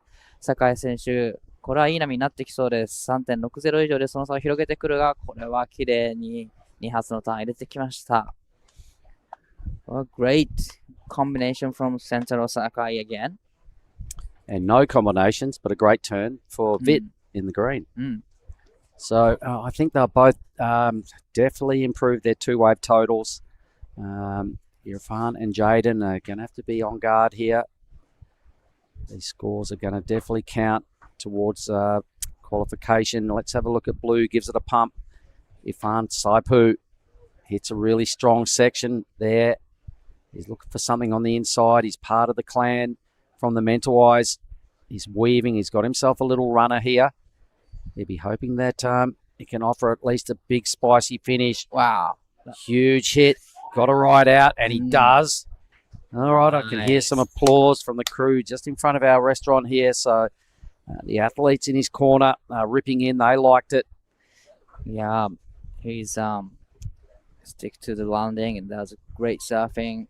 Loved the first turn and the last turn, but the last wave for Kiran Vid comes in at 6.50. Now he's in the lead, but we're still waiting for the last of red and blue. And these scores will be a pretty good number. Well, 6.5, one hit, all right. Biggest wave we've seen in this heat. Big and steep and didn't balk at it. So, Kieran, congratulations for taking it on. That's what happens when you're back against the ropes and you get those opportunities. You've got to nail it. So, right on cue with a 6.5. All of a sudden, not so shaky anymore, looking pretty solid. Here's White. Nice first but unfortunately goes down. It's Jaden. Jaden Wilcoxon. All Reds padding onto a good one.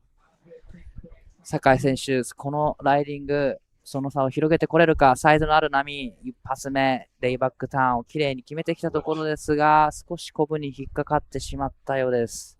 Wow, he was on the way to the great combo. Yep, we've also got, I think, someone winding up here is green. So, Kieran, that time, so those bigger sets can be susceptible to a bit of chop, especially as you get out wider towards the channel. So, both surfers falling on those set waves.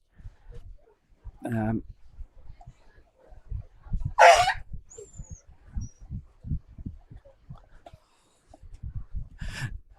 last of red comes in at a 5.67.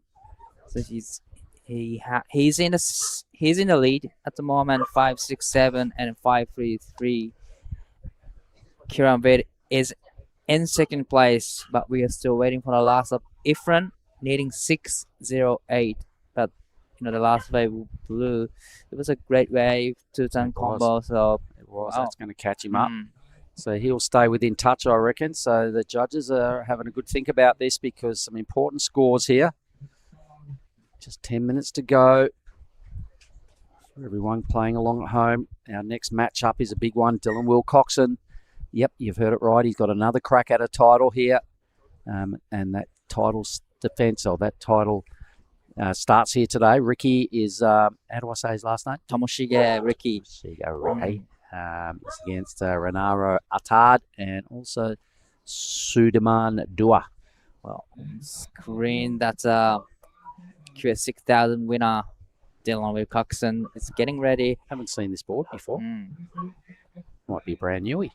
Definitely today is a different condition compared to yesterday. He dropped a bit. Probably he's changing his board to a smaller board. All right, so a fresh campaign about to start for Dylan. Here is the replay of all that last bit of madness. Kieran Vitt. This is what got him the 6.5. Huge hit. That was a huge one solid turn from Kieran Vitt.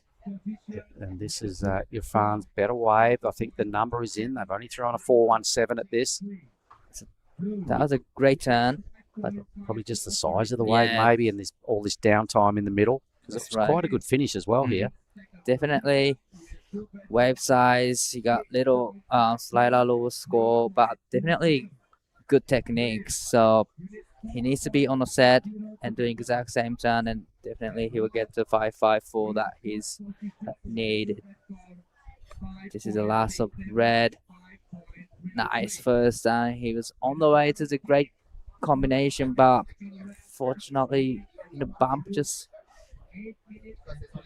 that took him down, and it also took Kieran down, who was on the back of the very next set wave. So those sets, they can get a bit dodgy as they get out wide. They look good, and everybody wants to be on a bigger wave, but sometimes today, in this light, funky onshore stuff, I've seen some really good numbers extracted from some corneries that grow, but I saw Westernhurst win on the biggest set waves as well. Having said that, right. Here's Irfan again, trying to get out of third. Great surfing, but again, probably the wave size is a bit smaller than what green and red getting, so probably he needs to go back out and wait for the turn. Yep, so both red and green starting to run away with it a little bit here. They've got bigger numbers. The requirements are starting to look a little bit deadly now for both blue and white. As our next heat just joins the party via the keyhole. So that right there is Suwadamandua.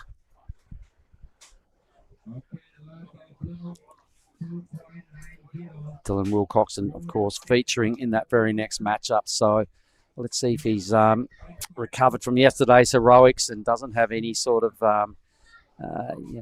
tiredness or lethargy in the tank.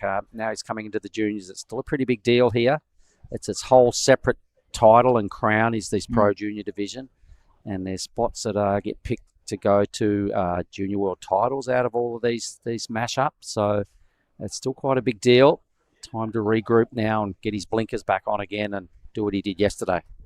Definitely, Dylan's looking for the first place in the ranking, and then just following, what Brondon just has done earlier this year, just winning the World Pro Junior title. Inside wave again. So the young fella's sticking with the theory of these insiders. It hasn't served him well so far. He's in third, although he's not far out of second, mid-5. If he could really do crazy on one of those waves and get a good clean section, it could pay off. It would probably be easier to do on a slightly bigger wave. Doesn't have to chase a full-blown set, but I think those slightly bigger waves just offer a bit more power in the wave themselves, so your turns look a bit better. He's been on some of those flatter, slower sort of waves. So let's see if Kieran Vitt can extend his second placing. Nice two-turn combo. But it was a smaller size waves. Still going. And, get two-turn combo, but it really didn't have the steeper section. Great combination. Desperately trying to upgrade that 3-2. So we got a little bit unlucky that wave just had that sinking feeling through after his first move. Some of them do wall up, and we saw Teddy and also the surfer in Red Eco get through last heat. Some of those little waves actually grew into really, some big numbers. The biggest numbers of that heat were caught from some small little corneries that stood up. This might be a nice little double thing starting to wind through here now. So Blues having a good look at this. So let's have a look at Irfan Saipu here. Wow. So he's got some good energy in that first turn, but it does shut down on him, so he bails straight out. It was a pretty good hit. Yeah, that was solid, actually. And out the back, Jaden Wilcoxon up and riding, needing 7.0. Nice opening cup to start with, and gets another one in, but look like it's flattened out. It's a nice opening curve, but not much after the first turn, so it'll be a nice number for him, but still probably require a decent score. And, you know, young Jaden yesterday, mate, when Dylan came into the restaurant area, the athlete area, and it was all just going mental down there and the crew are holding him up, and it was one of those moments. Young Jaden was just standing there just crying. He gave his brother a big hug, and then he just cried, and he couldn't control it. And it was just, you know, why would you want to? It was just one of those moments that was just raw and totally unfiltered. And the young brother there was just so overcome with emotion that his big brother had walked away with such a huge title. And, you know, that was all around just the most feel-good story I've been involved with in an event for a long time.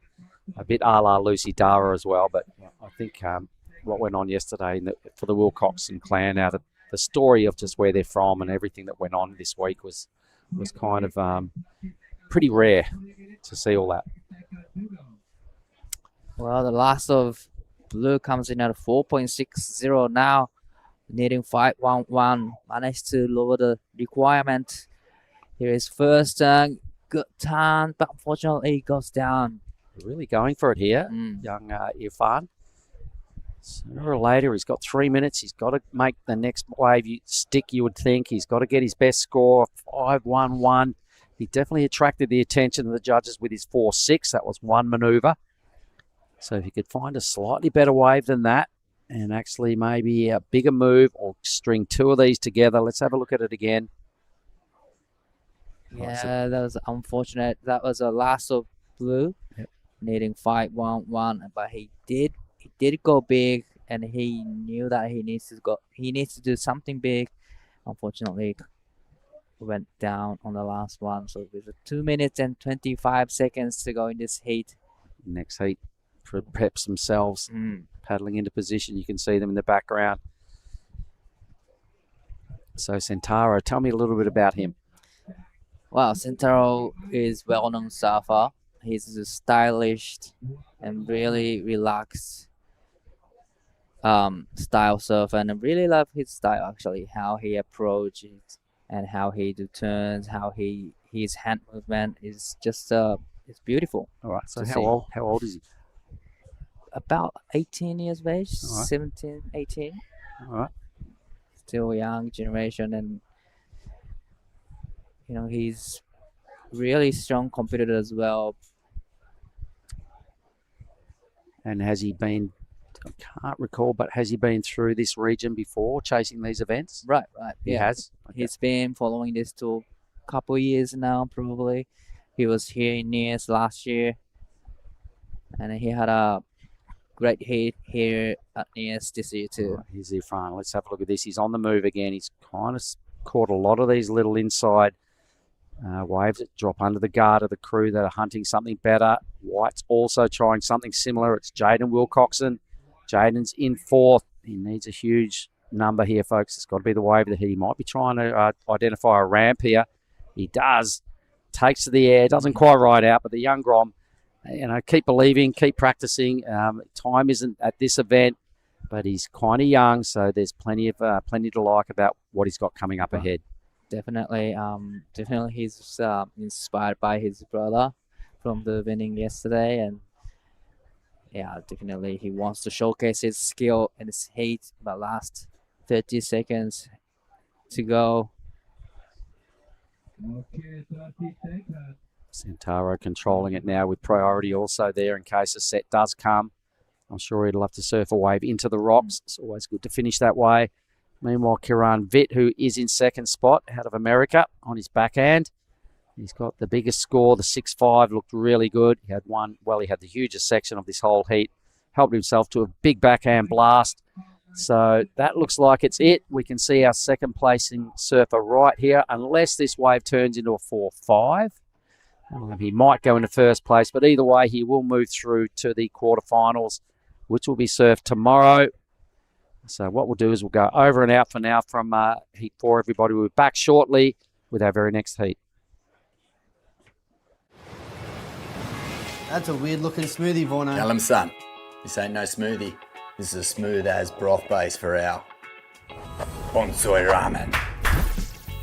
How long should we wait, Master Ramen? Patience, young noodle. Wait, and top secret, I need a corn. Behold, bonsai ramen. Horn son, this is absolutely cooking.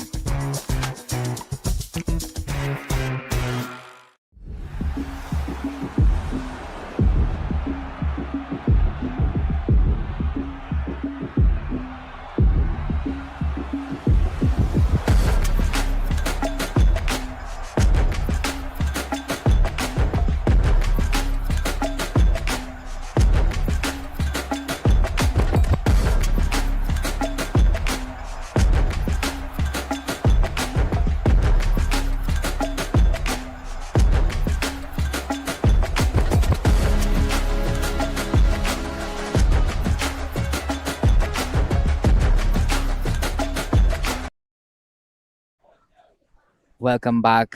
This is day number 7, Nias Pro, and we are into Pro Junior Division men's round of 32. Heat number 6 is in the water. We have Dylan Wilcoxon in red, Ricky Tomoshige in blue, Rendra Atad in white, Swatiman Duha in green. I'm Dai Wako in the booth with Giada. Back. You're back. And couple more heats to finish off for the day 1 for the Pro Juniors. But this is Rendra Atad. First wave, nice opening up and gets nice combination. But this is a great wave to start his heat. And then this is Dylan. All right, Dylan Wilcoxon, the winner of the QS 6000, now in the Pro Juniors. Beautiful second turn. Backs it up again. Wraps it around here just to tie the knot and finish things off. Looking like he took things all the way down to the inside at Kitty's corner. Beautiful surfing there from Dylan Wilcoxon. That's the type of stuff that got him the win in the QS 6000 just yesterday. So a huge, huge moment for Dylan Wilcoxon. Just turned 16 last month. Right. 583 was the last of red. Super emotional day yesterday for him. I mean, best result in a QS and, you know, QS 6000, and he wins it. So his entire family is down here. He's traveling here with his dad. I know his brothers are here, his sisters. So it's a big Kandui crew, and they were all there to watch. I got a couple messages from the guys at Kandui Resort. They were so proud of him. I think everyone is. A big moment for Indonesia as well, you know, getting the win at home. So it was a very emotional moment for everyone. Definitely. And on screen, man in white, Rendra Atad on the second turn, but goes down. Probably it's just, well, on the screen、ともしげ選手1本目のライディングバックサイドです。大きなスプレーを飛ばしてスープをしっかり乗り越えて前に出てきます。ここはつなげるターンを繰り返していき、どうでしょうか。インサイドのセクションまでつなげていくと、もうワンターンできるセクションが出てきます。さあ、ここはカービングターンを重ねていき演技を終えました。All right, this is Swardiman Duha right now, cashing in his priority. Only got a 0.5 earlier on, trying to improve his scoreline a little bit. Gets a little stuck behind, isn't really able to get around this whitewash. But let's see if he gets some work done here on this inside. Pulls off pretty quick. Plenty of time. How intimidating must it be right now having Dylan Wilcoxon in a Pro Junior heat? Like I'll be so nervous and I'll be just aiming for the second place probably. But it's big inspiration, you know, to have surfer like Dylan is in your heat. Yeah. You know, it's just such a great experience. Yeah, exactly. And such a young age, and he's definitely gonna be trying to back up yesterday's win. I'm sure he's focusing on this Pro Junior as well. He's an ambitious young man and says he wants to be world champ one day. So this is the road that you have to go on to do that. Right. This is the last of blue. Ricky Tomoshige, nice. Get up the white wall. platform and then gets around the corner, trying to get the last turn in and nicely connecting to all the way to the inside. But there was not many walls to work on, so he kicks out here. It's a few scores locked in for Ricky. 4.0 for the last of blue. All right, so while there's a bit of a break in the action, we're gonna head over to Mark and the winner of the last heat, Sentaro Sakai. All right, Sentaro Sakai, winner of the last heat. Different conditions today, so how you bring yourself up to surf in slightly different stuff like this? Yeah, I was a bit nervous before the heat, if I be honest, because I surfed this morning and waves was really hard, like tricky, onshore and bumpy. So that's why I knew it's gonna be a slow heat. So I was trying to get a lot of waves in the first few minutes, and lucky to get a 2.5. But I wish I could get more better scores. Yeah, hopefully do better in next round. All right, well, you're through to the quarterfinals. You tell me you've won a Pro Junior before, so this is a big deal because there's still spots to go to get to the World Junior finals, right? Yeah, I won Junior last year, but I couldn't make it to World Junior. So especially this year, I really want to make it, and yeah, hopefully I can do my best. All right, well, quarterfinals, the swell's coming up a little bit tomorrow. Do you stay on the same board, or are you going to upgrade a little bit if the swell picks up again? If it's really big, I might use my step ups, but I might use my normal boards. Hopefully get some good barrels, yeah. Barrels, that's why we all come here, right? Tell us a little bit about your sponsors. Would you like to say something to them at home? Because the board looks like it's going really good. Oh, thank you. In Japanese? Up to you. 今日は波ちょっと下がってオンシャで難しかったんですけど、いつものジュリエット乗ってすごい調子良かったので明日も頑張ります。応援お願いします。Well, enjoy your chocky bar and all the best for the quarterfinals tomorrow. Well done, Sentaro. Thank you. Thank you, Sentaro and Mark. Yep, so not too much happening while we were on that interview. We have Dylan Wilcoxon still in the lead, 5.83, just that one wave. Ricky Tomoshige, a 4 and a 1.53. Rendra Atard, a 3.67. And Swardiman just sitting on really low scores, but I'm sure plenty of time to catch up. There's just under 17 left on the clock. And so Ricky Tomoshige has, was he in the QS as well? He was in the QS, but fortunately knocked it out in the second round, I think. But Ricky's still young, probably 15 or 16 years of age, and he probably his first big QS event, and he's just here for tried his surfing and just experiencing everything. And Ricky is actually charger. He was surfing indicators the other day and gets good barrels, and he spent a lot of time in Hawaii.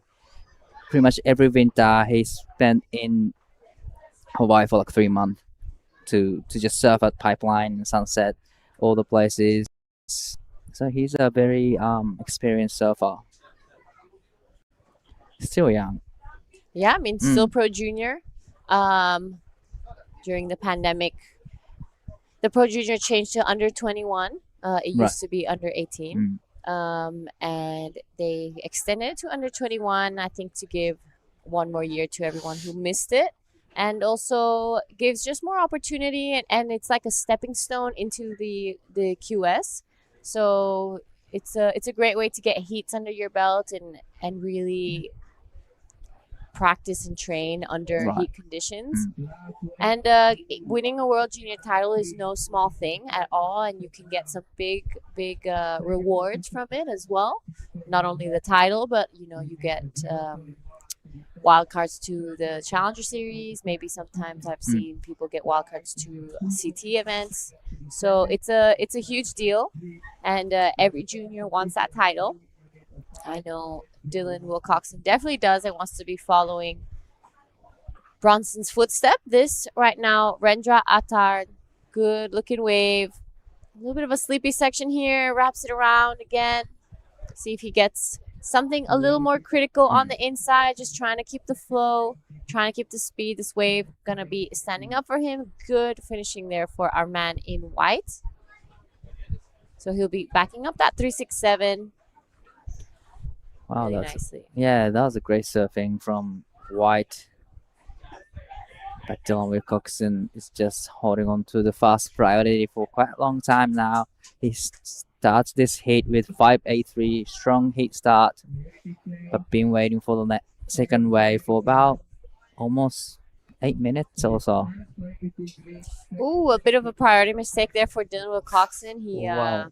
paddled for that wave, and looks like they deemed it as a paddle, so he will be pushed down to third priority. But we've seen him do incredible things in waves that look like they don't have much scoring potential. That's Yes. how good he is, and how incredible his ability is to make a nothing wave look good. Definitely, Dylan is capable of getting high scores under priority, because in semis in a QS event, he had a second priority and he gets this inside ones and just went for it in the air and makes it and gets an excellent score. So it's kind of interesting to see his tactics right now. But All right, there we have again a bit of a priority change. Our man in green paddled for the wave, so Dylan second priority, first priority is with Riki Tomoshige now. Lucky man, both no one caught a wave and he got first priority. right. So Ricky is just trying to get rid of the 1.93 to extend his lead. His requirement is 2.74 to go into the lead. Pat out the back. Man in green, up and riding. Nice fade turn, but and comes around the section, gets just one turn in, but unfortunately goes down. Good wear there from Swardiman. I like that. It was a pretty critical turn. Unfortunately, wasn't able to ride out. So here looks like blue. ともしげ選手4本目のライディングになります。ブルーは 2.74 スコアすると1位へジャンプアップします。一発目、縦のアクション、いいターンを入れてきました。もう一発入れられると、そのスコアを伸ばしていくことができますが、どうでしょうか。そしてその後ろでは、レッドが縦のライディングを重ねています。Well, both blue and the red are on the screen. Good way for blue, but Dylan just tags into the critical section a couple times. It's going to be interesting exchange between red and blue. Yeah, wow. So I was taking a look at Dylan's wave while you were talking about Ricky's, and those two turns out the back were looking really good. I could hear as well his crew down on the beach cheering him on. So Ricky and Dylan, two really good scores to come through. We'll see what they say. We have a replay as well of Renda Atar. So 3 scores for our surfers to come in, and then we're definitely going to have a change in the situation. Those were probably some of the biggest sets we've seen all day. Dylan, with second priority, got that second wave, and it was just slightly bigger and a bit more wall to it, looks like. So last of blue comes in at a 4.93. So 4.93 and 4.0. Now Ricky is in the lead. But the last of red will be a big number. So here are the replays. This is the last of blue. So this came in at a 4.93. Good looking wave. I like that section.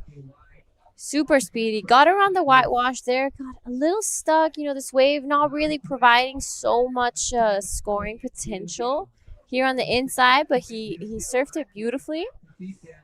There we have it. The last of Dylan, though, comes in at a 7-point ride. So Dylan now in a clear lead. The last of white came in at a 2.43, so doesn't go into his top 2. But this Dylan Wilcoxon, 7. Wow. Second Oh. time. Beautiful surfing there from Dylan. So getting the second wave of the set, and it actually went to his favor. So Dylan just looking on point, and right behind him, Rendra Attard. Well, that's a nice first down from Rendra, but kind of gets stuck on the second turn. Unfortunately, went down. So now Dylan is in the lead. Ricky is in the second. The white Rendra Attard needs 5-6 to go into second. Suatiman Duha now needing 7.76. So both white and green need a decent score to go into the second with 8 minutes and 50 seconds to go. Yeah, so Dylan just showing, he's in a really good headspace right now. He is looking kind of unstoppable. Like we said, just having his name in a heat would already rattle some bones. I would definitely be a little scared, because when you come off that win, you just have that extra boost of confidence, especially from a QS 6000.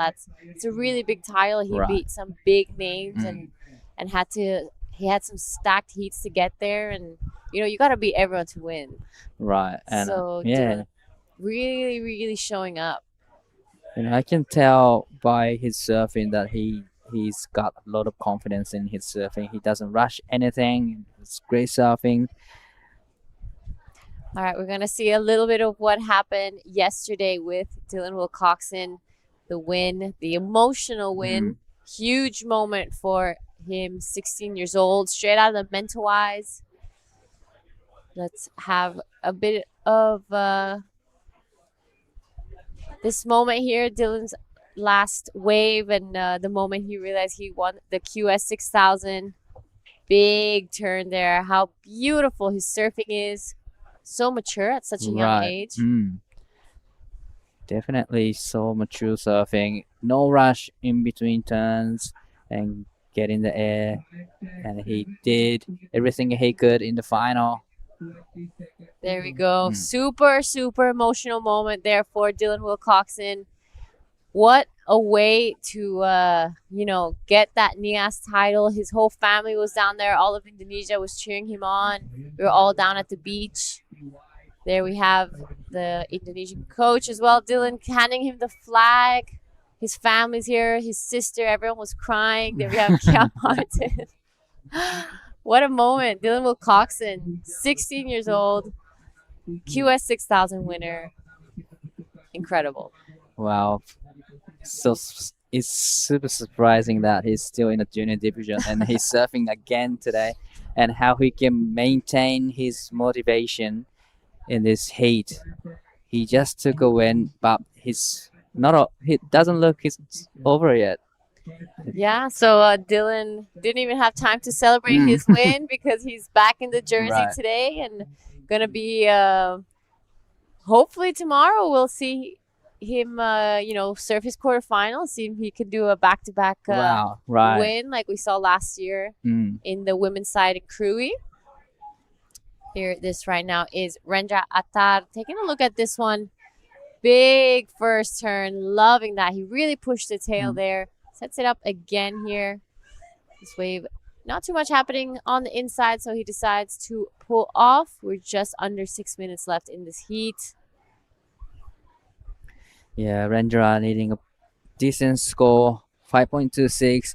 It's not a huge score, but still you need to put some damage out the back to be rewarded. And Swandiman needing 7.26. Probably needs to be on the bigger sets and do a few solid turns to get 7.26. But we are about to reaching the 5 minutes mark. Yeah, so big change in conditions today. It's probably the smallest day we've seen since we got here, and unfortunately a bit of an onshore wind. This right now is Suardiman Duha looking for a 7.26, not looking like that will be the score. Unfortunately wasn't really able to string this heat together just yet. He's got just under 5 minutes left.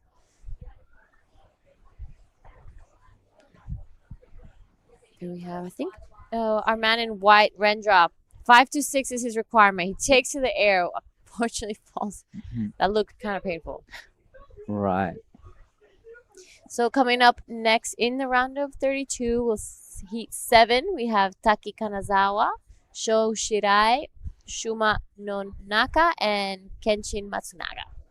A full Japanese exchange. So at the back, Dylan is up and riding, trying to get rid of 5.83. Nice. First turn, comes around the section, gets over the white border, and try to connecting to the inside. So probably he sees some section to hit a big roundhouse cut back with a big rebound. Oh, that was great surfing from Dylan Wilcoxon again. Beautiful. On screen, that is Suardi Manduha, just unfortunately falling off, and behind him, Ricky. ともしげ選手、この波でブルーは 4.0 以上スコアするとその差を広げていきます。1位になるためには 7.90 が必要。バーティカルなリッピングが入ると点数が上がっていきそうです。ここで演技を終えていきます。残り時間が3分30秒を切っています。Wow, that last of Dylan was so beautiful to watch. I mean, Right. that roundhouse cutback was, you don't see it so much in competition nowadays. So him just giving a bit of flair there. A bit of a mix up. Yeah, I really love that. Maybe a little bit of a Mason Ho imitation. I feel like they have pretty similar styles, don't you think so? Yeah, I agree. But is he like must be his favorite surfer? I think so, because when I spend time in Kandui, Dylan and Ifran and the boys are always watching his YouTube channel, so I'm sure that's where he gets a lot of his inspiration from. I know that, you know, when they're not surfing incredible waves, they're watching their own clips or watching YouTube videos of surfing. Like when you're out there in Kandui, it's all about surfing. There's nothing much happening. So yeah, he must get a lot of inspiration from the YouTube videos that they watch. And I know Dylan is also a fisherman. He loves fishing. So when he's not surfing, he's probably out there fishing, and he only catches what he needs. Sometimes he doesn't. He does a lot of catch and release. What I remember hearing, he doesn't love to take fish home. So this is a flat cam replay of the last wave of Dylan. Yeah, he's surfing with a different level of confidence right now. He's really relaxed out there. He's not really worried at all. So a couple scores coming in for the last of red. So this wave comes in at a 6.23, extends his lead now. Ricky looking for an 8.30. This is the last of Ricky. We're still waiting for the score to come through. Nice first turn here. Sets it again. Nothing too crazy or critical just yet, but this wave giving you lots to work with on the inside. Like that wave. He did a lot of damage all the way through to the inside, but unfortunately there's no steeper section to actually can go to vertical. We are still waiting for the last of blue, and this is Rendra up and riding, needing 5.26. This is a smaller size waves, but nice labor turn to start with. And probably he'll be connecting this wave through to the inside and gets another beautiful turn in and gets a finish. So nice combination from Rendra, needing 5.26. And probably there's going to be not enough time for him to go back out. So he's trying to connecting all the way to the inside. So this is a very crucial moment for Rendra. Dylan just a bit of a victory lap here. Switch foot. Just showing how relaxed he is and how he's just enjoying the ride now. He already has a QS 6000 title. So we're going to count this one down, but we're still waiting for the last of blue and white. So for now, Rendra looking for a 5.26, but we're still waiting for the last of Riki Tomoshige. So we'll stick with it. Some important scores to come through for both these surfers. Does Ricky improve his top two scores with that last one?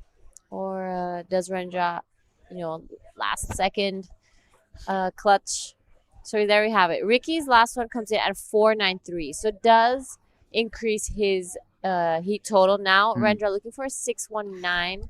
Ooh, so well, not too sure if it's gonna be the last of white. It's gonna be requirement. So comes in at a 3.33. So it looks like Dylan and Ricky moving into the quarterfinals tomorrow. So we're gonna go quick break and we'll be right back in heat number 7 after the break. This is the smoothie I've been waiting all day for. I'm going to start with a couple bananas and then mixed berry frozen blend, my favourite. Bonsai almond milk and heaps of peanut butter. Nice little bit of coconut to finish off. Get that in ya.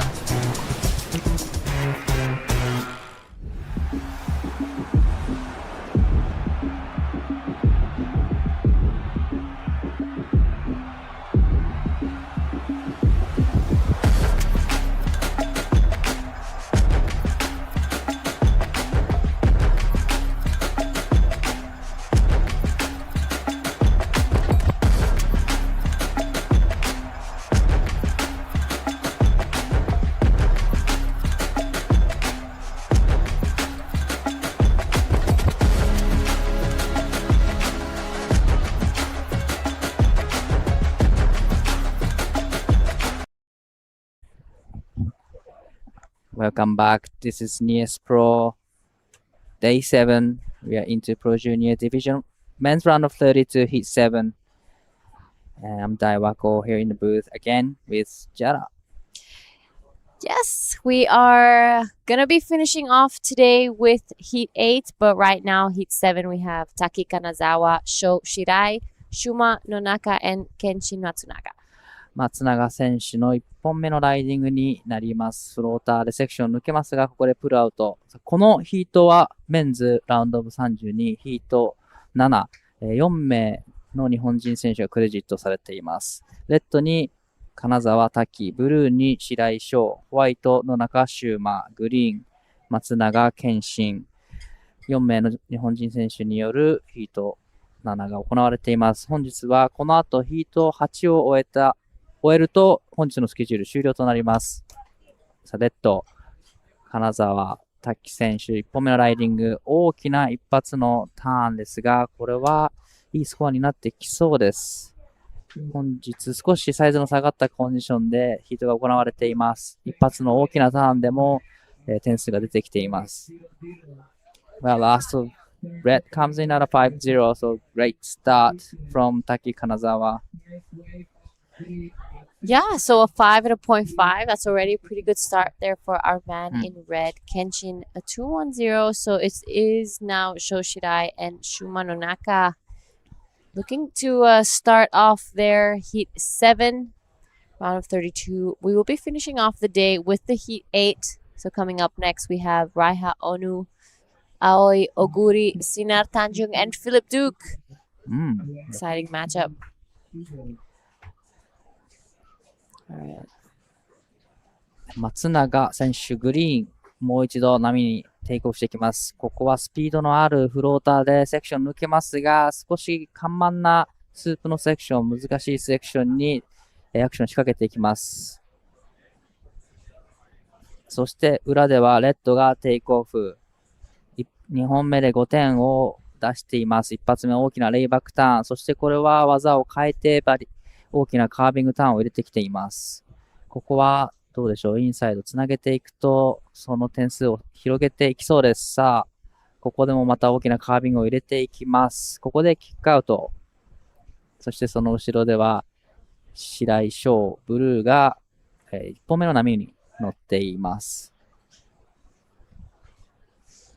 Well, a lot of waves have been ridden in this heat so far. Pretty much every surfer had one wave in. Yep, so pretty wave full heat. We have 3 scores to come through for red, green, and blue. But while we wait for that, we're going to talk to Dylan Wilcoxon, winner of the last heat and winner of the QS 6000.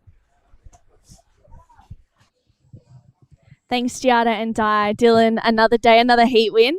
How are the conditions out there? Yeah, it was pretty fun. A little smiling yesterday and a little wonky, but still got a couple and made my heat. Yeah, stoked. We were just talking before, you said that you changed up your equipment. What are you riding today? I ride my Subdriver 3.0 stringered epoxy swallowtail, and it feels great out there. Yeah. Into your second finals day at the Nias Pro. What are you going to do to kind of rest and recover for your first quarterfinal in the Pro Junior? I don't know, probably just rest a lot. Yeah. Big day yesterday. Yeah, I'm sure there's lots of people watching and supporting at home that you'd love to say hi to. Yeah, I want to say hi to my mom in Bali. And yeah, everyone in Kandu, thank you for supporting me. Yeah. Well, as tradition, here's your bang bang for that heat win, and we'll let you get back to it. Thank you, True. And Dylan? Dylan looks so relaxed. Unimpressed. It's like another heat win. Another heat win, No another worries. Ben. Do that in my sleep now. Well, he's going to be into a second finals day of Nias Pro. So this is a replay of Taki Kanazawa. I think this one came in at a 4.70. I love that first turn. Really like laid back into it. Couple turns here to wrap it all up. But Shoshirai, 6.33 to start his campaign. Well, that is a healthy number. We missed a lot of turns at the back, but here's a replay of last of Shoshirai. Oh, big first turn. And straight into the second, and another nice get a little bit of a rotation. So that was a huge combination. Already done a lot of damage at the back, and a few half turns, but that first two turns, that was solid. でもブルー白井翔選手1本目で 6.33 をスコアしています。今見たリプレイが1本目のライディングになりますが、2発大きなターンを入れて 6.33 というスコアを、出してきました。そしてレッドテイクオフしています。小さめの波ですが、しっかりとスティープのセクションがある波にテイクオフ。1発、2発目、特にいい演技になりました。そしてその後ろからはグリーンがテイクオフ。大きなオープニングカーブから縦のアクション、スプレーを大きく飛ばしていきます。そしてここからインサイドにつなげるか、もしくはキックアウトするかという選択ですが、インサイドまでつなげてもう一発入ってきました。これはいい波になってきたグリーン松永健信選手 3.61 を出すと2位のポジションへ進んでいきます。Yeah, so a great start, Shoshirai. Those two turns were really beautiful, really pushing the tail right over and over. Taki Kanazawa. Shoshirai and Taki Kanazawa are two names that I've seen quite a lot around here in the Asian region, and I can't believe they're still juniors.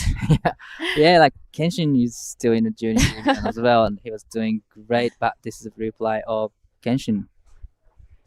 Yeah, so this is the last of Kenshin. Good first turn. I love that he pushed a little harder on that second one. Goes around that whitewash section, but sticks with it here. Gets a bit more done here on the inside. So Kenshin Masunaga, we're waiting for his last score to come through. So the score of this wave. And we're waiting for one more of red. So, but yeah, so Taki Kanazawa, Shoshirai, Kenshin Matsunaga. Names I've seen here for already a couple years, and it impresses me that they're still juniors. Just shows how young people are starting to compete at a really high level, and how important it is for all of them in this right now. ブルーアップしています。2本目のライディングになってくる。ここで点数を重ねていきたい。ここもしっかりとテールを回していきます。180でノズを、回して戻しながら次のセクションへ。ここはもう1ターン入れられるか。さあ、縦のアクションを見せてきますが、少し難しいセクションへのアプローチとなりました。今のがブルーの2本目のライディング。このヒートは残り時間15分50秒になるところです。この後、ヒート8が終わると本日のスケジュール終了となります。クォーターファイナル以降は明日になります。15 and a half left. It is Taki Kanazawa, a 5 and a 4-7. We're still waiting for the score of red and blue, so the judge is taking a good look at them. And then last of Kenshin comes in at 5-0. So it's pretty tight heat. Yeah, here's a replay of Shoshirai. Nice first turn there. And pushes the tail there. I love it, that stuff from Shoshirai, and the judge is looking like they're loving it too. A 6-3-3 for his first one. Takes it all the way down here to the inside. Unfortunately falls off there, pushes a little too hard. So we're waiting for the last two scores of red and blue before we get like a bit of an update in the situation. Shuma no Naka, kind of a bit of a quiet heat, not too much done just yet. 0.67 is what he's sitting on. Right, he's a very young competitor, probably like 14 years old, and this is pretty much the first time he's doing overseas QS. So he's just try to get through one round each, and try to get big experience or like surf against bigger names.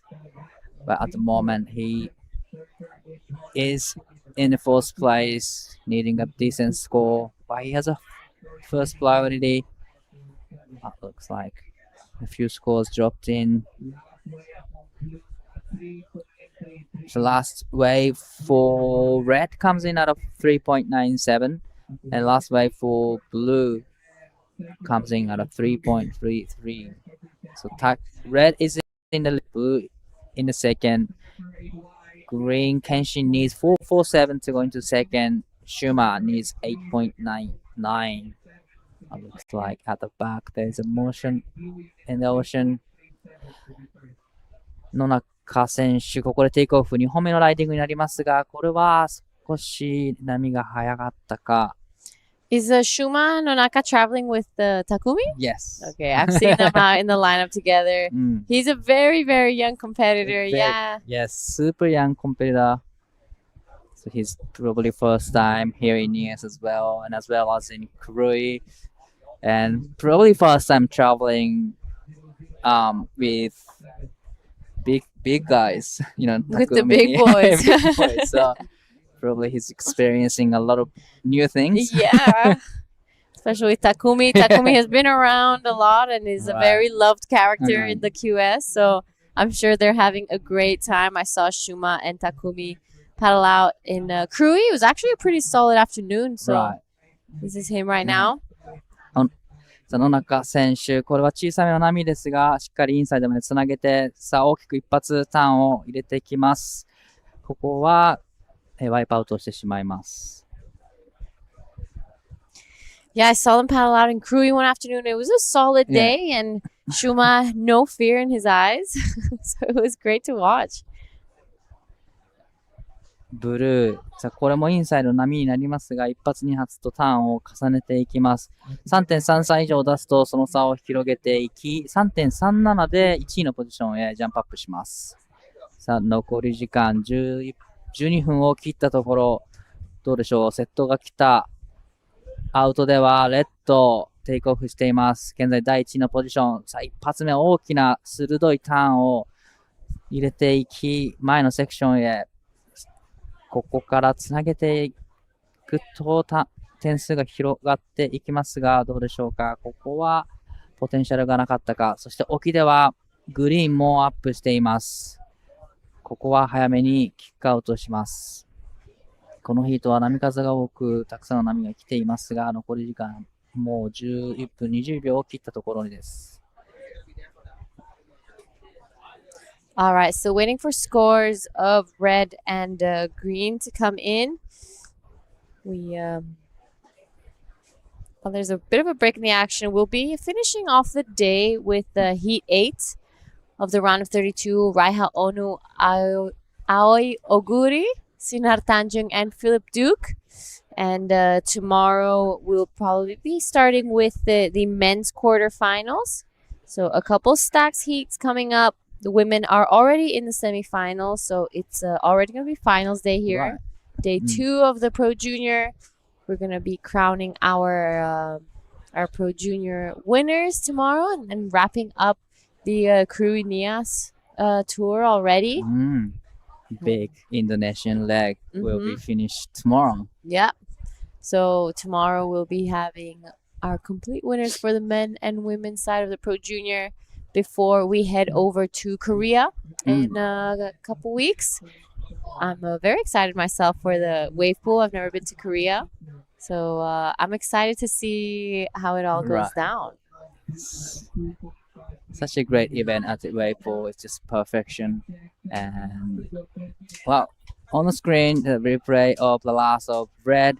Nice first down, lot of projection, lot of speed through that turns. But unfortunately, there's not much wall to work on for red.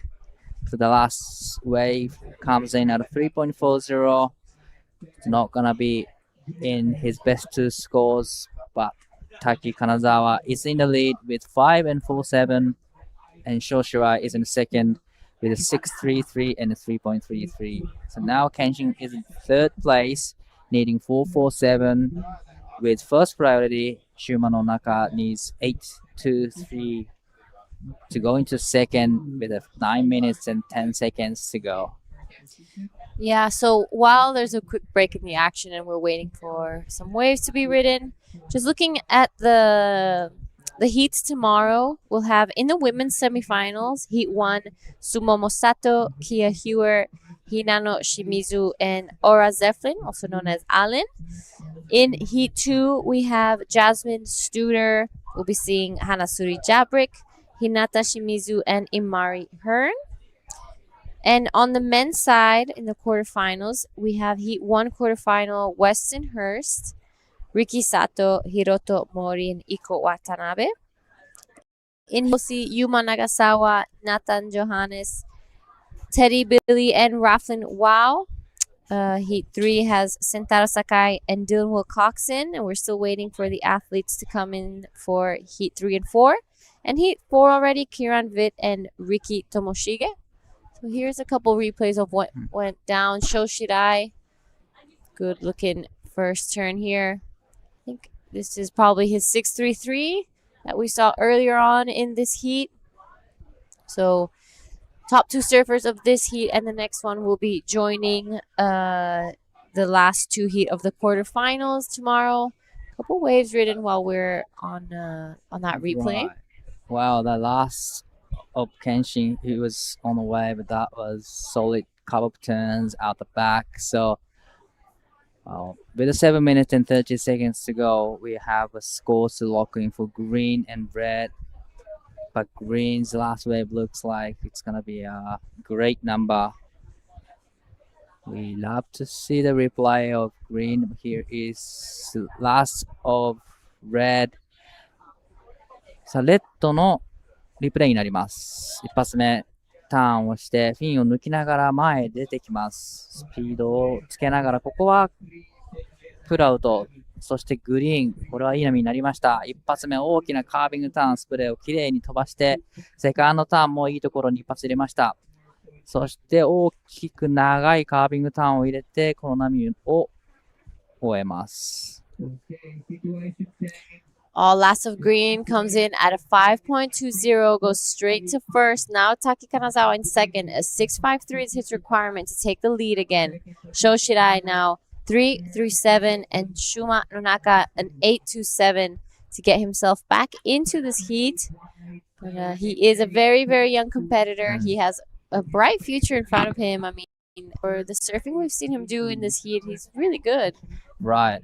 You know, he's I'm pretty sure he's a national champ under 15 or 14 in Japan. So definitely he has a great skills. He has a bright future.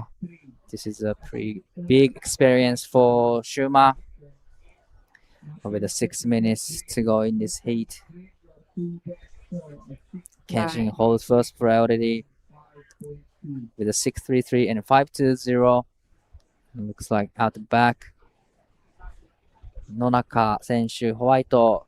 これはいいターンになってきました。そして2発目も縦のアクション。これはしっかりとメイクして前に出てきて3発目も入れてきます。間違いなくこれはベストスコアになってくるでしょう。That was really cool. Great surfing from Shuma Nonakas. It's gonna be definitely a best score for him. And needing 8.27 at the moment, but out the back. さあ、ブルーアップします。この波で 3.37 以上で逆転をしてきますが、どうでしょう。一発二発と綺麗にここはしっかりと決めてくるような印象です。ここはインサイドまでつなげてくるか。さあ、ミドルターンをつなげて、ここでも大きなターンを入れて、さあ、もう一度入ってくる。さあ、レイバックターン、少しバリエーションを変えて、この演技を終えてきます。That's great surfing from Sho Shirai, needing 3.37. Yeah, he has a 6.33, but hasn't really been able to back it up just yet. It's just a 3.33 for a backup, but you know, Kenshin Matsunaga getting that 6.33 as well, so that pushed him straight to first. Taki Kanazawa. We're still waiting for 3 scores to come through, a couple replays. This is the last of Sho Shirai. So for now, before all the scores come through, his requirement is a 3.37. So good job out the back, a little bit of downtime here. But I love that layback he did to finish this wave off. You'll see it here. He almost lost the wave, but he kept through with it. Wraps it around here, and here we go. Love this. Boom. Giving variety, giving the judges something new and something fresh to look at.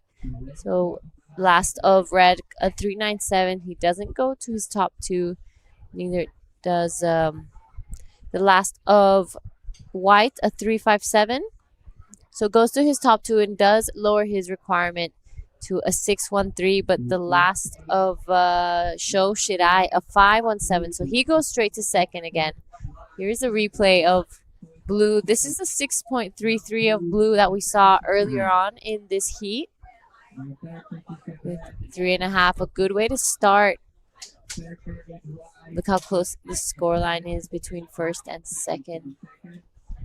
Right. And this is probably the last of green 6.33. Nice first down with a lot of spray and power, and nice off the top, and gets the long carb on the third turn. So that's both were 6.33, but different approach, but great surfing from both of surfers.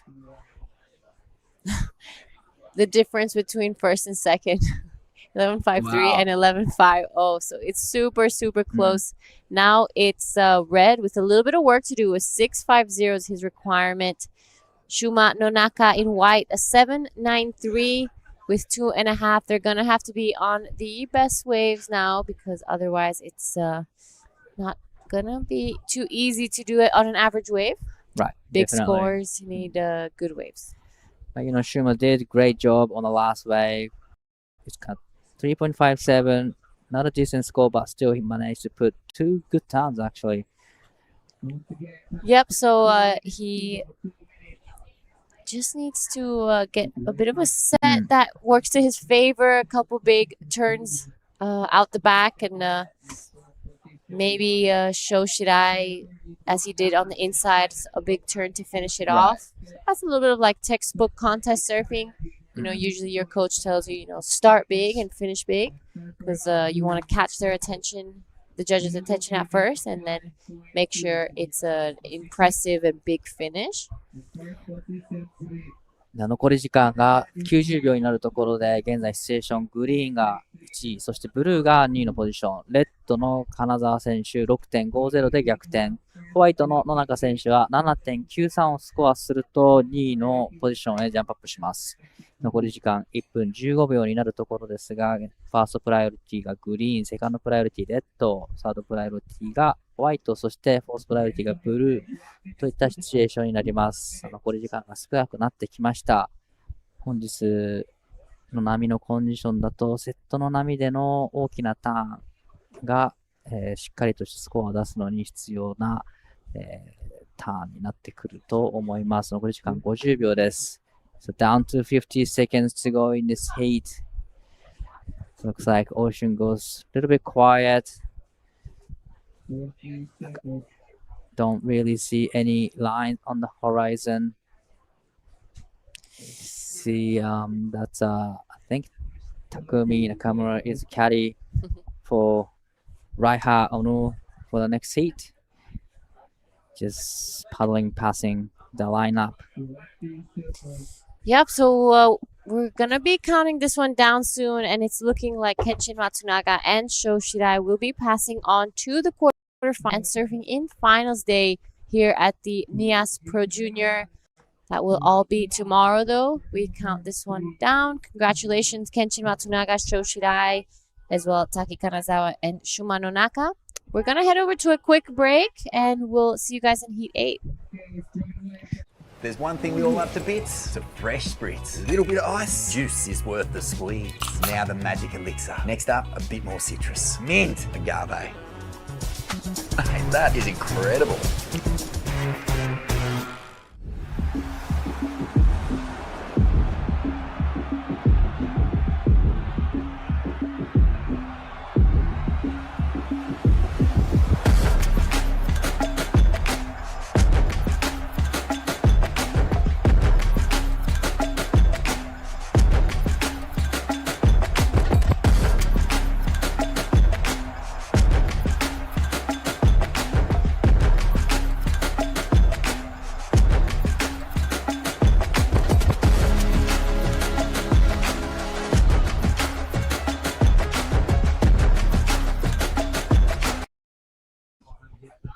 Welcome back to the Nias Pro Junior. It is the last heat of the day, Heat 8 of the men's round of 32. Out there we have Raiha Onu, Aoi Oguri, Sina Tanjung, and Philip Duke. I'm True Sally, and joined in the booth with me right now is Mark Clift. Good afternoon, everybody, and welcome to it. Yep, it is the back end of day 7.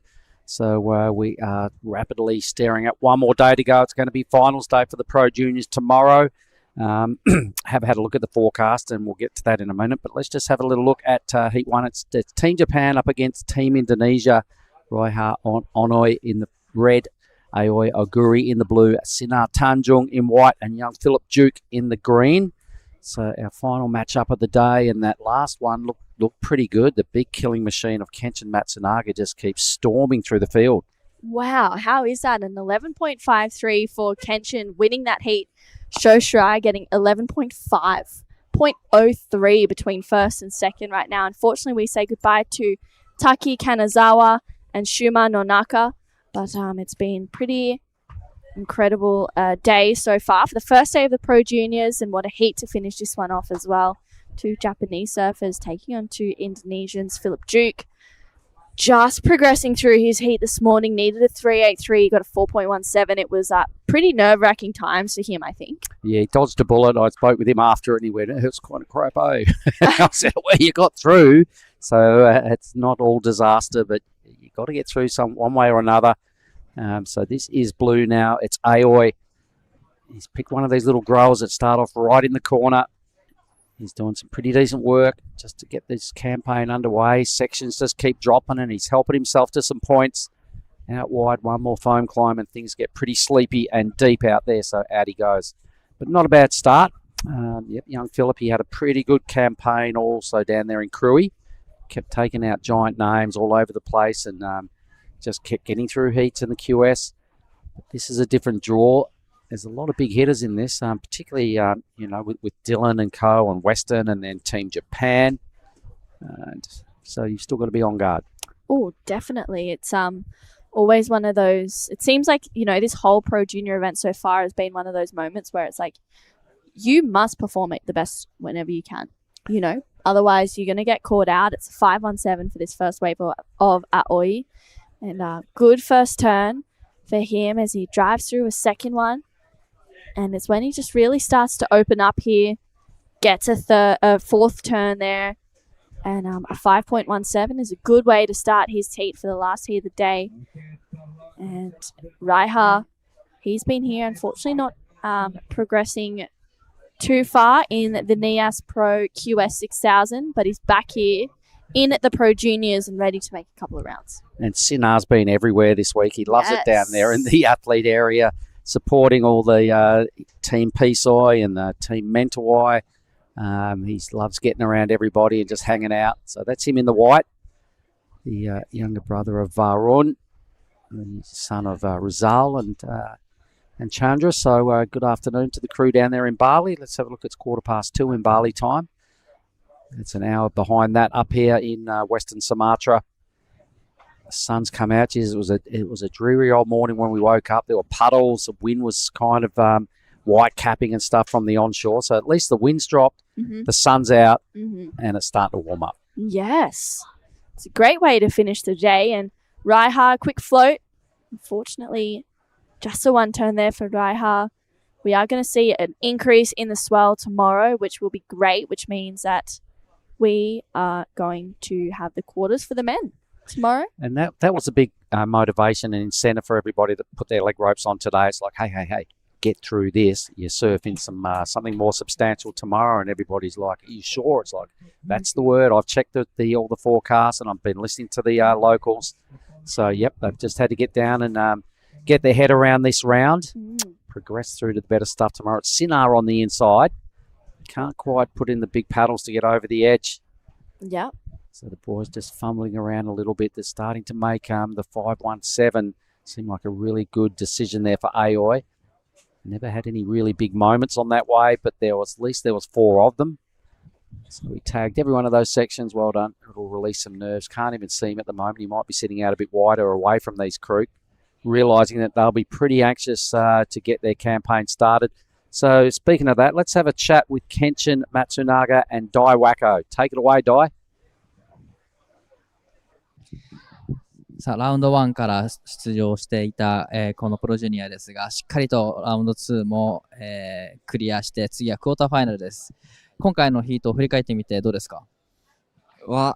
前半あんまいいの乗れなかったんですけど、途中乗れてよかったです。He's happy that he could get the good waves in the last minute. He kind of waited for quite a long time in the beginning, but he's happy with the result. 朝のコンディションと比べて、比較するとどっちの方がいいですか？今の方がいいです。はい。風が良かったです。結構見ているとこうショルダーが張っていくような波が多くなったような気がするんですけど、入ってみてもそんな感じですか？そうですね。朝より波惚れてました。はい。はい。明日いよいよファイナルデーです。クォーターファイナルからのスタートとなりますが、今日はこの後どう過ごしますか？ゆっくり過ごして、なんかやっておきます。はい。じゃあ最後にメッセージの方お願いします。はい。明日また頑張ります。おめでとうございます。明日も頑張ってください。じゃあまたべんべんを食べて休んでください。はい。ありがとうございます。ありがとうございました。And he always keeps it under control. He's not that emotional. Good on him. Lets you surf and do the talking, breezing through round after round. Probably the biggest pro junior left in the event. And he had a great outing also throughout, big days out here at Lagundri Bay. I believe we do have some highlights of our biggest day. We'll get to that right after this set because it looks like the boys are on the move. So Ray Hart, he lets it go. Green out wide, gets a piece of this thing. It's the Duke. So young Philip Duke gives it a pump. Spins the wheels on his first effort. Nice work. Wrapping it around. Another little funky tail slide there just to mix it up. So Sinar now gets his chance. He's got to paddle a little bit harder than that. He's going to lose priority. Oh, not ideal there for Team Tanjung. Yes, again, back to the end of the priority billing. Nice looking wave on the inside, True. Yeah, Aoi using his priority on this one, looking to back up a 517. Good first turn for him, driving through another one, just kicking the tail a little bit more and goes back on rail. So that'll be a good second wave for Aoi to lock in. Yep, liked his second turn, really got stuck into it. A lot of use of the rails, really bent his knee and bent his back into that. So that looked pretty spicy. Nice clean wave as well on the back end of that set. So I can't see much more wave action out the back. So maybe we'll have a quick look at the highlights of day 5, if you don't mind.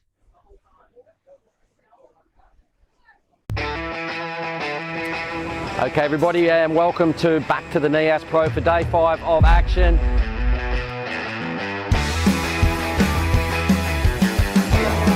Yeah. We're going to be starting shortly with women's quarterfinals, so we have 4 of those to roll out. Men's quarterfinals, it's a pretty short program today, so if I was you, I would tune in and watch day 5 of the Nias Pro. Cheers.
The waves coming through. It's not as good as yesterday, but really rippable. So frothing.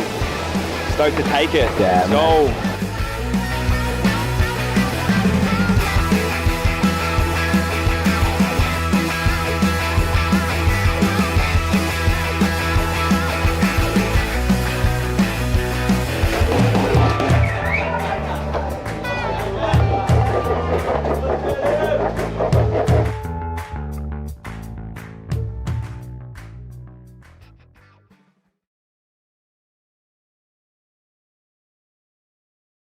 Righto, nice mash up there of day 5. That was our second last day on the QS side of life. You saw a lot of highlights there, a lot of red hot slashing. So that day was what got everybody into finals day. But more importantly, these guys are trying to get through into quarterfinals with a little swell increase. That's Philip Duke just flicking off wave number 2.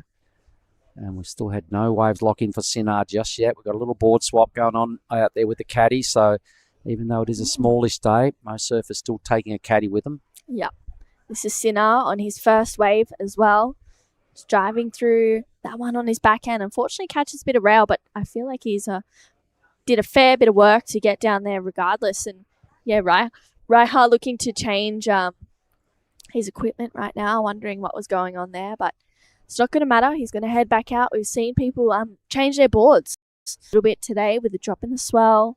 Speaking with Dylan Wilcoxon, he changed his board to an EPS Mayhem today, and he was like, it's kind of one of the first times I rode it, and it felt pretty good. So, well, he could surf anything. He could surf a door and win a heat out here just about. So let's have a look at Raiha. Maybe we can pick up on what perhaps went wrong with his surfboard, but he's going pretty sharp. He's looking pretty good to me. So weaving around right now, he's in second spot. So it's about now, I think he headed straight over to the caddy, but this is Philip. What did he do here? Yeah, that was a really strong first turn, throwing heaps of spray. He times it so well, hitting those sections, but just the one connection for Philip. And then this is Sinar on his first wave. Good to just get the momentum going. That was a strong first turn. Gets that second one in for Sinar. It's a whitewashy wave, but got a fair bit of work done. It was a 2.27 for his first. Last wave of Raiha, a 2.63. So it is Aoi out in front with a 5.17 and a 4.37. Philip Duke has that 3.83 and a 3.17 in second. Raiha chases a 4.37. And Sinar only looking for a 4.73. So kind of the nicest conditions of the day about now. It's, the wind has really backed off considering what we had when we first rolled up.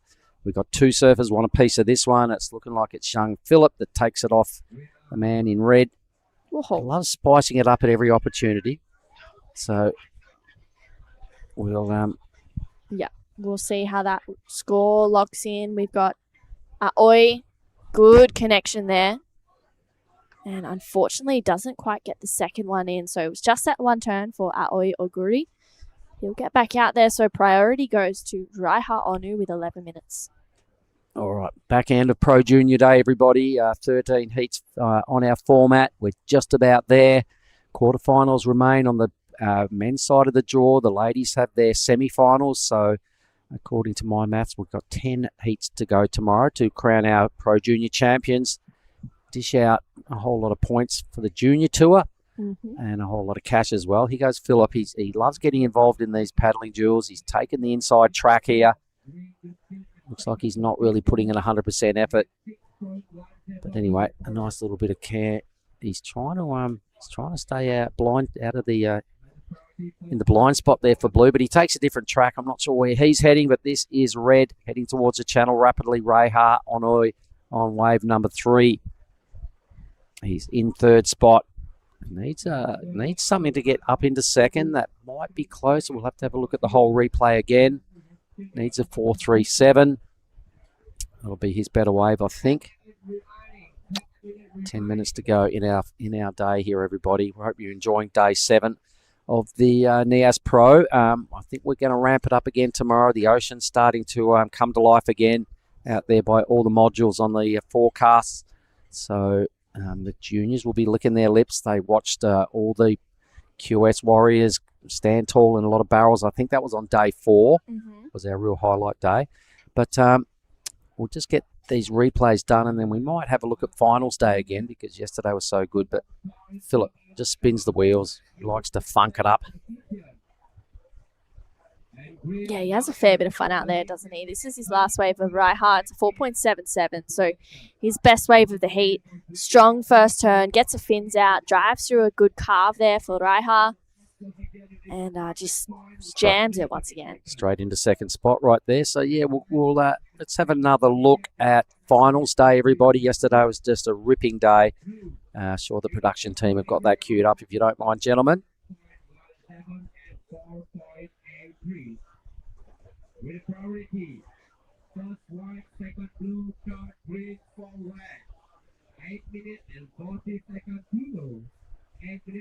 Maybe not. Maybe they're just getting it ready. Finals day. It'll be nice to have another look at it. We'll see. We'll just kind of stay with this seat for the time being, though. So, Aoi Aguri done a pretty good job. He opened with that 5.17 in the early moments of the heat. He's on the inside here. Might be looking at this little thing, but no. Immediately now trying to upgrade that second number. His counterpart there, Reha. He needs a pretty good number to win. More importantly, the Duke, he's just sliding his way up the leaderboard as he goes, but still hasn't struck a major blow. Here is red now. He's kind of got a scrappy little wave, so he's going to have to do something brilliant to improve his numbers. Kind of got better as he went. That was a really B-gradish wave that he surfed pretty good. Yeah, he surfed a really nice wave. Wow, Philip Duke just absolutely stomps that air rev and gets another combo in there.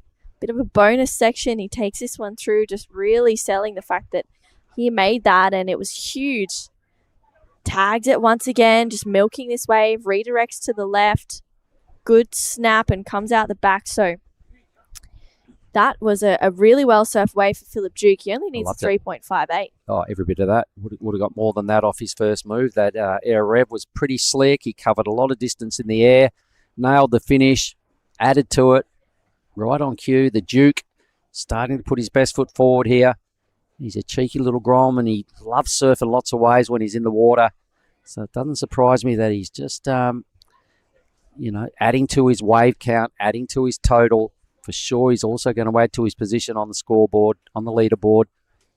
Reha's wave didn't have nowhere near the love that Philip's wave gave him.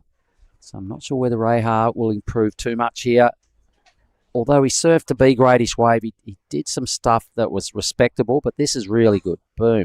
Haven't seen a whole lot of that in recent times, so a nice connection on the landing. And then just continued to collect a few points along the way.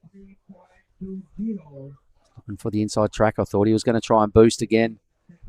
Decides to give up on the right-hander here and fade back onto his backhand. A little incompletion there. He still looks to the judges going, what about that? I think he still moves up. He's chasing a 4.15. I still think I can see him going to second. Yeah, I agree. That was pretty committed first air rev for Philip. I mean, it was in a pretty crazy section. He rode out with speed pretty cleanly as well. So let's see where this score comes for Philip Duke. Raiha takes this one under the priority of Aoi, and also Sinar. Also a replica, and he likes the feeling of it. So this last one of Philip locks in at a 6.17. Raiha still going on this one. Big jam in the pocket. Gets a second one in there as well. And wow, leans into his rail for a strong carve, and he likes the feeling of it, claiming it for Raiha Onu. Fair enough. So the judges, well, he's on again. He goes the little Grom. He's all over it. Wave catching machine. He's feeling it now. They're just dialing up air revs. These two are having their own personal air shows. So he picked that up on the way back out. So Philip, he just loves to surf, and he went, well, Buggy, you're getting back out the back. I think this one will do. So he's trying to upgrade his 383. He's in the lead. He'll be pretty pumped with that. He generally surfs above his weight division. We saw a lot of that going on down there at Cruy. He knows how to compete. He might be the slenderest, youngest dude in the water, but he kind of steps it up when he's asked been asked the question. So nice looking wave approaching out the back now. They're actually tied between him and Aoi on their top two waves, but this could be a good effort here for White. Yeah, Sinar up in his backhand. Good first turn connection. Loads up for this second one. Throwing heaps of spray for Sinar. Drives through a third. And that one just fades out in front. So he will get back out the back. That's his second wave. So good to get a little bit more momentum going for Sinar Tanjung. And with 4 minutes to go, it's these last few scores of Raiha and Philip that are going to, they're pretty important. Raiha got a lot of joy going after his air rev. Might not have been quite as lofty as Philip's. I'd really like to see a replay again of Red's last wave, because I think it's probably going to come in as the best wave of the heat. He got some big belts with 3 good sections after his air reverse. So Philip got a 617. I can sense maybe Aoi's is a little better, but let's see how Aguri responds right here.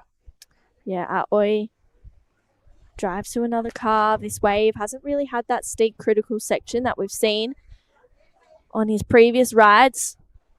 That's a better looking snap there for him, and unfortunately this wave fades out. You can see he's like, you could see that frustration, that asking the question, being like, hopefully that wave was going to offer more for him, but it didn't, and the frustration showing.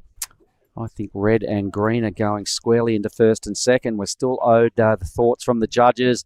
Everybody's got a score to drop, but I think it's going to be potentially red first, red or green. So here is red again. He's not sticking around for the result of that. He's got a clean track, jams it big time, but just buries the nose. So he will be probably holding his 477 as his second best wave, because I think he's got a really big score to drop alongside of that. Philip's going to probably burn off his 383, no doubt. So for the surfer in blue, who's been leading for a fair bit of this, I think he's about to take a bit of a nosedive into third. Yeah. Yes, I agree. I think we're waiting on these scores, and they're pretty important. It's a 6.6 for that one of Raiha's that has just locked in. He goes to first place. Philip needs a 5.21 to go back into first. Wow, this is going to be really, really close between Philip and Raiha right now. Either way, Philip will also upgrade his 383. So I think his next number is somewhere between these two scores. We're looking at red now again. So this is the wave of the heat. Boom, there it is. Nice landing. Doesn't mess around with the phone for too long. He goes, oh, hang on. Got more sections down the line here. Watch this. He gets another 3 pretty decent hits. Wow. This last score of Philip's is just locked in. It's a 5.53. Philip goes to first place. This was at 6.6, so it's still the best wave of the heat for Raiha Onu. This is it. Yeah. Bang. Love the passion. Love the fire from Philip. Go Grom. Go Grom. That's what first place looks like, and that's exactly what first place feels like. Philip letting it all hang out. Loving his act. So Team Japan now duking it out for second. Sinar Tanjung. He needs a 9. Here he is, right on cue. So let's have a look at the goofy footer now. He's probably got to try and realistically track down about, well, it's his last minute. Little sign-off wave here. You'd be thinking for the Pro Juniors now for Sinar, but love his work. He's kind of like the team mascot down here in the athlete area. He hangs with everybody. He's finally found a left-hander like most goofies do at some point. The goofy goggles are on in full force right now. Wow, he's got a two-turner there. 3 turns. Oh, my goodness. 2 turns on the left, a couple out the back on the right. Here goes Philip the Duke. 30 seconds to go. He's just signing off. I reckon he's got another air rev in him here. There we go. Thank you, mate. Right on cue. Wow. Didn't get a lot of height attached to it, but did put it into reverse and rode out. So that's what our last heat of the day looks like, everybody. Philip Duke will move through to tomorrow's quarterfinals along with Reha Onoy. He's still bouncing and hopping all the way to the rocks. That's how he generally finish waves down here at Lagundri Bay, Saraki Beach. Thanks for being part of day 7, everybody. True, I'm going to shake your hand and say, yay. We'll see everybody tomorrow with a swell increase for quarterfinals and on through finals day for our Pro Juniors. See you then. Thanks for being part of it.